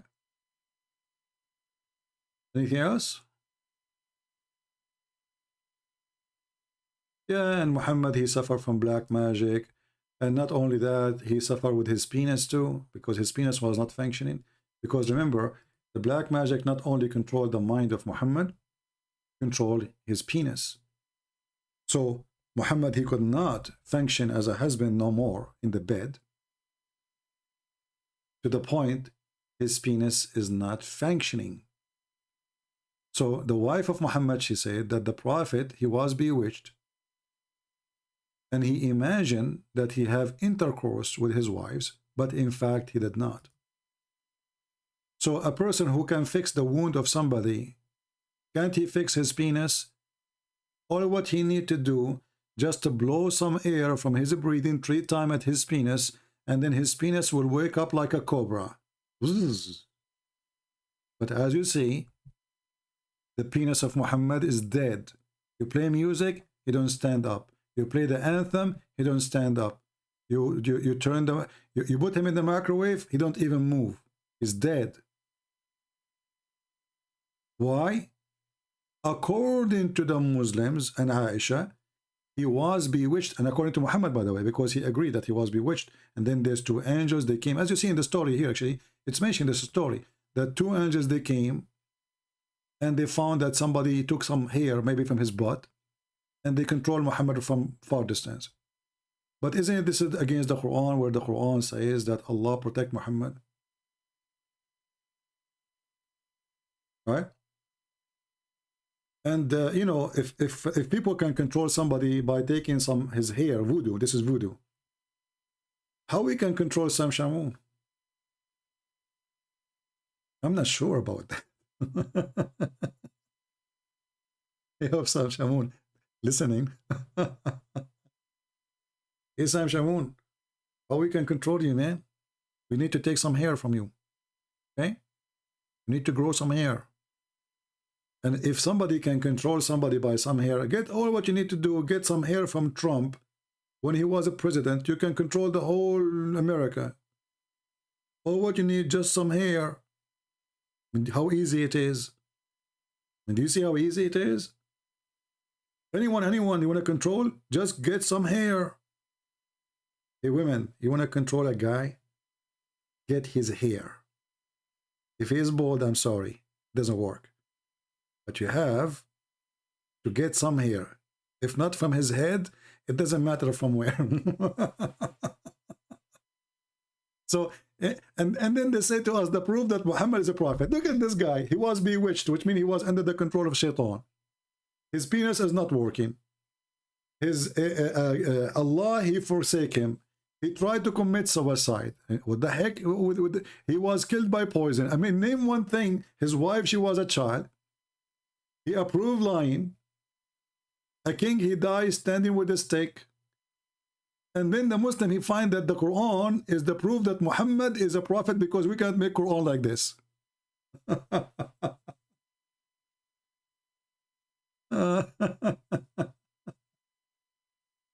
Oh boy.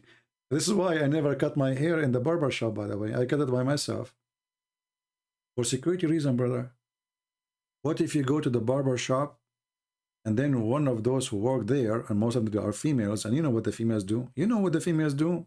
Isn't it the Quran says, إِنَّ مَكْرَهُنَّ عَظِيمٌ. Like, what the heck? Really? So why, Muhammad, you want to have a lot of them?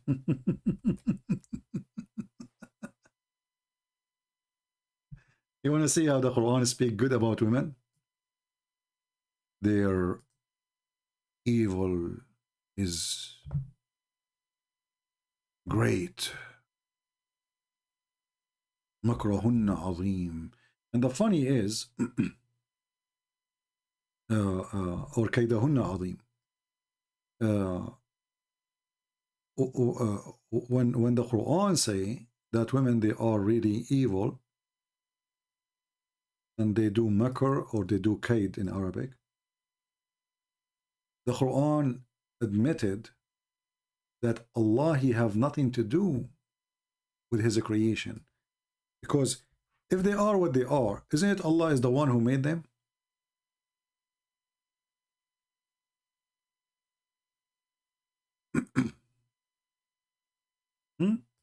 Muslims, who is the one who made them in such a way?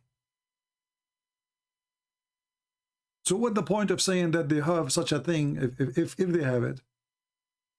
If they are pure evil, are you warning us or you are complaining?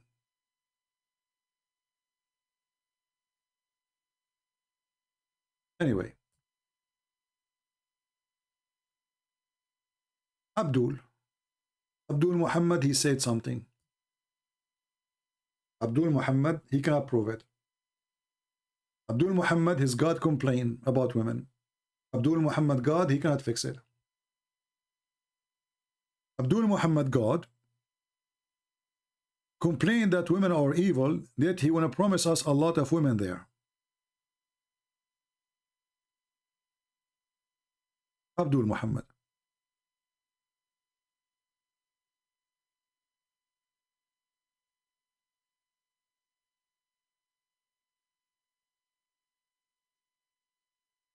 In Romania, yeah, I heard about this guy in Romania, Darwis. I was in Romania actually 2000, which year? 2019? I think I was in Romania in 2019, yeah. And I went all the way to the borders of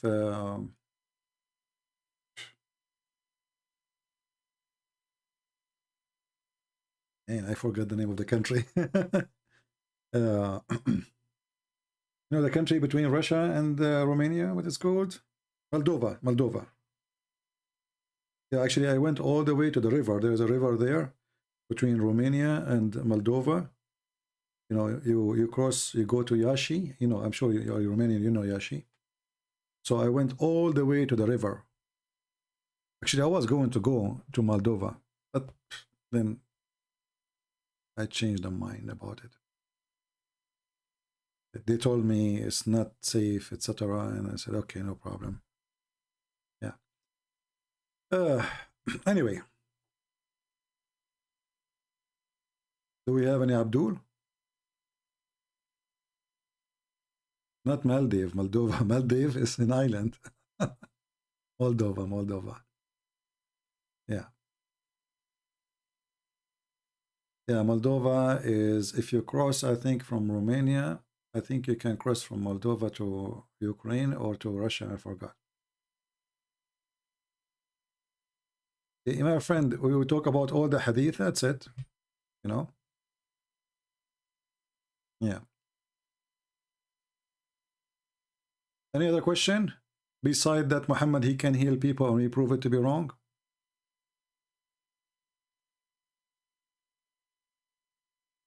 Russia will invade Ukraine. I don't believe in anything of this. You know, I think this is all is a. Maybe we should make a video just about politics. But you know, this is all for the benefit of the Russian. Speaking about war, but not doing it, because the price of oil and gas will be sky hiking. So the longer they can keep doing this, which means war and no war, the more billions and trillions of dollars will make. It's a business, my friend. It's a business. I don't think there's any war will happen. This is all is just a, you know, they fool people with it. There's many people here. They believe what a news station. Have you ever heard of a country advertise that he will do war? I never heard of one. Doesn't matter how big you are, you know. I mean, you just do it. So if the guy want to do the war, he will do it 6 months ago. And the guy, he have the most powerful army in the world. Who care about what the Americans say? If the guy want to take Ukraine, he will attack Ukraine. American, they will not even involve. All of us, we knew this.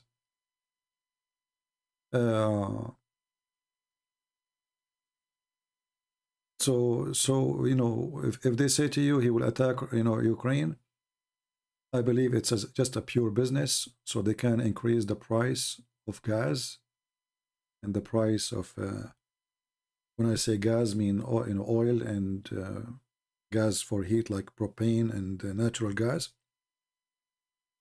And I'm sure the Russian, they are enjoying very much the rumor about the war, because the longer it goes, and even if a war happened, by the way, price of their oil and gas will go crazy, and nobody will dare to put sanctions on them because Europe will die without their gas. So Putin is laughing at what they say in Europe. You know, who will put sanctions? You will die without them. You will freeze, especially if you attack now in the winter time. And Biden, he said it's okay.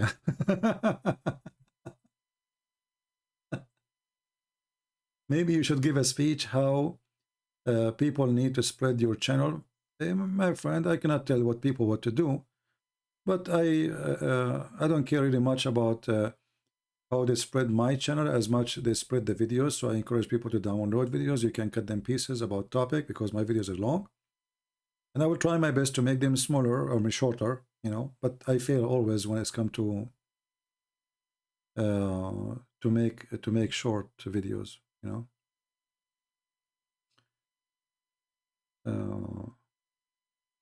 Yeah.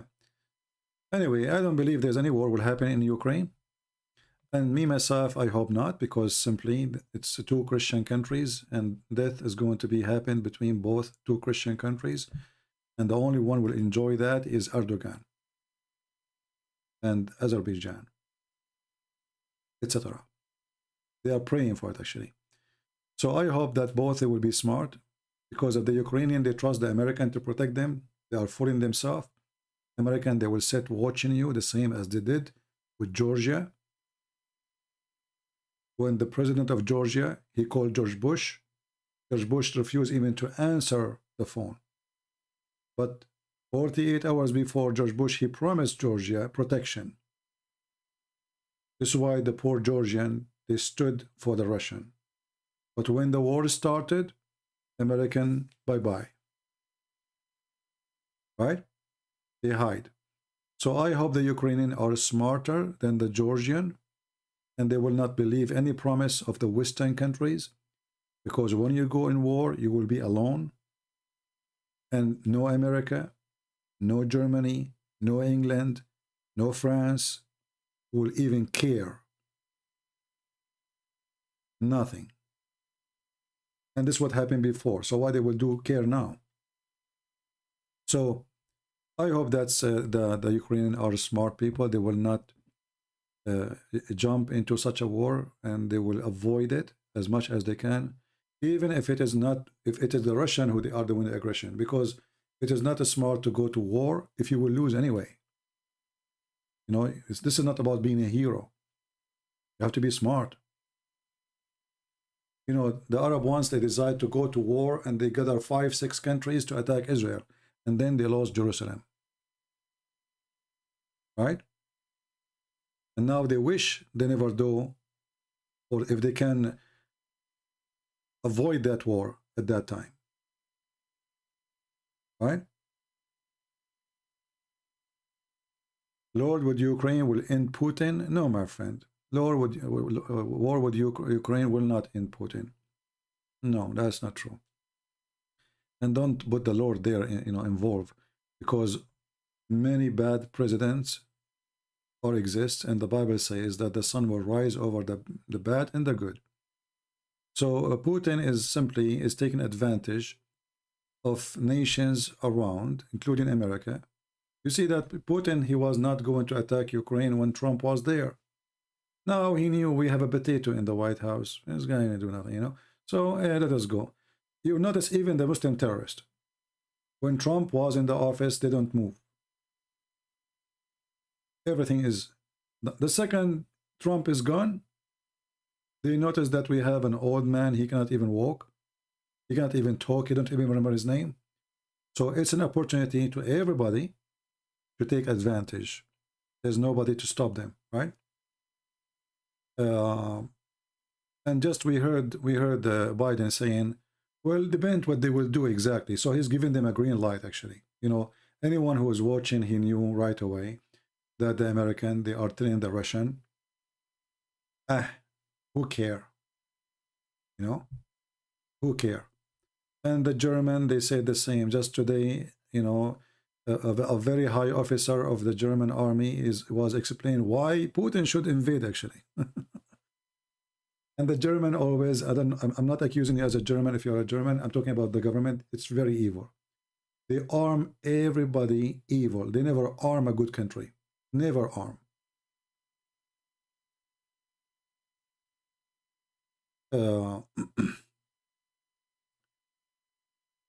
Things is messed up and politics is really ugly. Putin is power hungry. My friend, all of them, they are power hungry. But I will tell you the benefit. If Putin, he attack Ukraine, what is the benefit for USA? And I believe USA is trying to push Putin to attack Ukraine, because they will use that as an excuse to put sanctions on Russia, and then they will stop the gas line, which is going all the way through Europe to Germany. And then the American, they will sell their own gas. This is what Trump, he tried to do, but the Russian did not give him the excuse. So now if Putin, he did that, then this will be a golden opportunity to the American to cancel that pipeline, and it's almost done. The pipe is almost done. So that will be a big victory by money, not in the war mean, for the American. But the Ukrainian will be suffering. So there is a benefit from this war if it happened. For many, the Saudi, the American, the Venezuelan, everybody who sell oil, even Iran. The only one, the real person who will enjoy it is the American. But I believe that this is not a reason for Putin not to attack, because they are not suffering and they will not. Russia is a very rich country. At the same time, they knew nobody dared to touch them. The American, they will never even dare to put their head up in the front of them. Nobody who dare, I mean, those Russian, they can destroy the whole earth, not America alone. So talking about war, saying stand up for the Russian is a joke, for nobody can stand up for them. I can say the Ukrainian, they can stand up to create a civil war against the aggression, and I feel for them. I support actually the Ukrainian, because obviously Putin is being filthy now by attacking his neighbors, if he did. But Ukrainian, they will be alone. They will be fighting alone. They will suffer alone. All the promises is a false promises. Right? They are false promises. Do you think Trump will become the president again? Well, if you ask me, I hope Trump will not become a president again, because Trump is a dump. I support him. I supported him. I was happy that he won. But Trump is dumb, is stupid too. But he is better stupid than the one we have in the White House now. The one we have in the White House is certified donkey. Trump is a mule, you know. Sometimes he do what horse does, so he's smart sometimes, and sometimes he kick you in your nuts. So Trump is not really the best, but in the scenario we have right now, he is the best between the donkeys. All right? So we hope Trump will become a president, but he is not my favorite. However, he is the only one in the shelf for now. And trust me, if Trump he become a president, Putin he will, you know, he will not be playing around. Everybody knows playing around. Nobody care for America no more. Nobody even respect America no more. We have those mentally ill in the White House and the liberals controlling the country. They stop gas line. Have you ever heard of people, they don't want to get a free gas, free, and they want to buy gas? Welcome to the donkey party. Actually, even their sign is a donkey. And now we understand it, you know? Trump, he did many mistakes, stupid mistakes. However, he is better than anyone, better than the Democrat Party. If you are a Christian, you should not ever vote for Democrat. Democrat, they stand for everything wrong. As simple as that. Everything against God, they stand for. They stand for abortion. Anything wrong. So Democrat, well, there's no question. It is Antichrist party. Literally. For everything they stand for is evil and stupid in the same time.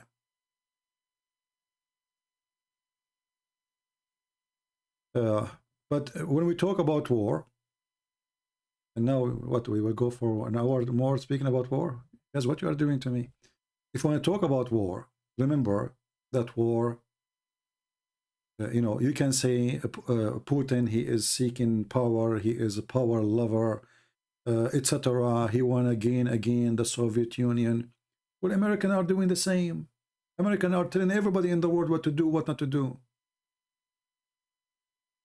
Their nose is in every place in this earth. Nobody have bases as we do.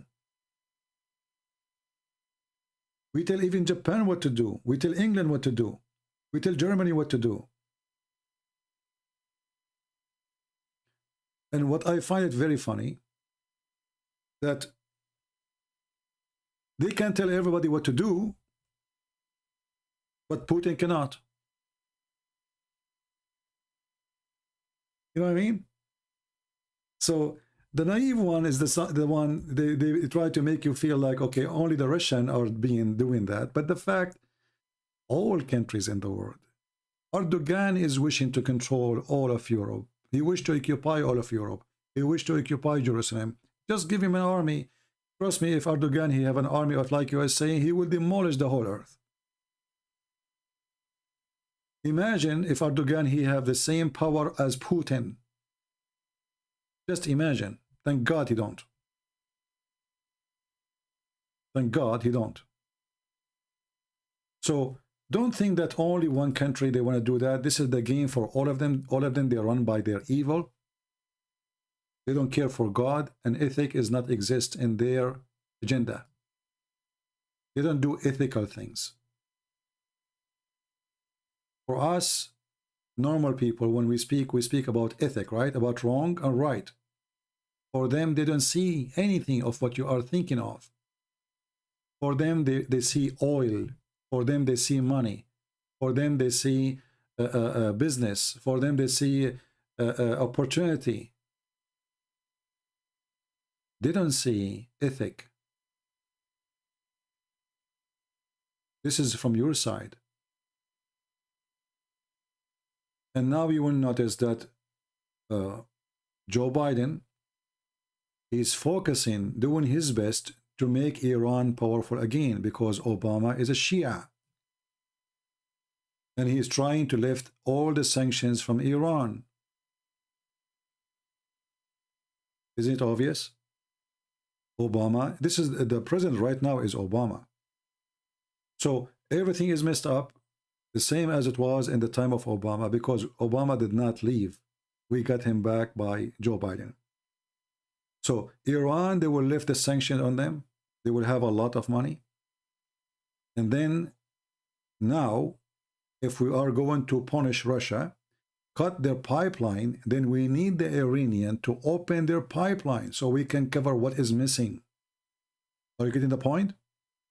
So this is why the American right now trying to fix their relationship with Iran and Libya, so we can have enough oil, and then we can put sanctions in Russia, and we will use the Ukrainian as an excuse.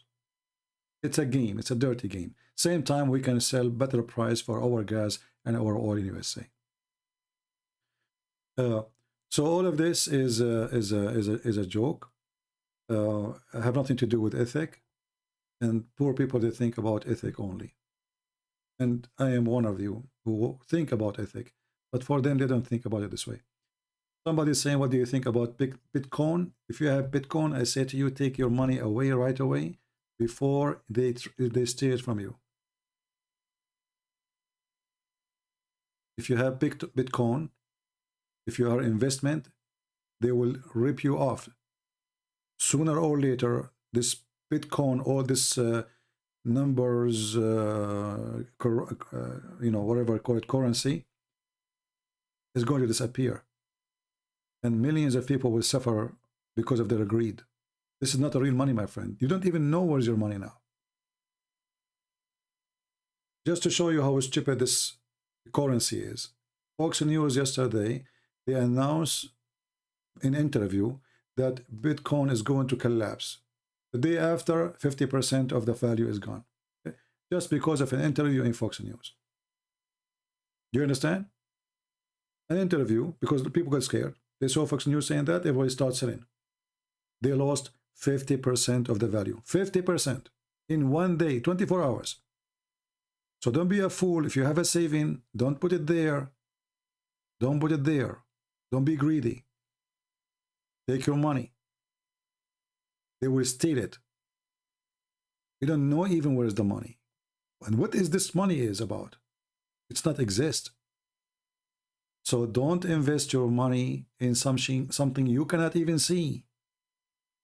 If this system or program disappear, where do you go to get your money from? Where? Who is the one is behind it? They don't even know. Have you ever heard of somebody, he put his money in a bank, he have no name? You know what I mean? Do you want to put your money in a bank, have no name, have no address, have no location? If you do, you are really lost your mind. Literally.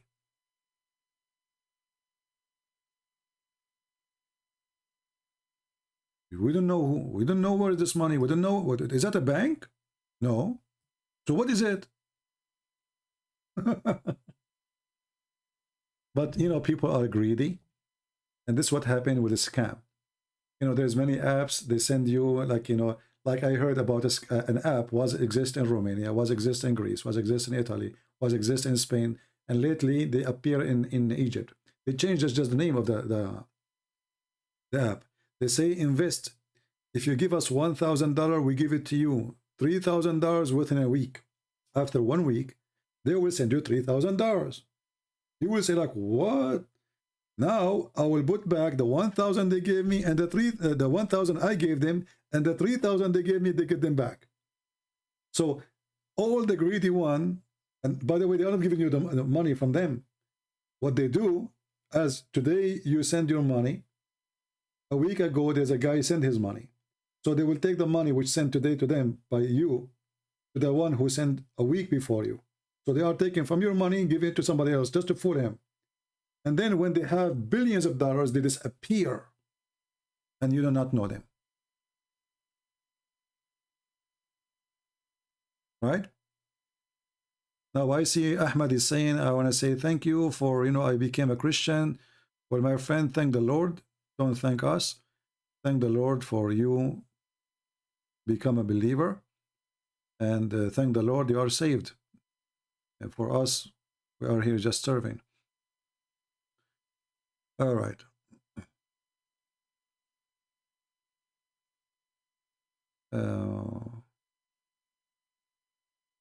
Actually, there's one of you even sent me an email. I forgot to talk about it because it's not really my topic.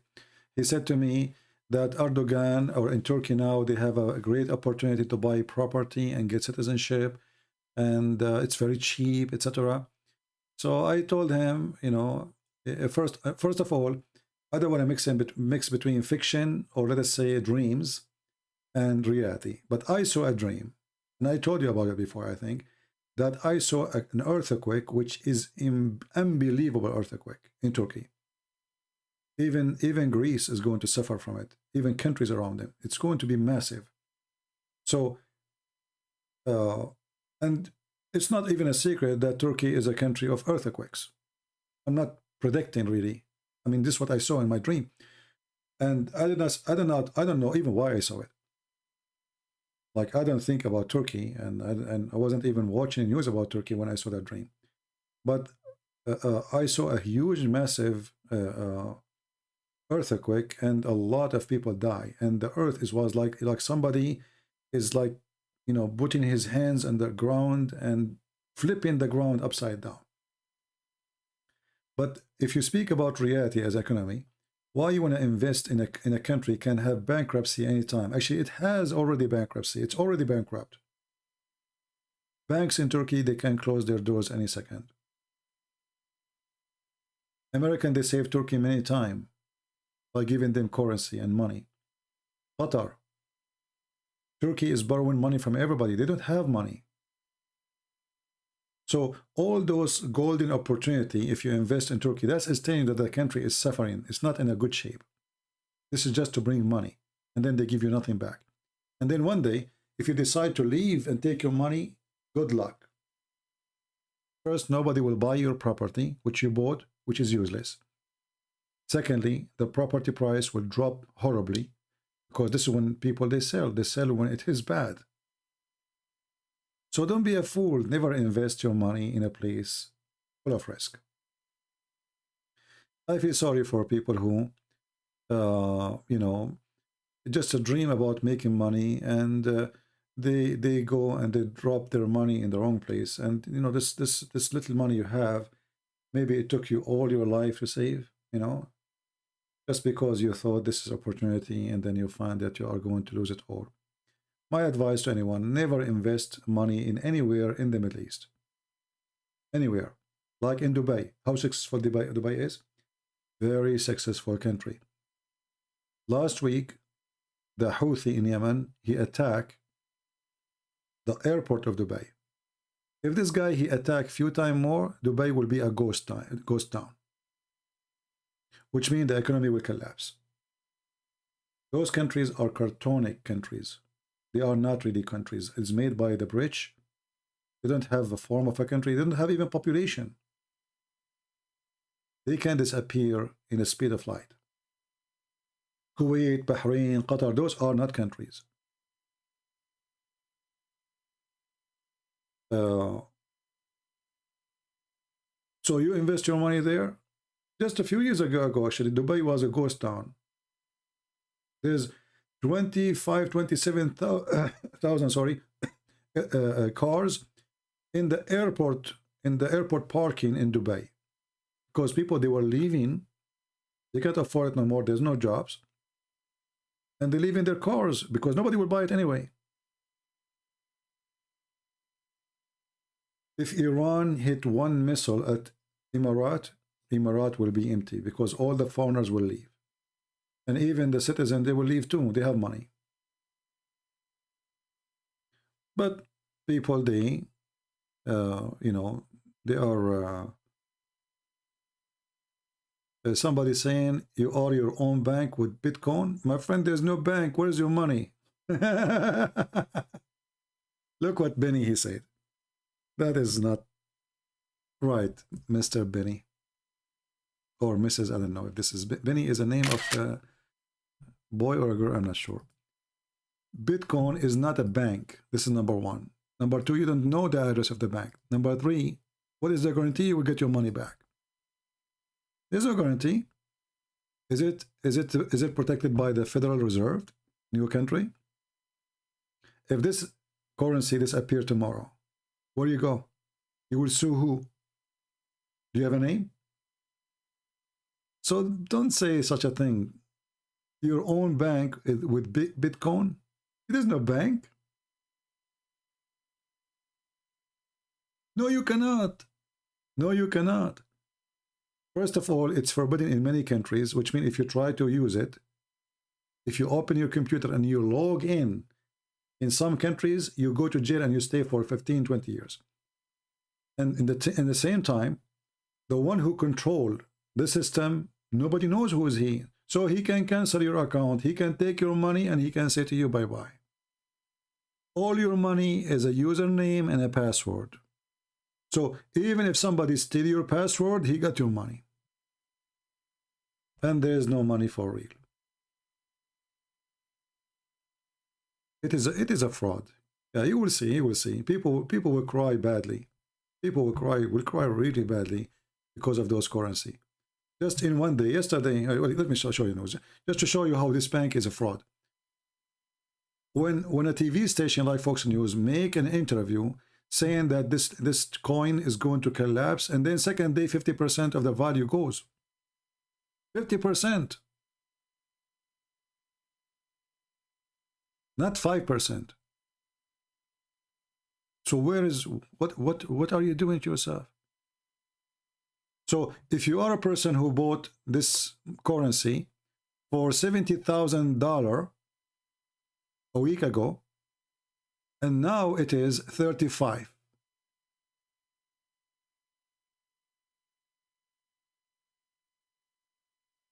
How much you lost? And what if they continue dropping tomorrow? And what if this currency become $1? So if I go right now and buy it, now the value today, 35,000 for one.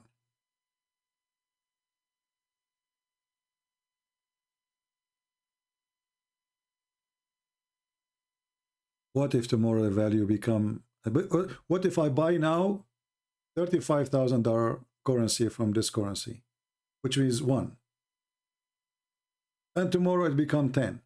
There's no value for it. How in the world half of the money is gone in one day?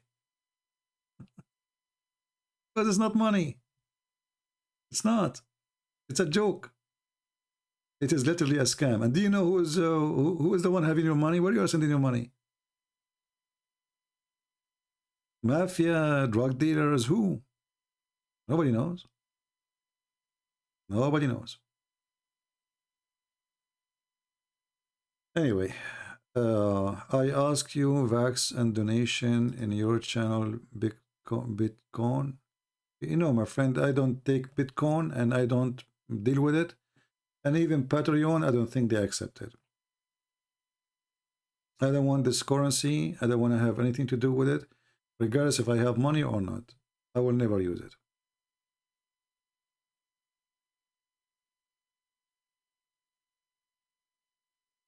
This is the shadow of the devil, I believe. All of this is created for people who doing drugs, not you as a normal person. If a person doing drugs, he can smuggle his money from place to place, as long as the money did not collapse. And even if it collapses, he's a drug dealer anyway. You know what he will lose, or terrorist, or etc. But for you as a person, you have little money. You put all you. If somebody he saved in his life $100,000, that's mean you bought 3 coins, just 3. If you lose those 3 coins, you lost your life saving. Why you want to do that to yourself?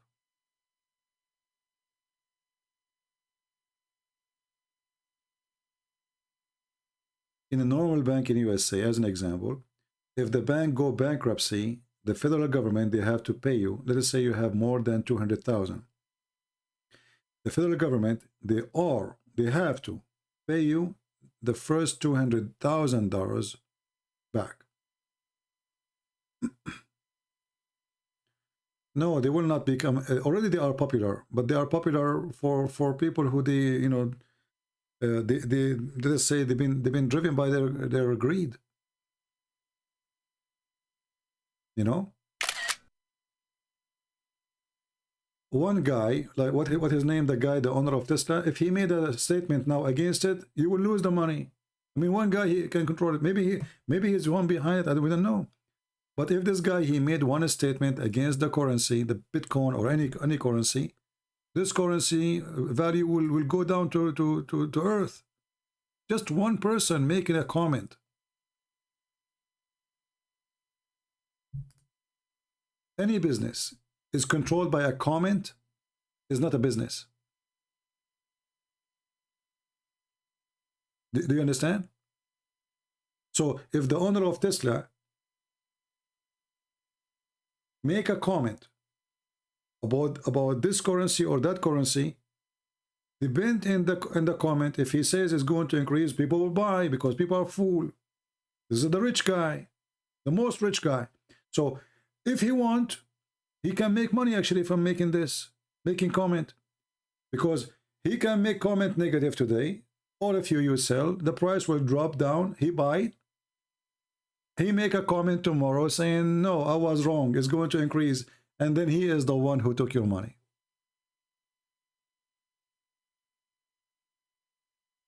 Do you see what I'm talking about? This is why you see all of those who want to go in the White House or the senators, they are dying for the job. Do you know why? Do you know why Pelosi, she is in the age of 100, 200 years and still she don't want to retire? It is the stock market. Those who they are in the office, they receive information from the vice president of companies about when the price will drop, when the price will go high. It's part of their national security to know. So they have access to information which will drive them so rich. Otherwise, do you think really Trump, he is so desperate just to be in the White House? This is money. This is billions. Have you ever seen somebody of them, he became in the office, he did not become rich and he don't own stocks? They never lose stocks because they knew the news before you know it. When you know it, it was too late.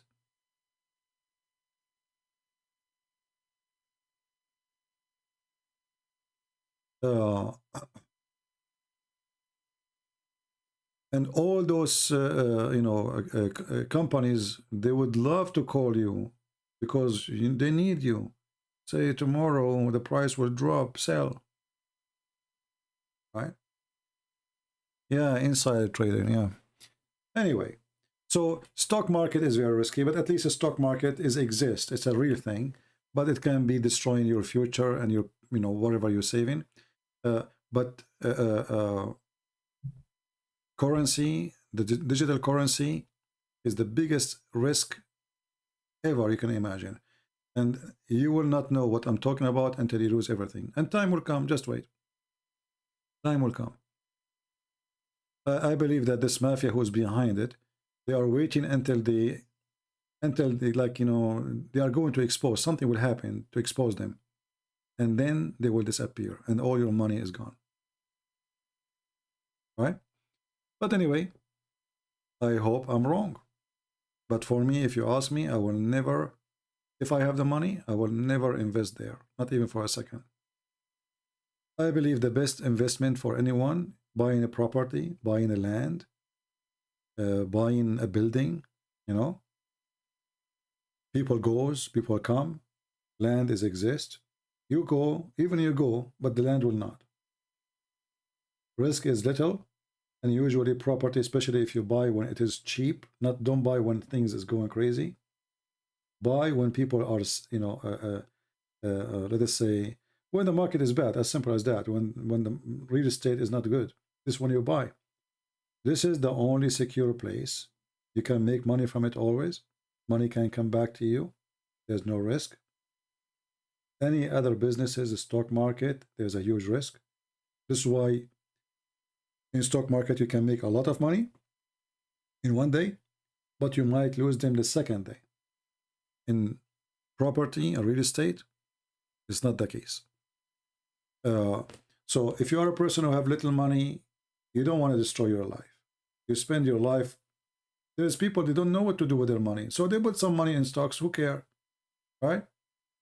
They put some money here, some money there. Who cares? It's like gambling for them. But if you are a person who have little money, don't be greedy, because this is what happened, by the way. People who they are poor, they are desperate to get rich, and this is your weakness. So you watch, you see this guy, he made a lot of money here. This guy, I want to be that one. And then you jump, and then you find that you lost everything.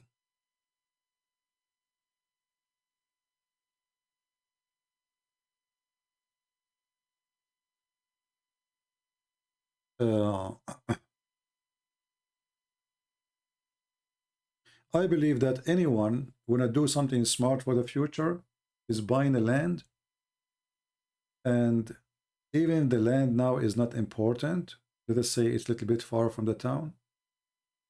All cities are expanding. I know people who bought land for almost nothing. Why? Because it's far. 20 years after, the land is in the town, and they made a lot of money from that.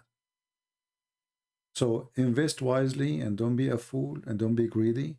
It takes time, but it's going to bring back to you your security.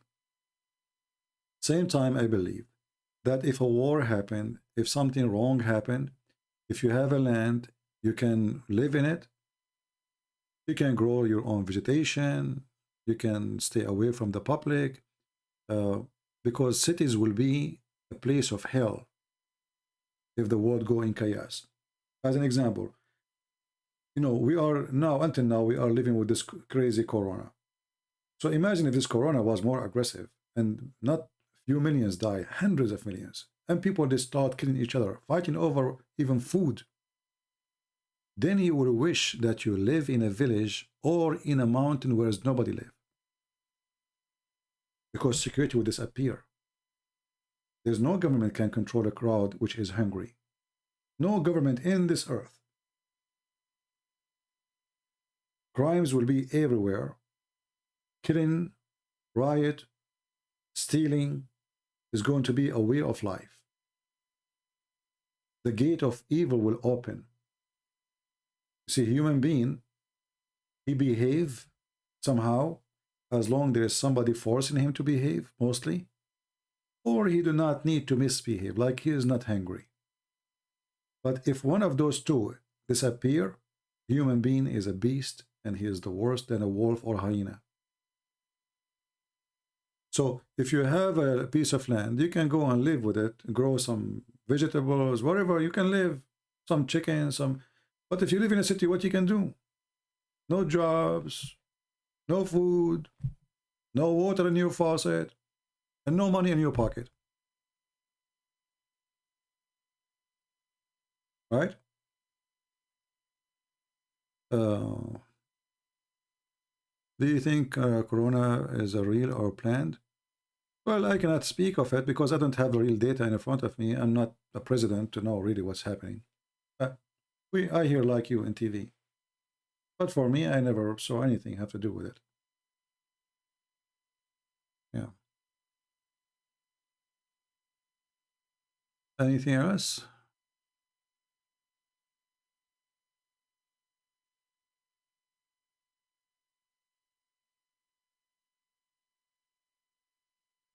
All right. Well, for me, I just give an advice, and maybe my advice is wrong. So don't take what I say. You are smarter than me, my friend. All of you are smarter than me. I am just humbly, I'm sharing what I think to be the right thing to do. So if I have money, I will not really even buy stocks, because the stocks, they can fail. Like a very famous company, it's called Johnson & Johnson. Okay, and then Johnson & Johnson making billions, and then suddenly they found that the powder they use for diapers is causing cancer. Johnson & Johnson lost billions, and stocks dropped so fast. And that can happen to any of those companies who they are making a lot of money right now. So if sooner they find that one of the vaccine have something wrong with it, this company will go down, upside down. The same as they went up so high, they might collapse so fast.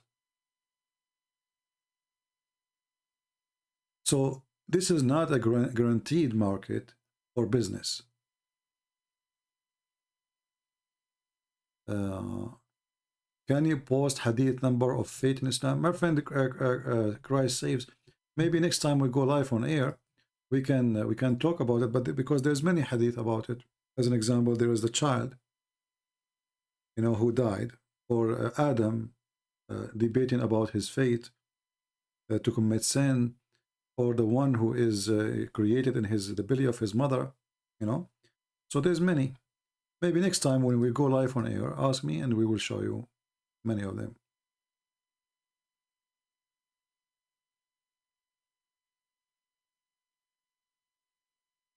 Are you vaxxed and boosted? What does that mean? Speak English to me, my friend. What do you think about Russia?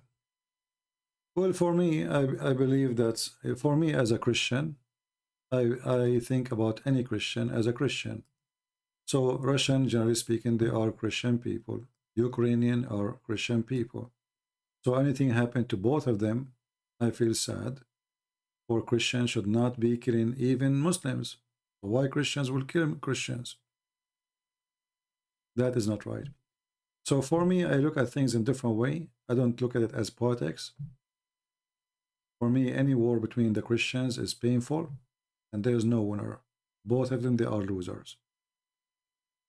This is why I pray that Russia and Ukraine, they will not go in war, and peace will happen between them. They will find a solution. Somehow, somebody will be able to help. And, madness will take you nowhere. Right?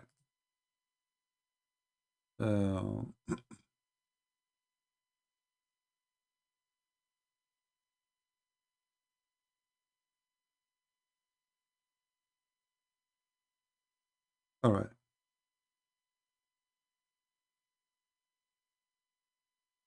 This is the rocks, guys. Yes, last time she came here and she said that the women, she have half price. Do you remember her? She sent me a message in Skype. The women, she have half price. The rocks. Did you see that this is in your religion? Did you laugh at yourself that the women, she have half price? And the verses you gave me in the Old Testament is not about women buying them and selling them.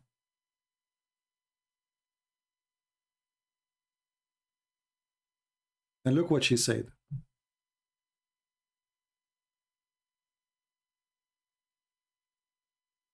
Listen to all of this top tier shitty, this is her language, her tongue, financial and medical advice. And yet you sheeple take him seriously. Okay, I will give them advice from your prophet. Is that okay? All right. So, people, if you have a cancer, you take Niglaseed.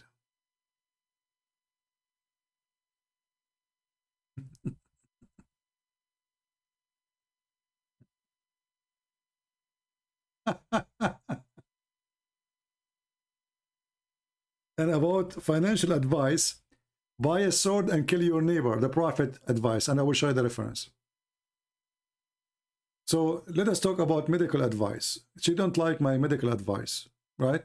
I did not even give any advice about medical, you stupid idiot. No wonder your prophet called you half a brain when I gave medical advice. So your prophet, he said that Niglaseed is the remedy for every disease except death. So next time you are suffering from your period,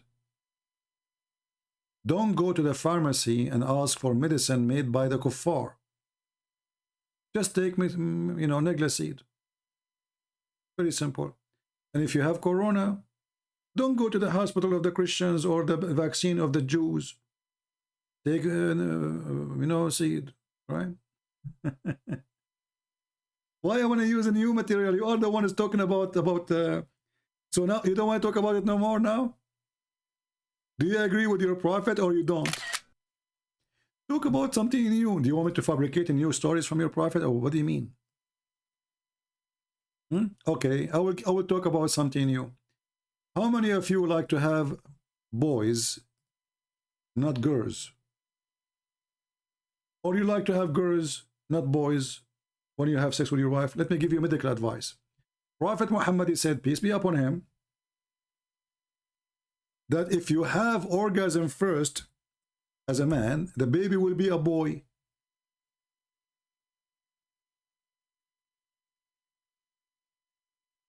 If the women have orgasm first, the baby will be a girl. Here we go, I became doctor, and now according to your prophet, stupid prophet, the one who have orgasm first, he decide the gender.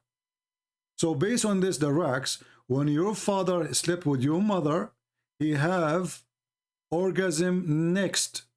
Your mother, she have orgasm first. And that's why you are a female. See, Alhamdulillah. We will not exist in the bedroom with your dad and your mother. But now the prophet, he told us what happened in the bedroom. It's your mother who comes first. Now, if we check with science, people will laugh at this, and people will laugh at your prophet. And as you see, this is sahih. This is sahih. And based on this, if Muhammad he have many girls, daughters, that means he never have orgasm first. You have no comprehension of hyperbolic speech. Try to Google it. So you cannot answer. See, we are showing you reference. What do? You change the topic. Change the topic. Aren't you the one who complained about medical advice? So do you agree with your prophet advice in medicine, or you don't? No, you don't want to talk about it. And when you say I'm exaggerating, what is the exaggeration? I'm reading exactly what it says there. Guys, I'm exaggerating. As long as you are saying I'm exaggerating, did your prophet exaggerate when he says that majority of women, they will go to hell? Did he or he did not?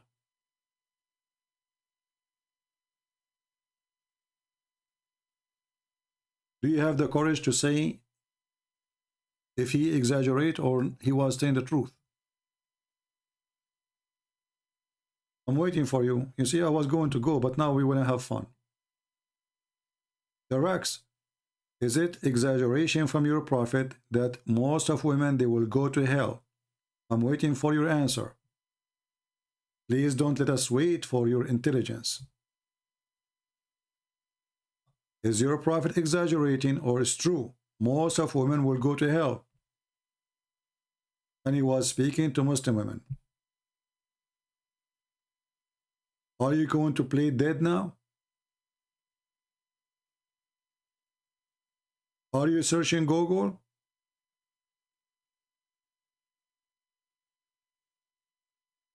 Hello? Now she played dead.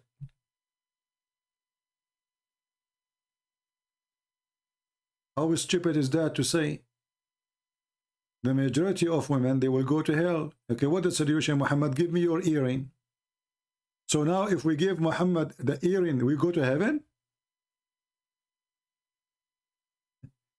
And you are talking about a scam?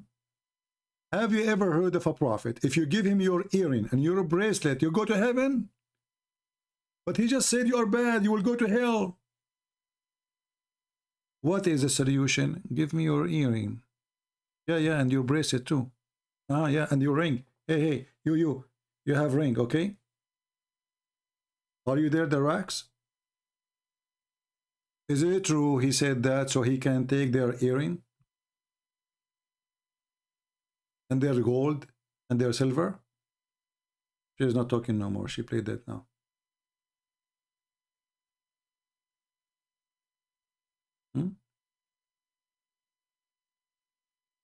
Give me your earring.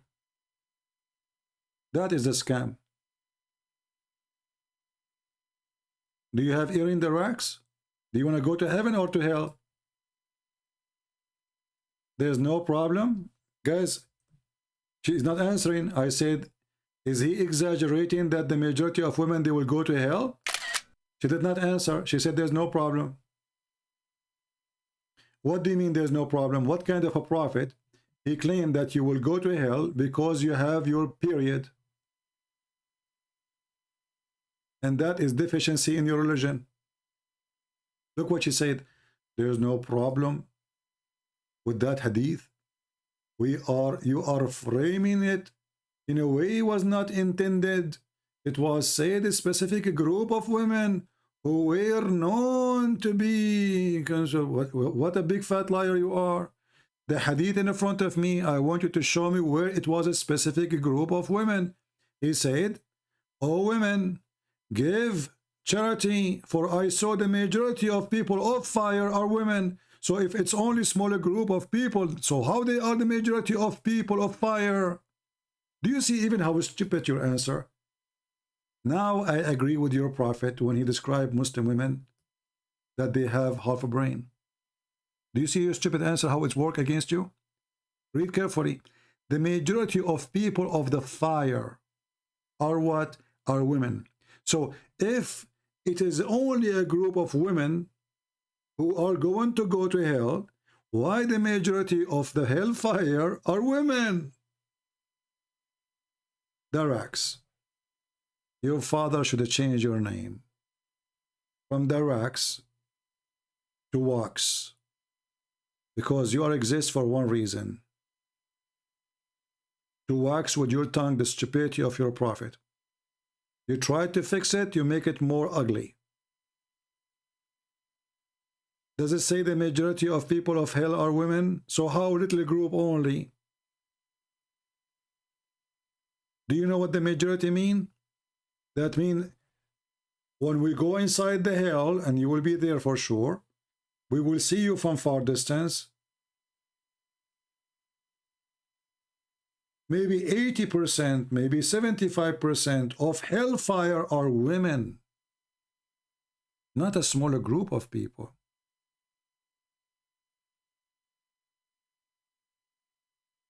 In the same time, how in the world you will go to hell because you have your menstruation? And how stupid it is to say that women should have intellect defection or defect in their brain. If this is the reason for a woman to go to hell, because she have a defect in her brain, that means Allah is stupid. Because isn't it Allah who made her in such a way? So why she is going to pay for being defected? Stupid religion.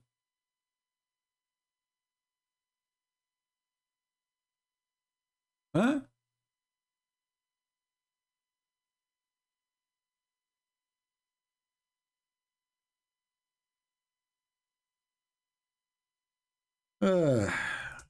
Why you don't let your man, your dad, call me so we can laugh? Because, you know, I'm not really interested in half a brain creature.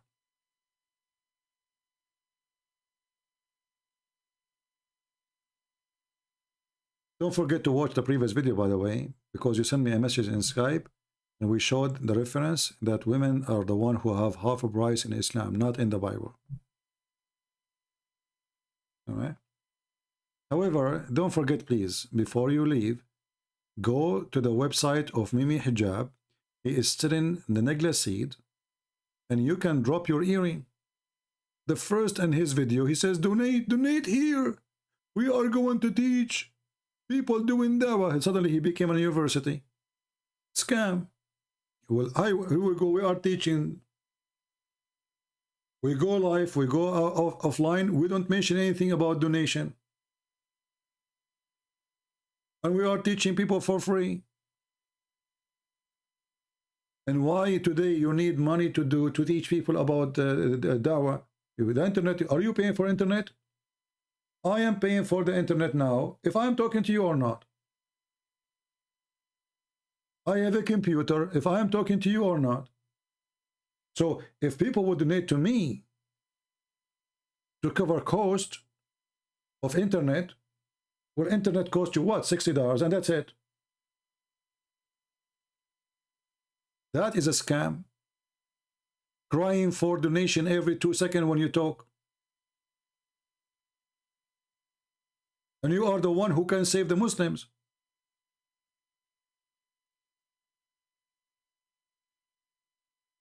And your prophet, when he mentioned that women, they will go to hell,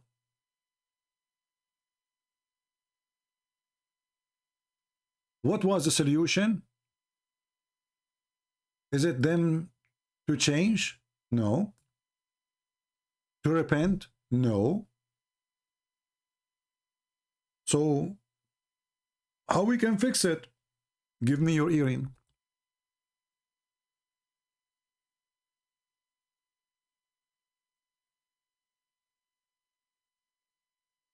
Are you insisting that I am exaggerating?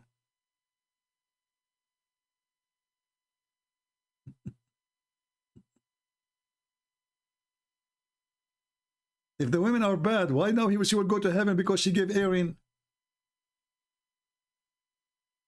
And guys, actually, if you read the hadith carefully, you will see how stupid Muhammad is. Because if the majority of women are going to be in hell anyway, so how he will fix it now? They are there already.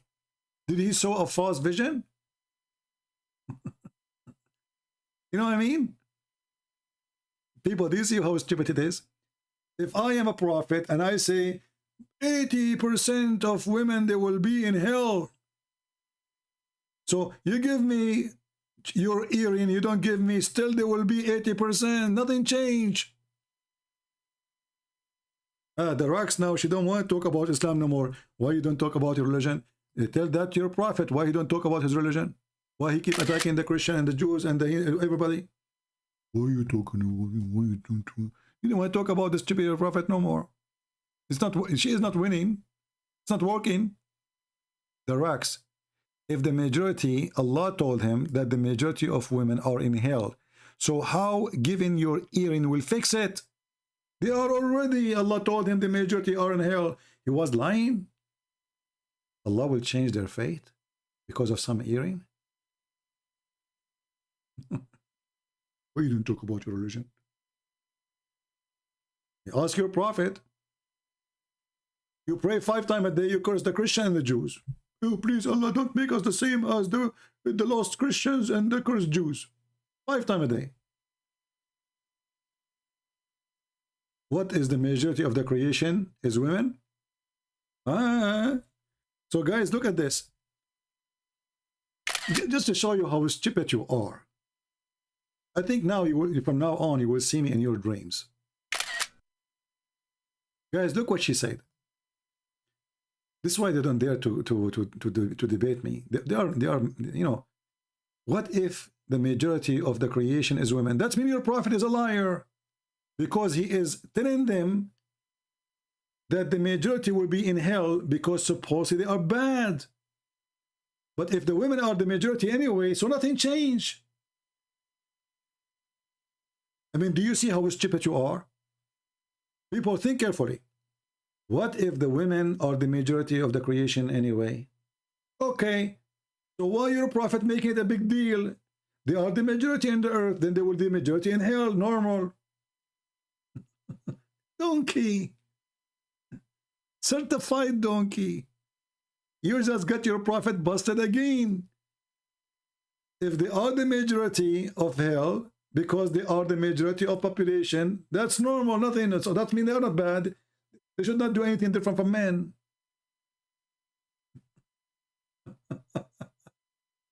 I feel sorry for you.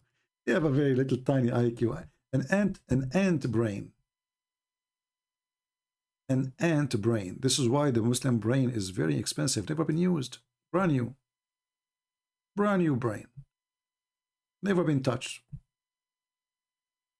Like our brain is open box, abused and used, you know, over and over. Right? Stupid people. What you can do? Give it charity. Give it charity to Muhammad, guys. Give him his earring. And why Muhammad he accept the earring? What he will do with the earring? And if you ask the women to give charity, well, where the women she give their charity from? From the pocket of the husband. So why he don't say the same to the husband then? He was scaring the women. Give me charity. All scammers, they do the same. Now, call us, even some Christian, they do that. Call us right now and receive a blessing from God to forgive your sin. This is Muhammad. Scam. Giving charity will not forgive sin. You don't bribe God. People, they give a charity for it's good to do. But this is not why you will go to heaven. So if Saddam Hussein, he killed tens of thousands and then he gave a charity, he's a good guy. Oh, I forgot your prophet. He said, if you do bad thing and you do good thing, the good thing will erase the bad thing. So we go rape and then we give some charity.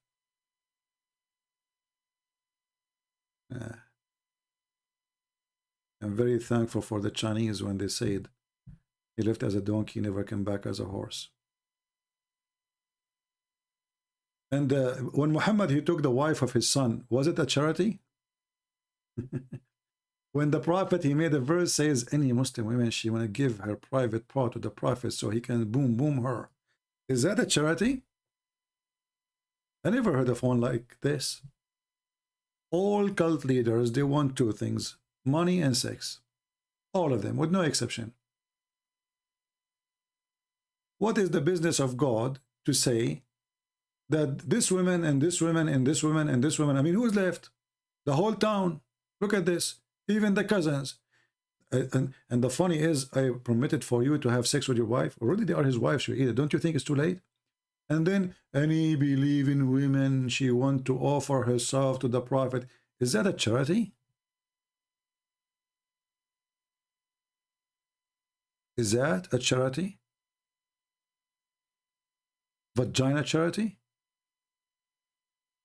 What is the purpose of a Muslim woman? She offer herself to the prophet. What exactly she is doing?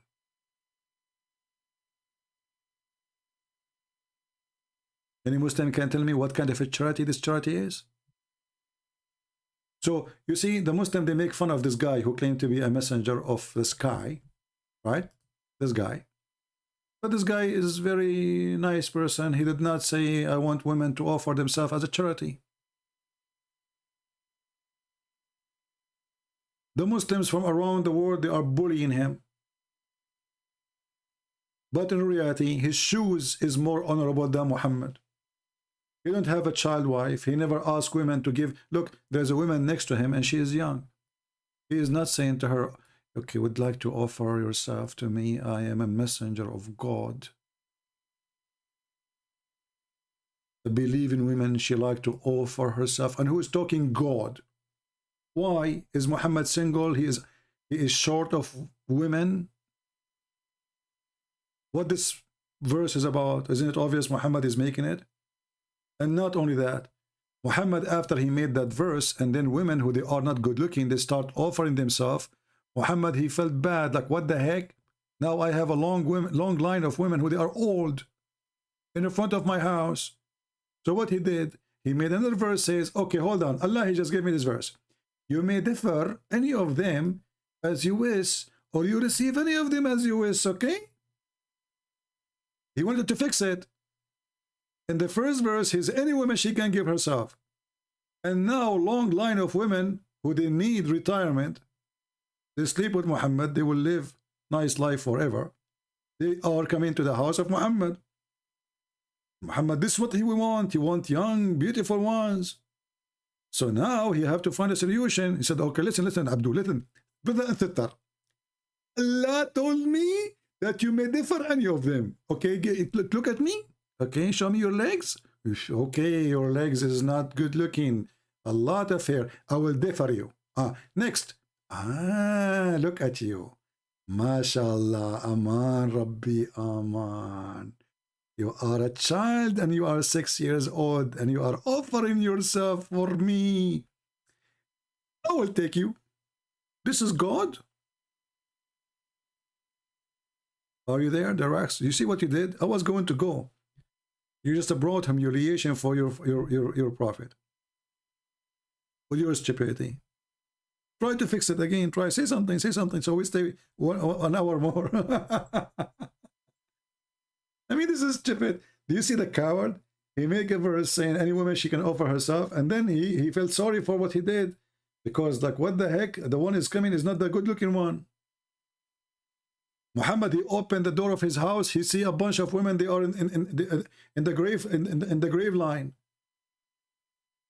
So Muhammad want to fix it. Oh Allah, he told me, okay, that I can defer anyone I wish, and I can take anyone I wish, okay, because this is religion of wish. So your prophet is the wish prophet. I never heard of a charity like this before. Darax, are you going to offer yourself to the prophet? Now, if you are old or not good looking, I think the prophet, he will quote for you this verse. If you are cute and you are 6 years old, but this is the favorite food for a prophet, like to play with you, so you can amuse him, and you amuse him. You know, prophet of Allah. Then he will take you. I'm sure you are sorry, Darax.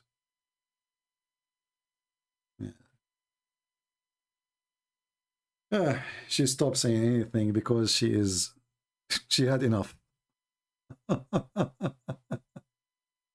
Guys, imagine in Patreon if they have a special section for Muhammad. Instead of money, women, they drop themselves. In other way, they drop their panties. What a great prophet. I mean, here, and Mimi Hijab, he says, the proof, the evidence that the prophet of Allah is a prophet is the Quran. Who can bring Quran like this? Can you? Can you? Nobody. Nobody. Even Trump cannot make it.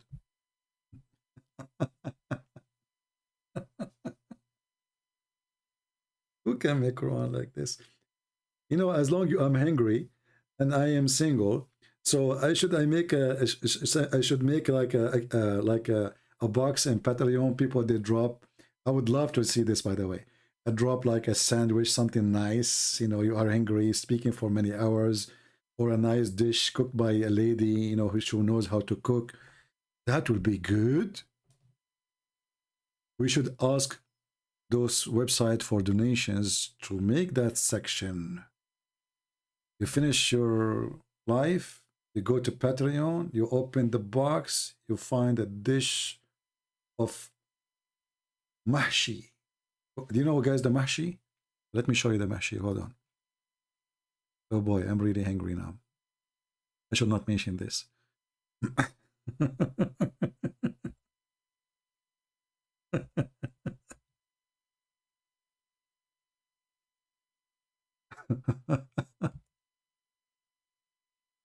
Oh, YouTube, Google saying to me, prove that you are not what the heck?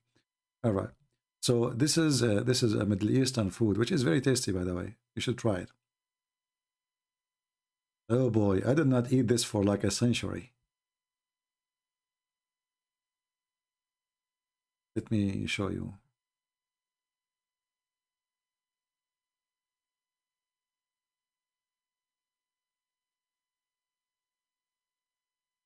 So I am going to open a special option. Like Muhammad, he want women to give their, you know, drop themselves there. I don't want any of that.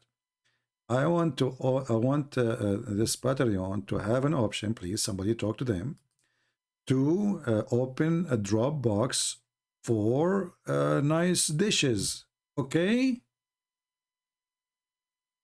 I finish my talk, I go open the box, I find a very nice food.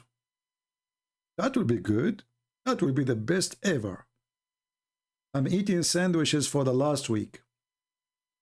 Yesterday I ate sandwich of cheese, and then I have like this, you know, those things you buy them, the soup thing, you know, they open it.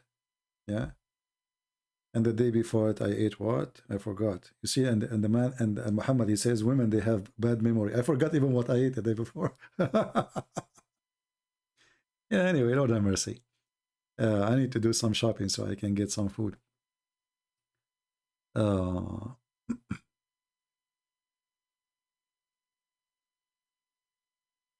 Is it true? It's Qatham, not Gothan. Qatham. And his last name, his father is not really Abdullah. It cannot be his father is Abdullah, because if Muhammad is a son of Abdullah, so how Abdullah, he don't believe in Allah? Imagine your name, the son, slave of Jesus, and then we discover that you don't believe in Jesus. Doesn't make sense. I believe they changed his name, the name of his father, the same as Muhammad. He changed his name from Qatham to Muhammad.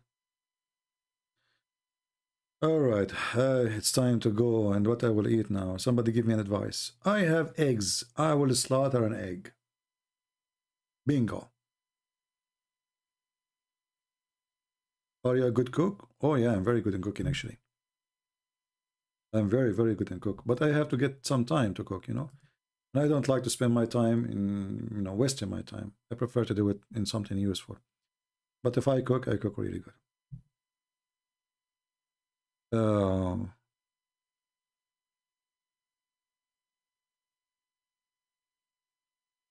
Let us see. The Muslims are waiting for Isa and the Mahdi to bring real Quran. Yeah, no, the real Quran, the one who believe in the real Quran to come, is the Shia. The Shia, they believe that the one who have the real Quran is Fatima. And when she come back, she will give it to Al-Mahdi, some they say. And then Al-Mahdi will bring the real Quran with him. But she is hiding it right now. Yeah, I need a wheel sandwich. I don't have pizza. And I don't like to order food. If I want to eat something, I have to cook it. I don't like food cooked in a restaurant. I don't trust them. And I don't really enjoy restaurants. I eat in restaurants only if I'm traveling, if I have to. But if I'm home, I will never eat in a restaurant. I will never order food. I don't. I prefer to make a sandwich. It's okay. Eating in a restaurant is a luxury. For some people, they love it because they want to be spoiled.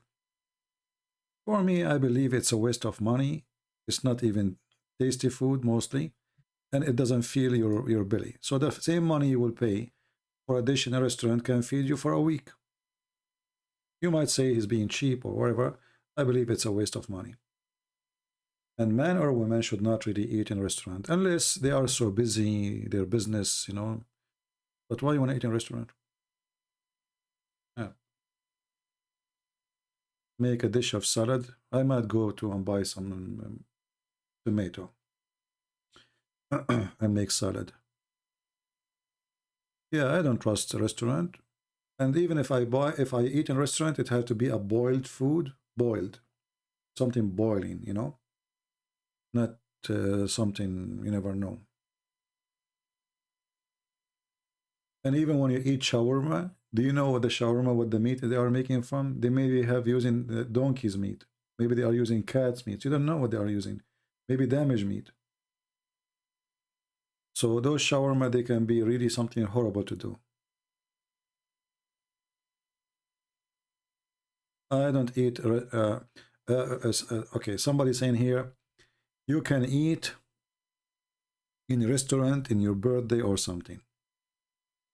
But I have a problem with this solution, or this you suggest, to us. I will tell you why. If I want to eat in a restaurant in my birthday, shouldn't first I know when is my birthday?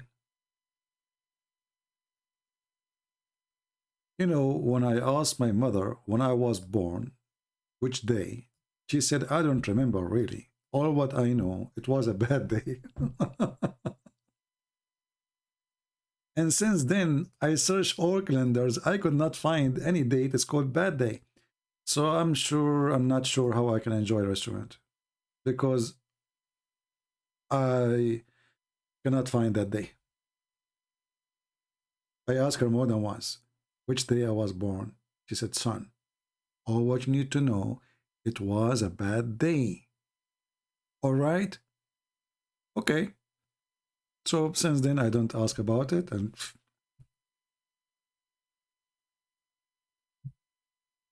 all right.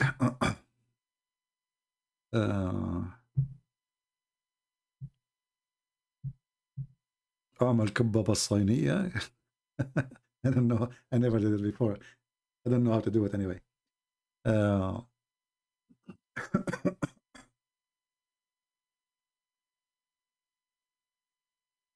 People are asking, talking to Durax why she's back.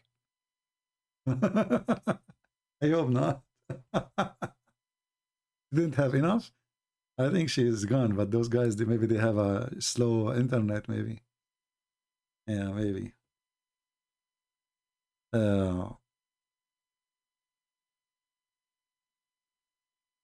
You are a good person. You don't know me. Maybe I'm not. You know how you know. Don't judge people by, you know, you don't know them. You see, people, they sometimes we have an appearance, and sometimes our appearance can be very deceiving. So you don't know people until you try them. You know, you cannot judge. The Lord, he says, from their fruits you shall know them. So there's many people who speak good, speak very good, but they do very bad. Right? So don't be deceived sometime. And you know that the Bible says only God is good, right? So I am not good, and I cannot claim to be good, for all of us, we are sinners.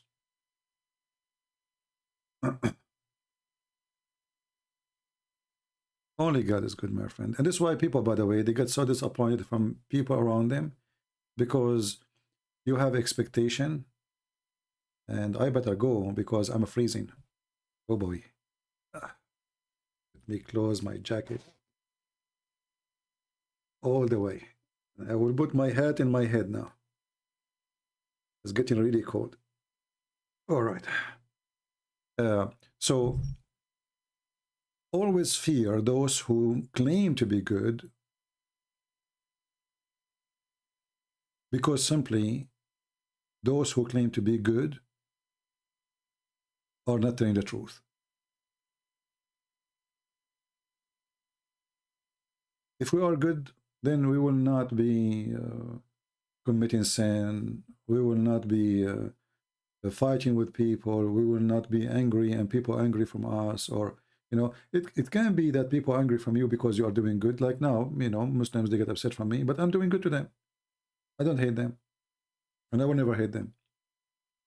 But doing good in general, it is something.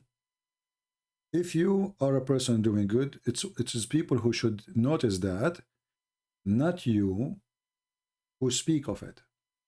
Those who speak of their good, obviously they have none. If Muhammad was illiterate, why he did have a paper under his pillow? Well, for me, I said many times, I believe Muhammad was not illiterate. And Muslims are the one who's illiterate, because the Quran makes it clear that the illiteracy of Muhammad, it was about him not knowing the scriptures.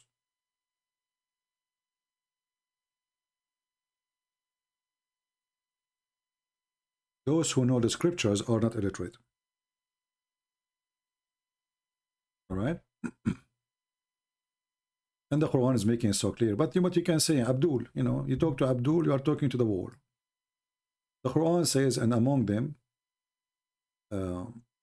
illiterate, okay, people who knows not the book. Now here they put the word Jews. It's not there in the Quran. This is false. So among them, there's people who they are illiterate. Why they are illiterate? Because they do not know the book, not because they don't know how to write, how to read. And there's tons of verses like this in the Quran saying that.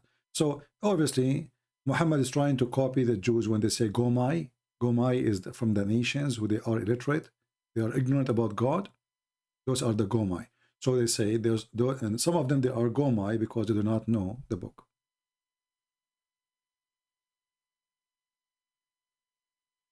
Right? Still believe in the Quran even when they know that a lot of flaw holes in it. Well, the Muslims who believe, the Muslim who knew that the Quran is full of lies, he can stay as a Muslim because he has no choice. Like if I live now in Morocco, they make a special law that converting out of Islam is against the law. You will go to jail. And if somebody preached the gospel or any religion to Muslims, he will go to jail too. So the only way for them to keep Islam surviving is to force those people to stay as Muslims. But we will not know who stay as a Muslim or who is not until you give them the freedom. My mic again, I think if I stay for certain hours, my mic is golden.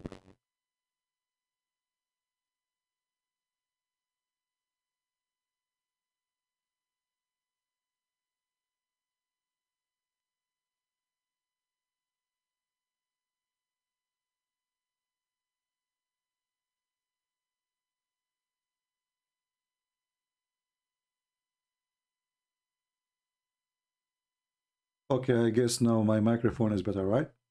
So I think like if we stay for a certain time, now we are here for 4 hours, 42, 41 minutes. Remember, it was 2 hours and 1 minute I said I'm leaving.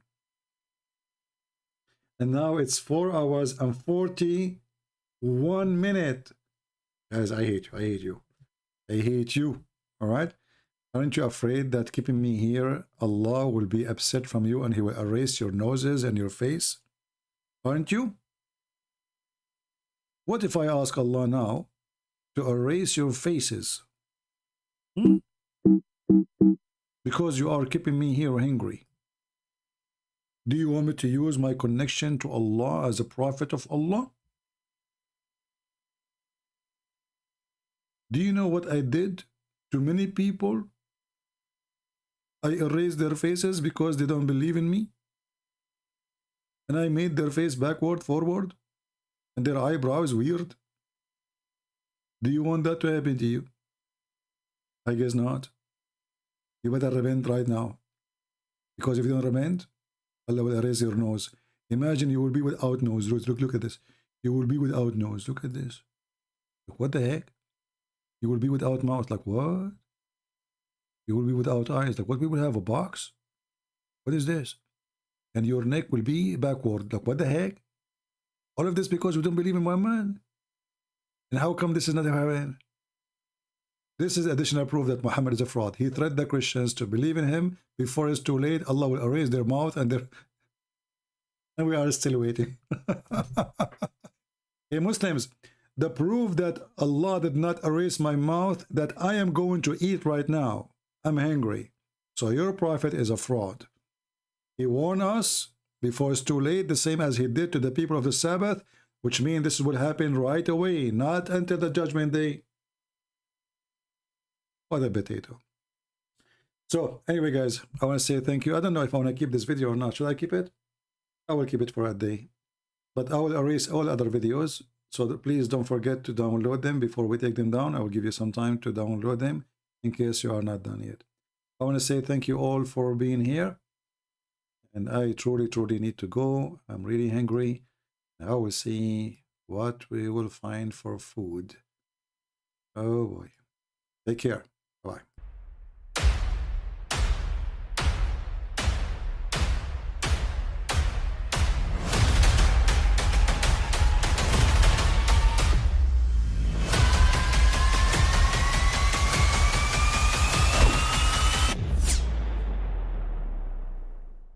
But I mean, again, he doesn't know who Gabriel is, right? Because he didn't come from an Abrahamic faith. The people of Mecca were pagan. Quran is mentioned, if this book was from other than God, they would have found in it many contradictions. If a book is without contradictions, that has no bearing on whether it comes from God or not. I've had phone books that are inerrant, but I certainly don't think God gave them. That we believe without understanding. The brother asked a very important question, that most of the scholars say that listening to music, watching movies, and most of the television programs, they're haram. So how can we have fun?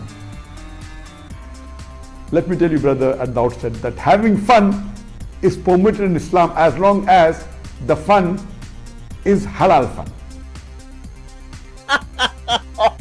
That the standard narrative has holes in it. The Prophet tells us because Satan or the devil sleeps over our nostrils. Those who oversleep and not pray Fajr on time, Satan urinates in their ears. I really do think Jesus was crucified and that he really was dead and buried. He thought that he was a son of God in the sense that he was specially chosen by God. I think Jesus really did think he was going to be the Messiah, the future king of Israel. I mean, that is, after all, why they crucified him.